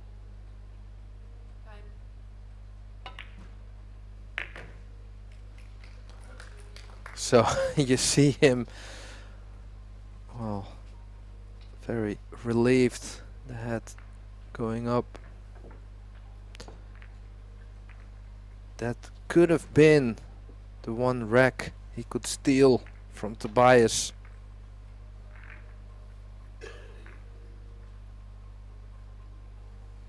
And here we see it, and the strange thing is, like, yeah, I think he put a little, unintentionally put a little bit more stun in the shot than he wanted.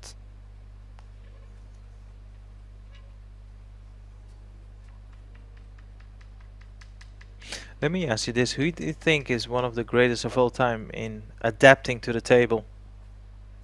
Ooh. Wow. That, like, my first thought would have, I'm thinking Filipinos, because they have such harsh conditions. They can also play on the slick conditions. I think,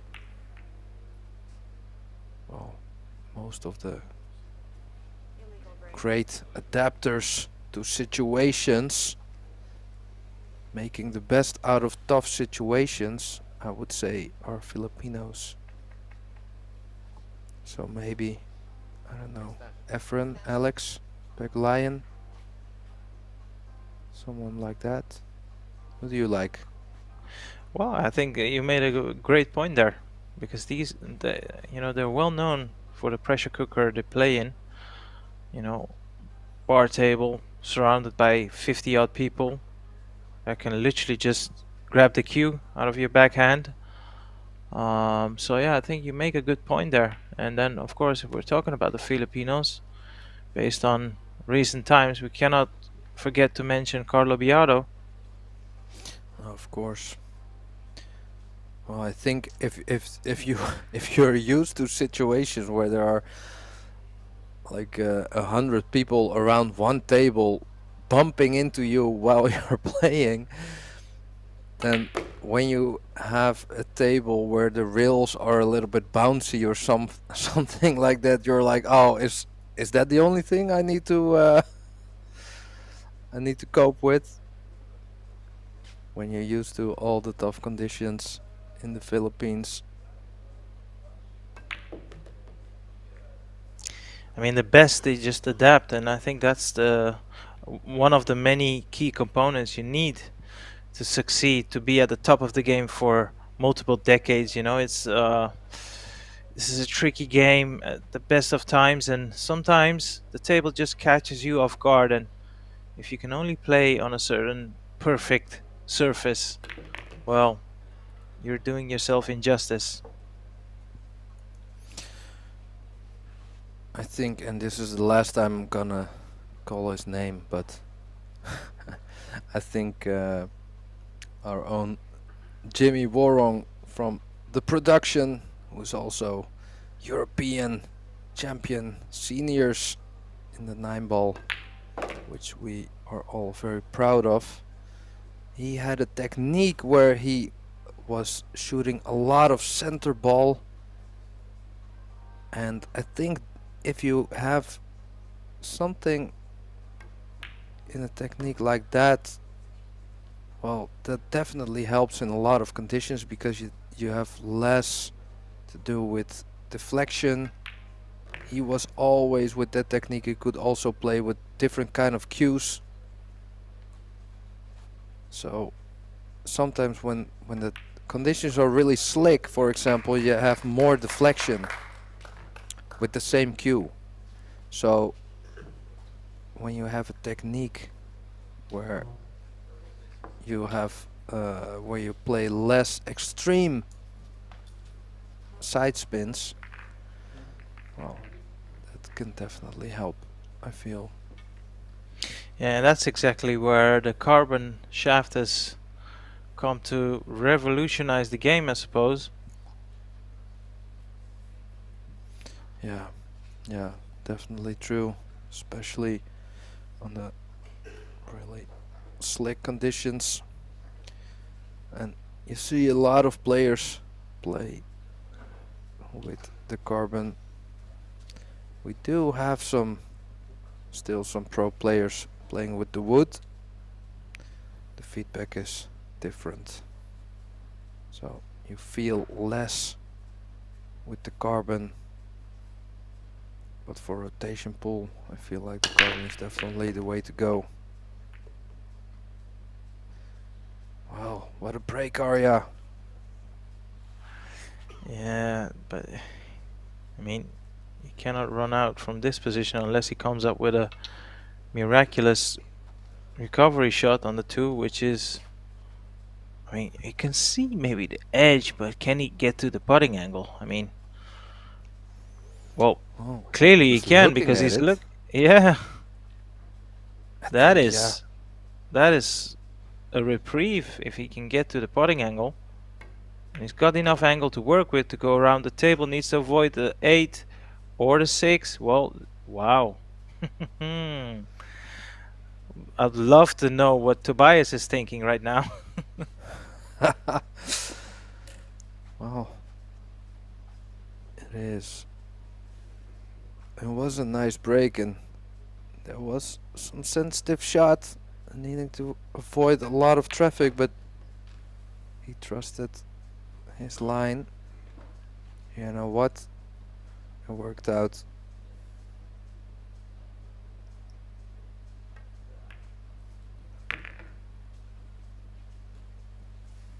I think if I was in his corner, and obviously it's a fickle thing to give your player advice, because sometimes the best thing to do is not to say anything at all, just let them battle it out. But I'd like to see his pause. Don't abandon your pause. 1 Mississippi, 2 Mississippi, pull the trigger. So you draw it back, 1 Mississippi, 2 Mississippi, and pull the trigger. That's all. The rest is perfectly in place, in balance. Just like this run out here. Awesome display. So this is what I really hoped for. This is all we could hope for, right? In the final. Dominic finding gears. And you know, Tobias was pretty comfortable score-wise for the first half of the match. But I would like to see him a little bit more under pressure. So 6-5. If he goes 6-6, it's a race till 5. Pressure is on. Show us what you're made of.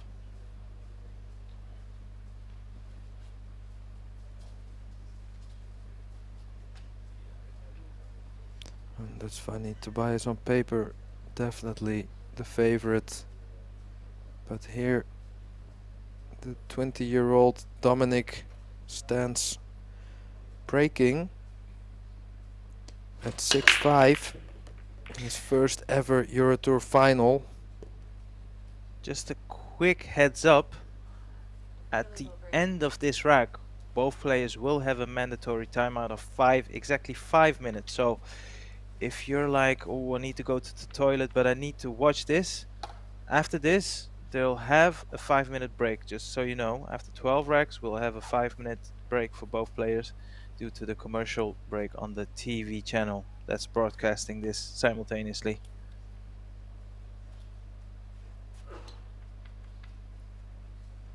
So, Time.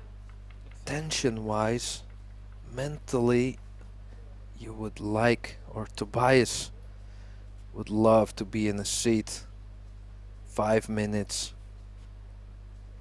waiting with 2 racks in front. Same for Dominic, of course, being 6'6". So this rack, I feel this one is pretty big.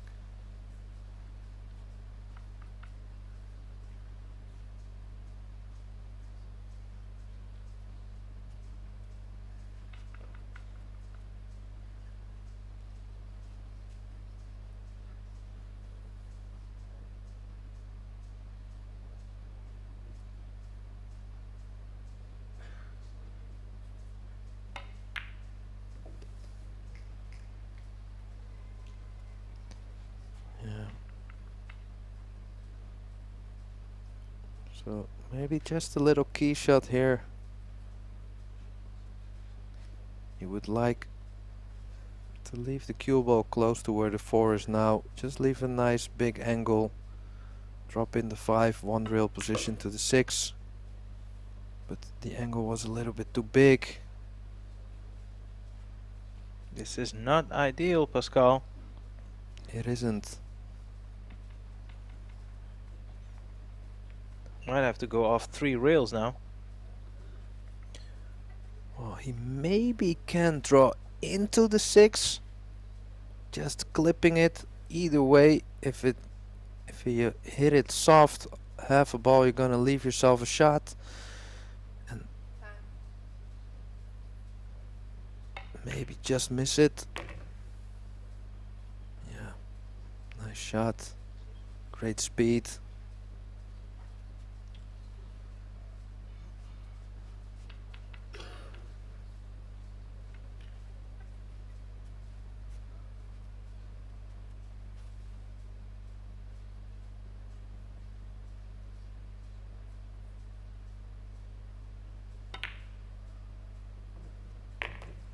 Ooh, wow. That wobbled in. Well.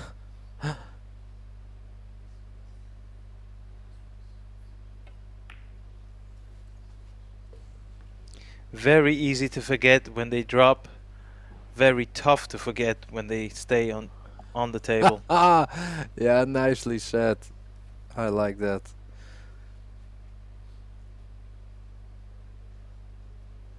So a 5-minute break after this 9 ball to keep his lead. 7-5 up.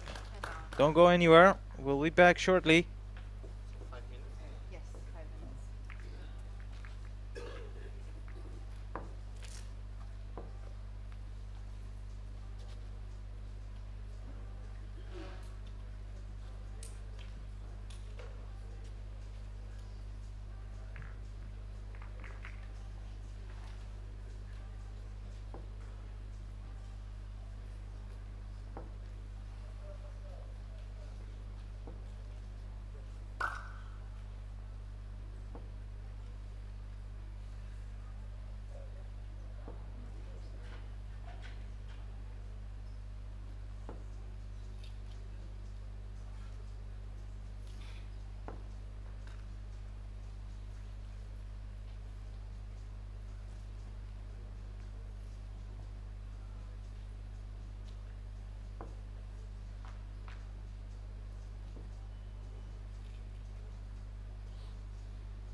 So, welcome back, everybody, to the final of the Predator EuroTour Dutch Open. We're live from the Bonte Wever Hotel in Assen. My name is Pascal de Smit, and I'm joined by Arya Sorabi. And we're halfway the final. Tobias Bongers 7-5 up against Dominic Jatsrap. So both are here to win their first ever EuroTour title. The man here, Tobias, could say the favorite on paper, has been in the final once before and is here for redemption.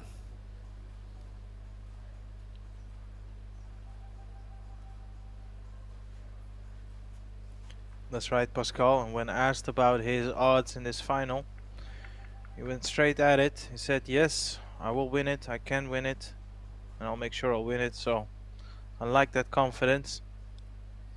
Gotta back yourself.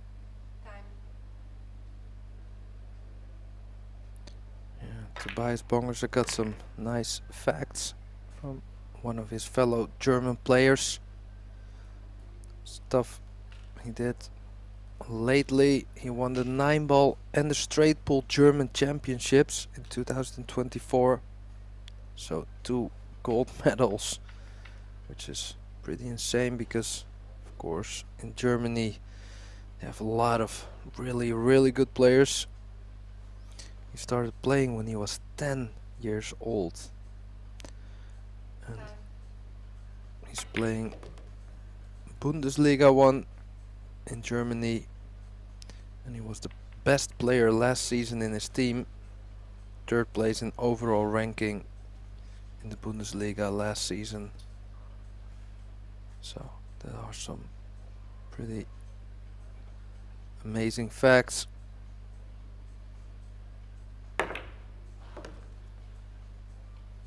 Left himself with some work to do on the 5-ball, and that's now compounded into this tough shot on the 6.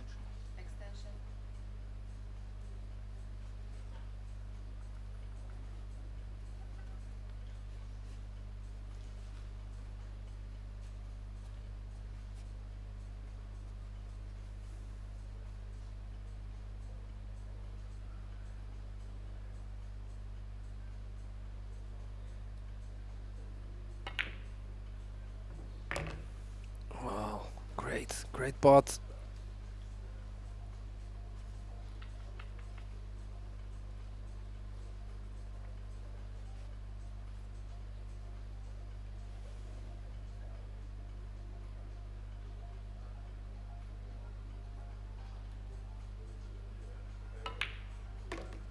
Interesting point you made there, Pascal, about his recent form, because if you've watched me talk about the previous semi-final, the field in the national championships in the Polish nationals is brutal, but equally it is as brutal in Germany. A lot of top players around, so to win 2 titles out of 4 disciplines is impressive, at least.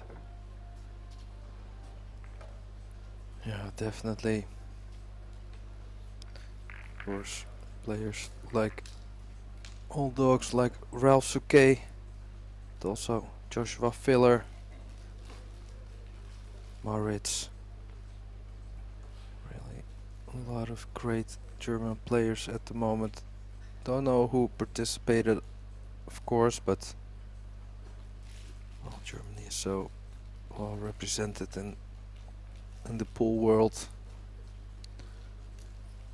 It's a very nice achievement.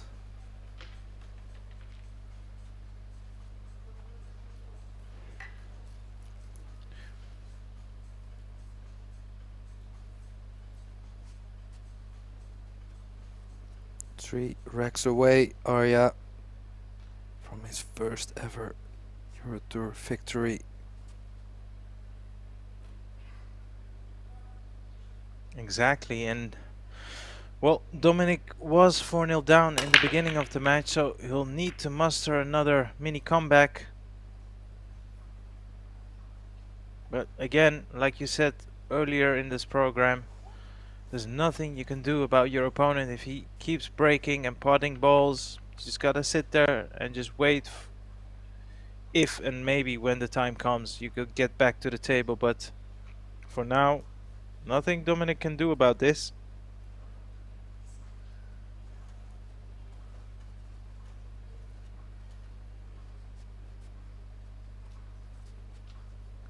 Time.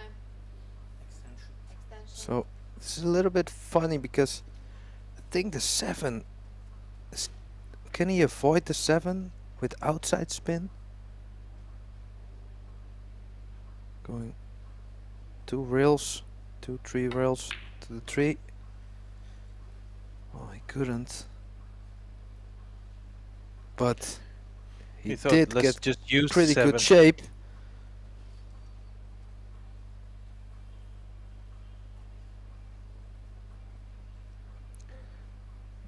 Would you try to hold this or maybe go up and down? I think I would try to hold this, but then I would probably also play it like this, exactly like this. Oh, yeah, Well, I'll that's tell you what, tough. Pascal. This could be a very important juncture of this final. I'm not saying it's easy, particularly the opening shot here for Dominic, but somehow he really would do himself a world of good to punish this mistake by Tobias. Yeah, I agree. And if he hits this really thin, he can check the speed a little bit with inside spin. He's not gonna do that, looks like, but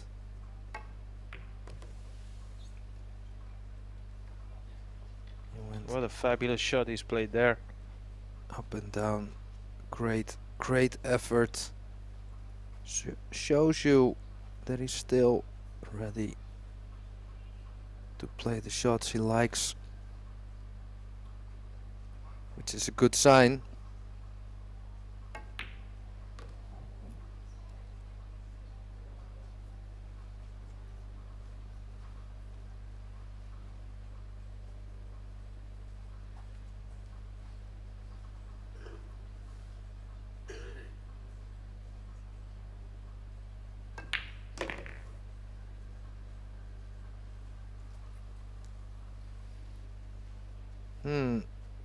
Would have liked a little bit, well, further off the rail. So now needs to do something with the cue ball. Safely in. He will know the importance of this rack. It's an opportunity that's come out of nowhere, really. Even the 3-ball, which was a tricky shot. I'm sure where Dominic was sitting, he wasn't expecting Tobias to miss it, so. And he's done well here. I mean, just these last 2 balls to close the deficit. What a difference it makes. 8-6 or 9-5 down. I have to say, Arya, the way he strokes, it looks as if he's not really under pressure, which is hard to imagine. You know, smiling, he's having a good time. Yeah, of course. Why wouldn't you? I mean, look, it's all about perspective, and it's always easy to say from where we are sitting. Let me put that out first. But look, you've probably practiced for a minimum of $10,000, if not more, right? You've traveled probably half the country, half of the world to, play tournaments, and now you're in the final. So this is where you actually get the chance to see the labor of that, see the fruits of that labor. So you might as well enjoy it. If you cannot enjoy this occasion, if you cannot enjoy, you know, having the chance to win the title, then what's the point? I'm sure all the other 181 participants would have loved to be in this position. Yeah, that's true. Sometimes we also see people being under real pressure and then coming into the final and then having reached the final, going all out, playing freely. So, how about that? Nice break. Tough opening shot, but if he would run this, Arya going 8-7. And, well, that could be a very tight match. Oh no. So, the 7 is blocked, so only available in a few pockets. Yeah, a slight problem, but you know, he can play the stop shot here on the 5, leave himself a nice angle on the 6, so the you know, the shot on the 5 becomes easy, and from the where the 5 was sitting, you can easily play position as he's looking here for the 7 in the top right corner pocket. So yes, it's maybe an alternative plan than he would have liked, but still very doable. Extension.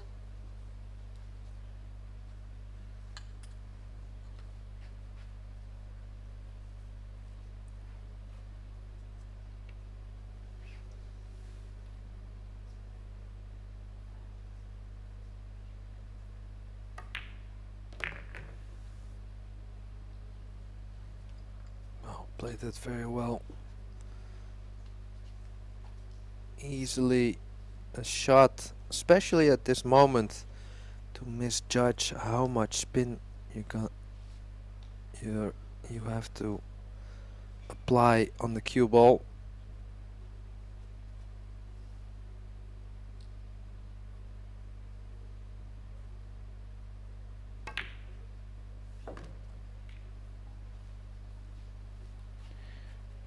He's looking solid here, Pascal. I like the way he's walking around the table. It's with a little extra spring in his step, I feel. Yeah, it looks like he decided to start playing his own game.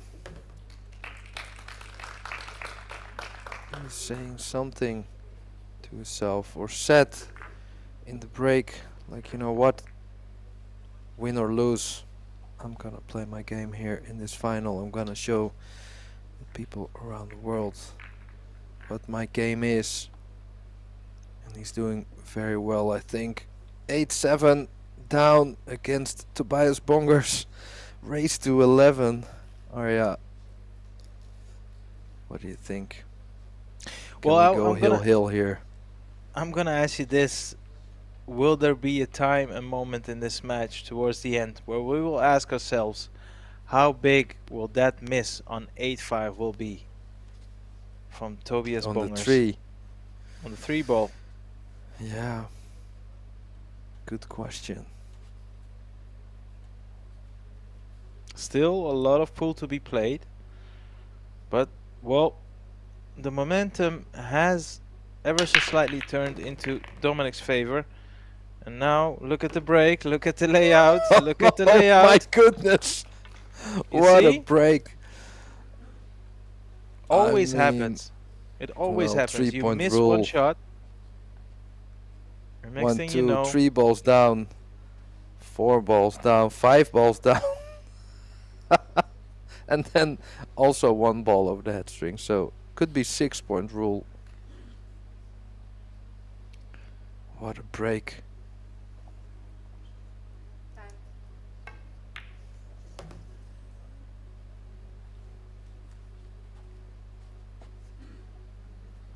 you know the book, the body keeps the score. Well, in this case, the table keeps the score. You miss a shot like that, and it's like, okay, Extension. I'll show you. You're 8-5 in front, you miss a shot. Next time you get to the table is when it's your turn for breaking. 8-8. Still needs those 3 balls though. But he's striking the balls. Very positive. That being Not said, perfect. Arya, Not perfect.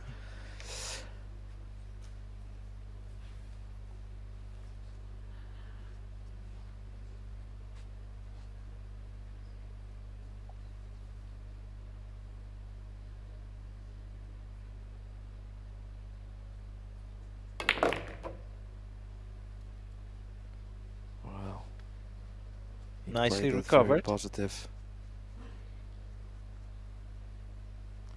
Still needs to apply himself on this the 9 ball.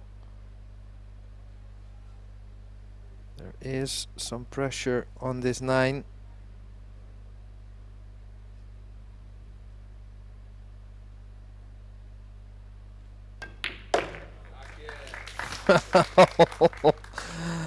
Gotta say, Arya, Dominic is here to play. Well, that could be like one of the poem starts for the next break. Gotta say, Dominic is here to play. Very, very Maybe. strong. It's still in anyone's hands right now. It's 8-all. Nothing to panic about for Tobias, but look, he was 4-0 up. He was 8-5 up with a great chance to go 9-5 up, which would seem like maybe the final blow. But now it's 8-all, so it's a total reset and it's a race to 3, so strap yourselves.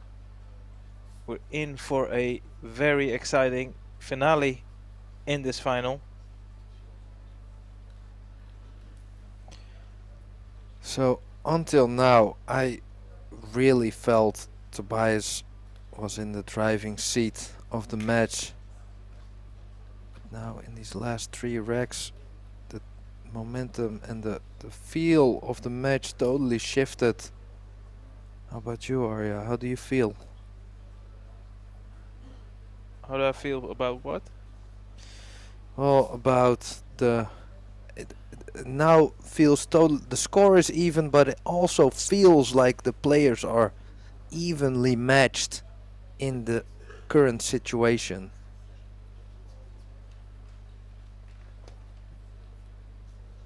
Yeah, I mean, look, again, there's nothing to panic about so far for Tobias because it's still 8-all. But one thing is for sure, if you look at the demeanor of Dominic, after being 8-5 down, he had a tough out, right? It was not all plain and sailing, but he managed to pull through. And from 8-6, he's produced 2 very comfortable racks within a relatively short amount of time. So the momentum, you could say, is now swung towards Dominic's side.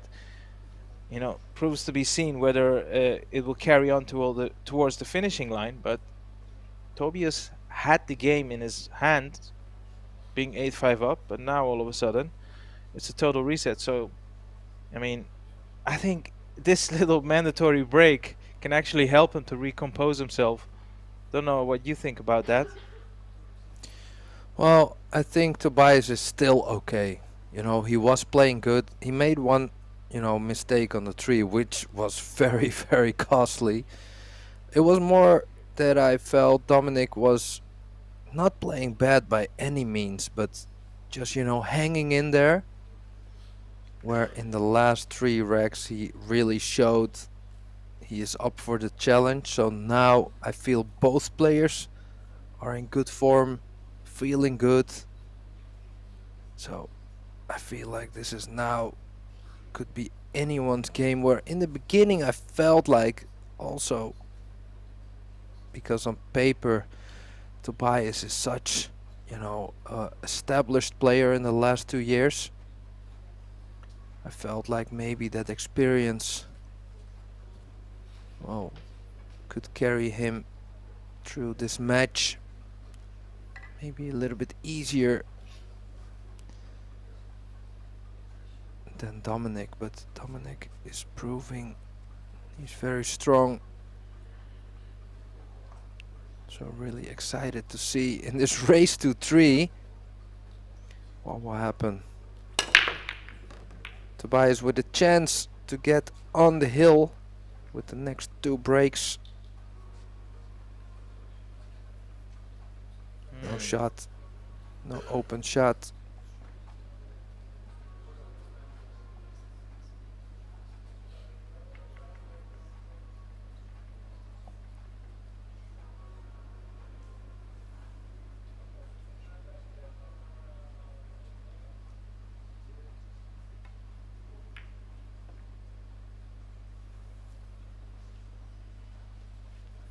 That looked like ever so slightly a skid to me.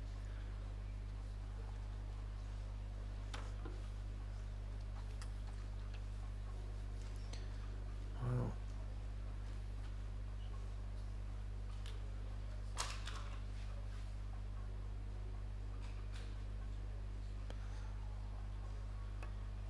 just rechecking that.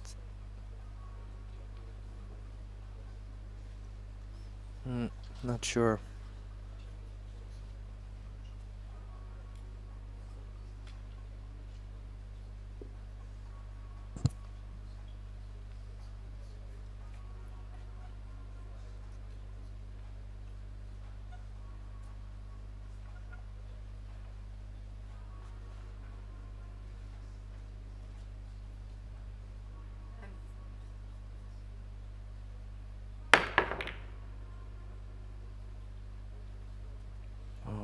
Well, missing that 7. He's happy. So the sure 3 whether, also a little bit awkward, Arya. you know, you might be able to see the putting angle of this one.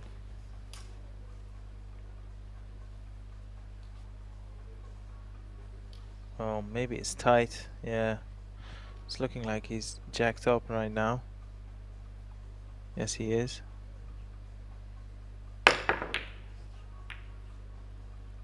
Well, don't want to kiss the 3.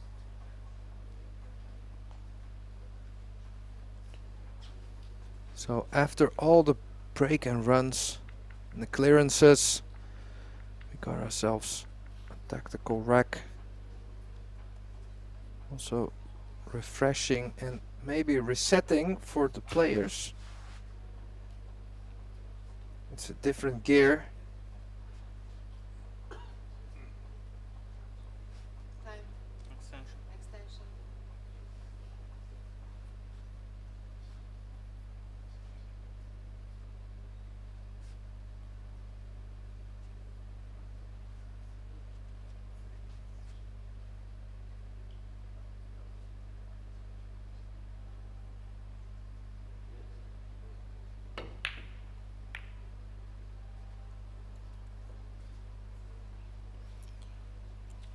So didn't find the cover, but by any means this is not an easy clearance with the 3 and the 4 being how they are.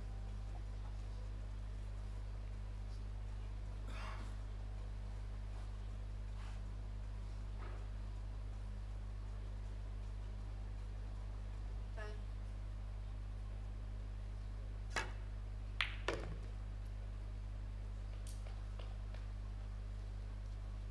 Nicely controlled.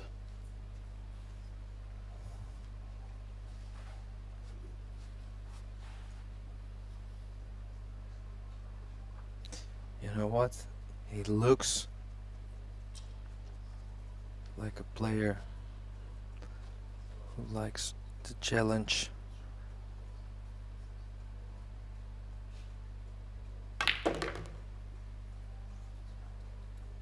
Oh no, where's the cue ball? I felt like that cue ball just sprung off the cushion.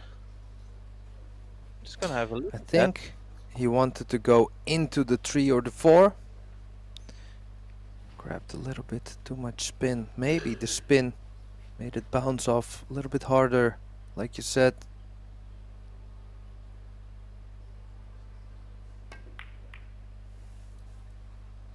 Needs a reel. Needs a reel.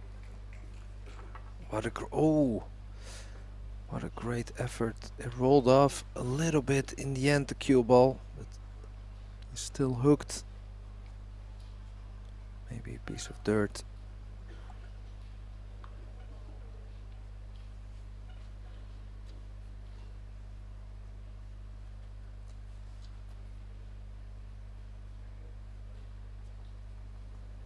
This is not easy. Watch out for the cue ball also.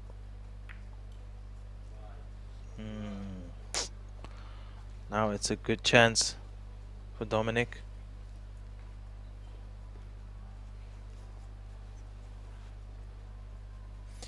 Yeah, it's a really nice chance. And is this gonna be the first time he leads in this match, Arya? Yeah, if he does, you know, clear the table, it would be the first time he would be in front. And how many times we've seen this blueprint, this scenario where you watch Q Sports and one player is always on the chase, constantly trying to keep up, trying to close the gap, and then for the first time when it actually matters, they're the first player to get over the line and win the match. If he does, of course, go on to clear these 4 balls, he'll be in front. So it's not exactly the same scenario, but you know what I mean. Wow. I definitely know what you mean, and it does feel like that. He was just holding on. Wouldn't let go. And now, well, after these 2 balls, he only needs 2.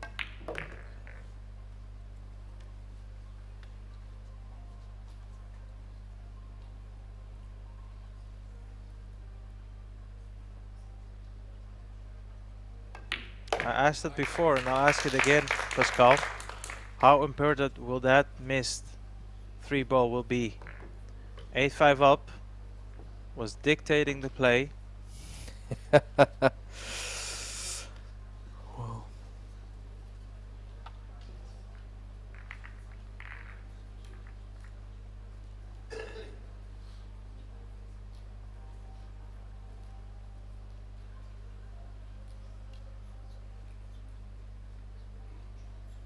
How cool are these replays, Arya? I really like that.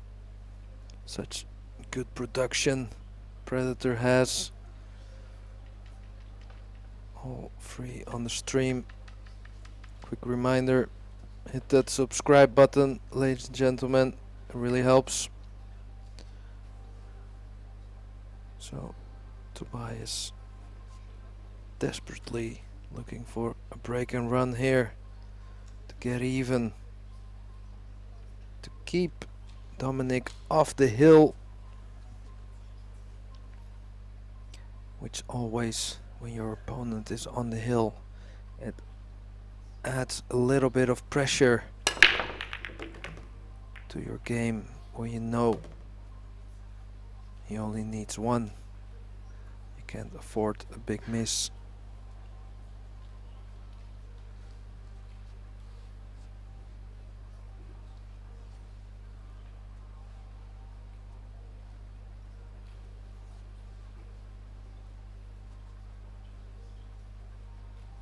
I think he can go 1 reel here, Arya. Or like long reel, long reel. Time. Yeah, probably. It's all gonna come down to what type of an angle he's gonna leave himself on the 4. I mean, if he can avoid running into the 8 or the 9, it's easy to play position on the 5. It looks as if he can just roll it in to get kind of straight-ish on the 5 for On the the other lower, hand, lower right. if he's a bit wary for that. He can also draw into the 9. That way he will take the risk out of the equation. Could hold it, so he's back in prime control. Needs to The make sure only he does thing- not... Yeah, sorry, go on. Yeah, sorry. The only thing is the 8. The 8 is a little bit tricky. Yeah, so he needs to make sure he leaves himself anything off straight on the 6. That's the key part of this shot here. Don't leave yourself straight on the 6 and you're still okay.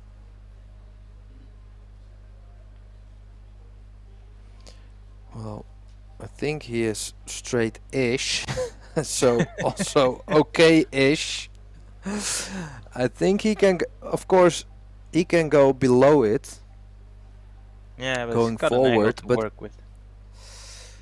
But You can it's go off sensitive. 2-3 rails here now. If you want, go around the 8. It's there. The shot is there. What about the pace? Lovely shot. Great shot under the circumstances. Wow, greatly spotted also by my colleague commentator Arya Shorabi. Good shout there.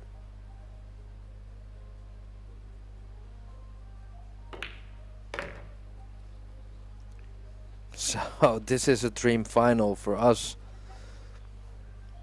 Going 9-9. I'm fully invested. I want to go hill. Not that I have anything to say about it, but it's just my opinion, my humble wish for this final. Yeah, and preferably the hill rack. We want to see a lot of twitches, twists and turns. Like a very edgy, nervy rack. That would just be the icing on the cake. We would like to see what this actually means to the players, because we know it means a lot. This is definitely for European players. Well, a EuroTour win, that's definitely big.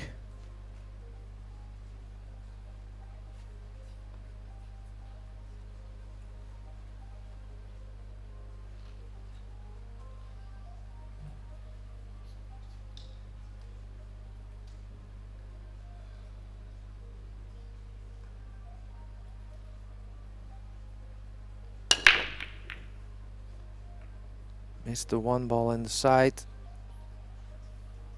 Illegal break. Try break. Yeah, and the illegal break, I believe. That's what I think I've spotted the referee say.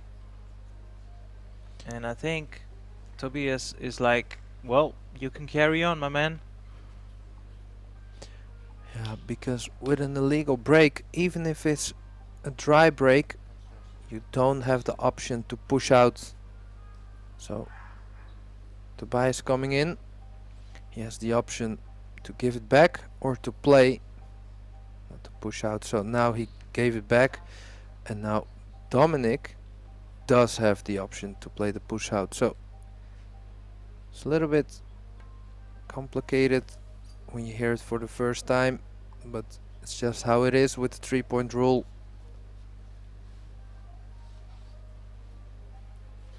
I like how you ended that sentence. It's just what it is. Deal with it. Yeah. Well, you know, you could argue about if it's a dry break, then why don't I have the option to also push out if I would like to do that. Of course, most players wouldn't like to play the push out, so that's why I think it's not a rule, but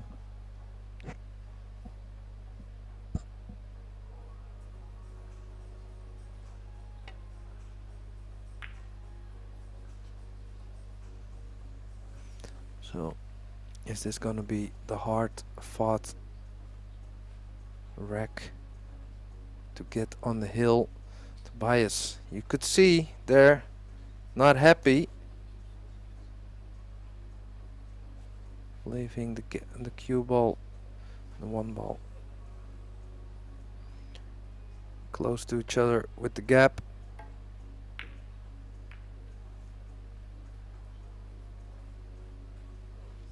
Did he get there? Not sure. Well, the problem is the one ran into the the two. If it would have avoided the two, this would have been a lot harder to hit. I think you can just see the edge of the one, and he should be able to avoid the scratch. Time.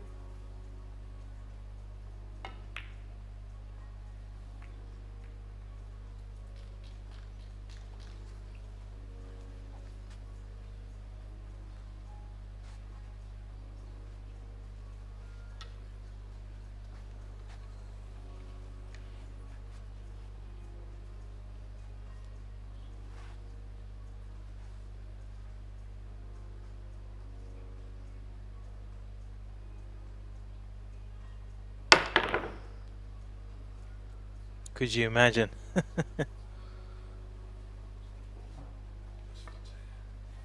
Wow.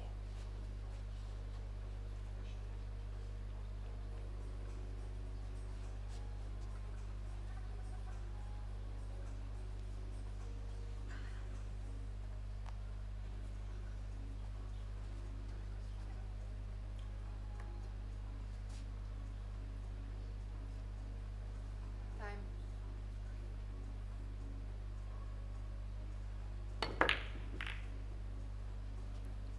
Well, what happened? Left it. And he left somewhat of an angle to do something with the two.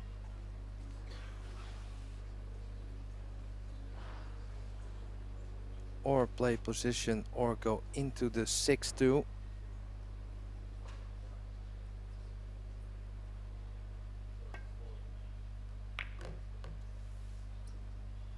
And for the position, That's a delightful shot. Delightful shot.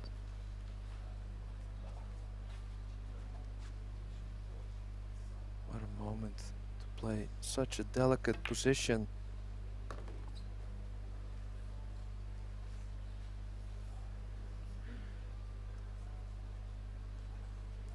Well, Pascal, he's just created a great chance to put himself on the hill first. What an important moment in the match this could prove to be.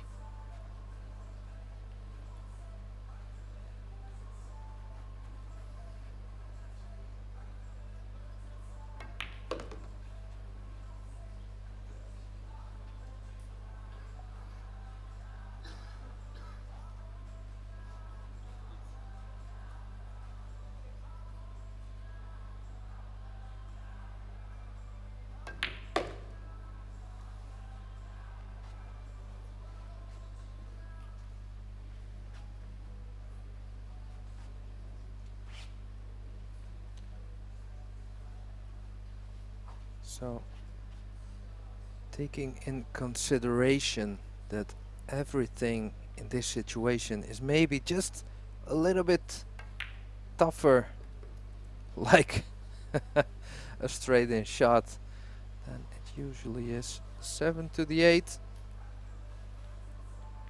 Big shot. And there is a little bit of pressure on it.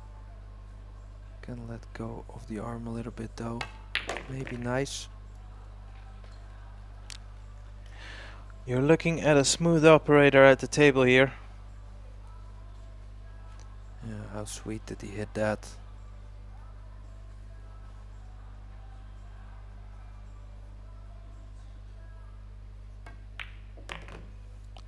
Debutant or not, you cannot help to think this is really impressive.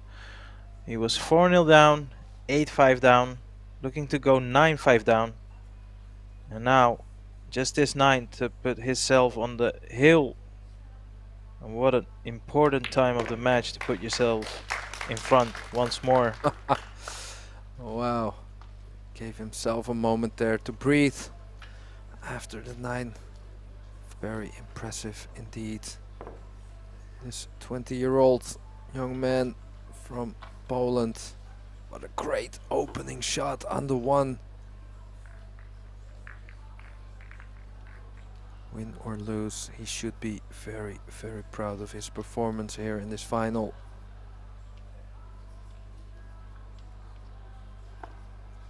Yeah, that's a tricky one, isn't it, Pascal? I mean, you're absolutely bang on the money by saying that, but I'm pretty sure if he comes up short, it's gonna take a couple of weeks, maybe a couple of days at the very least, for him to realize and get to that point what you've just said.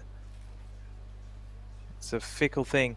If you sports, that's the thing with sports, isn't it? It's always black and white. Either you win or you lose. There's no in between. Well, in football you can draw level, but other than football or soccer in what the Americans call it, it's always either a win or a lose. And when you come up short in the final, it just hurts. It stings. Yeah, I agree. I do have a question though, and which really depends on the type of person you are. And I don't know Dominic personally, but him having maybe a best result somewhere in last 16 or last 32 maybe in the EuroTour. I can actually look that up, of course. I have the stats right in front of me. So he did have a last 32, and he also have a last 16. So, but if you would say to him, do you want a guarantee he'll lose in the final, or do you want to try and see how far you can go? I mean. That's a question you're asking me.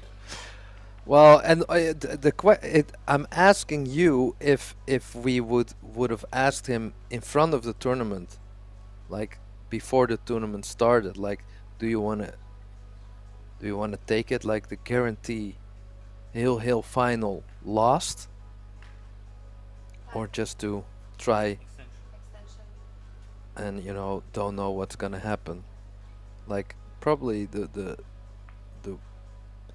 true champions would go on and try to win it, but well, it depends how luxurious his room was he booked. Oh, I like that. Okay, so but maybe that's a talk for after the match. Now it's Dominic on the table with a chance, half a chance you would say, with the position he's in, to go for the title.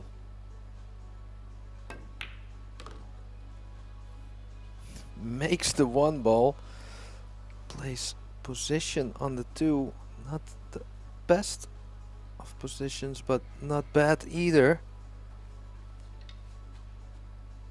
This is a nervy shot. If he's trying to hold the cue ball off the side rail, this is a very nervy shot indeed. So you're going long rail, or do you roll this in, spin it in with left hand spin? Played it positively. I like that. Yeah, it's what he did the whole way through in the semi-final and in the final, which really impresses me, is even on this big stage where he is for the first time in his life. So the 6 ball is tricky. Middle of the table is okay, but he's a little bit hampered, so work to do, and this is where The nerves come in. Can he handle the moment? He hit that as good as he could. Playing with inside, being a little bit hampered. In an odd way, it actually helps that there is a shot clock. You cannot overthink these situations. Have to get on with it. Stay in the flow.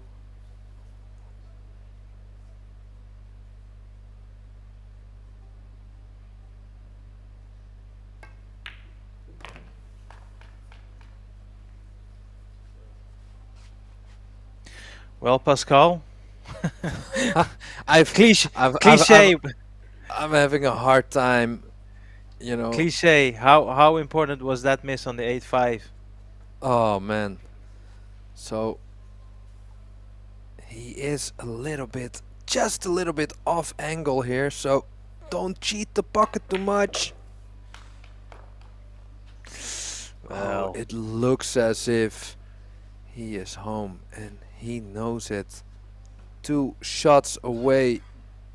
That's the place where he wants the cue ball for the 9. What a match so far. Tobias Bongers, who played very, very good. He did roll a little bit far. So pressure on this 9 ball, Arya. this 9 for the win. One good his- last shot. His first ever Euro Tour title. 20 years of age, from Poland. And it's in. It's in, ladies and gentlemen. What an achievement. There's the handshake. Well, Tobias will be sick, but to be honest, this young man, Dominic, he did play very, very well. I was very impressed, and well, how So was we- I. Yeah, how we was enjoyed this, born. Arya. Thank 20 you. years old, but a star is born. Well, thank you, Arya, my good friend and co-commentator, for joining me in this great final. So all the people at home, thanks for watching. Don't forget to subscribe to the Pro Billiard TV channel. My name is Pascal de Smit. I was joined by Arya Surabi. You can stay on the stream for the prize, for the talk from the MC. This is it for now.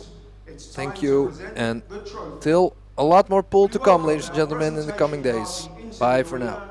The president of the pool section of the KNBB, Krein Sherman, and the sponsorship manager of the Predator Group, Mr. Huji C.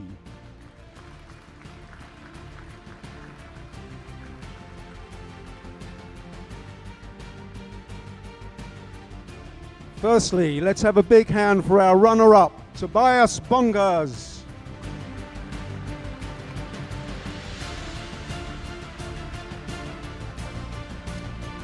But after a great final, your winner tonight and 2025 Predator Dutch Open champion, Dominic Jastrab.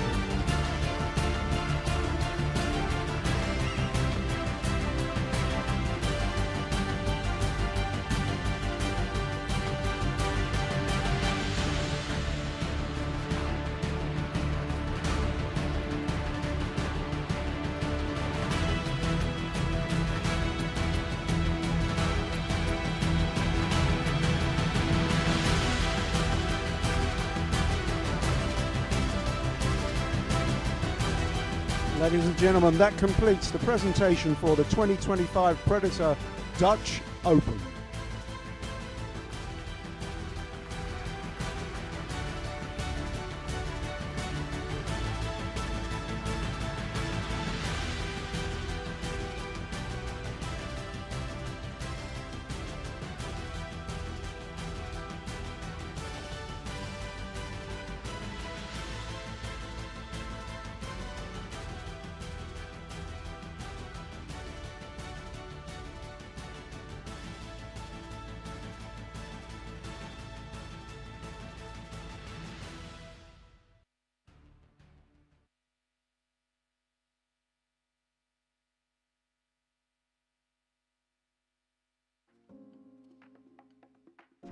in a matter of 15 minutes.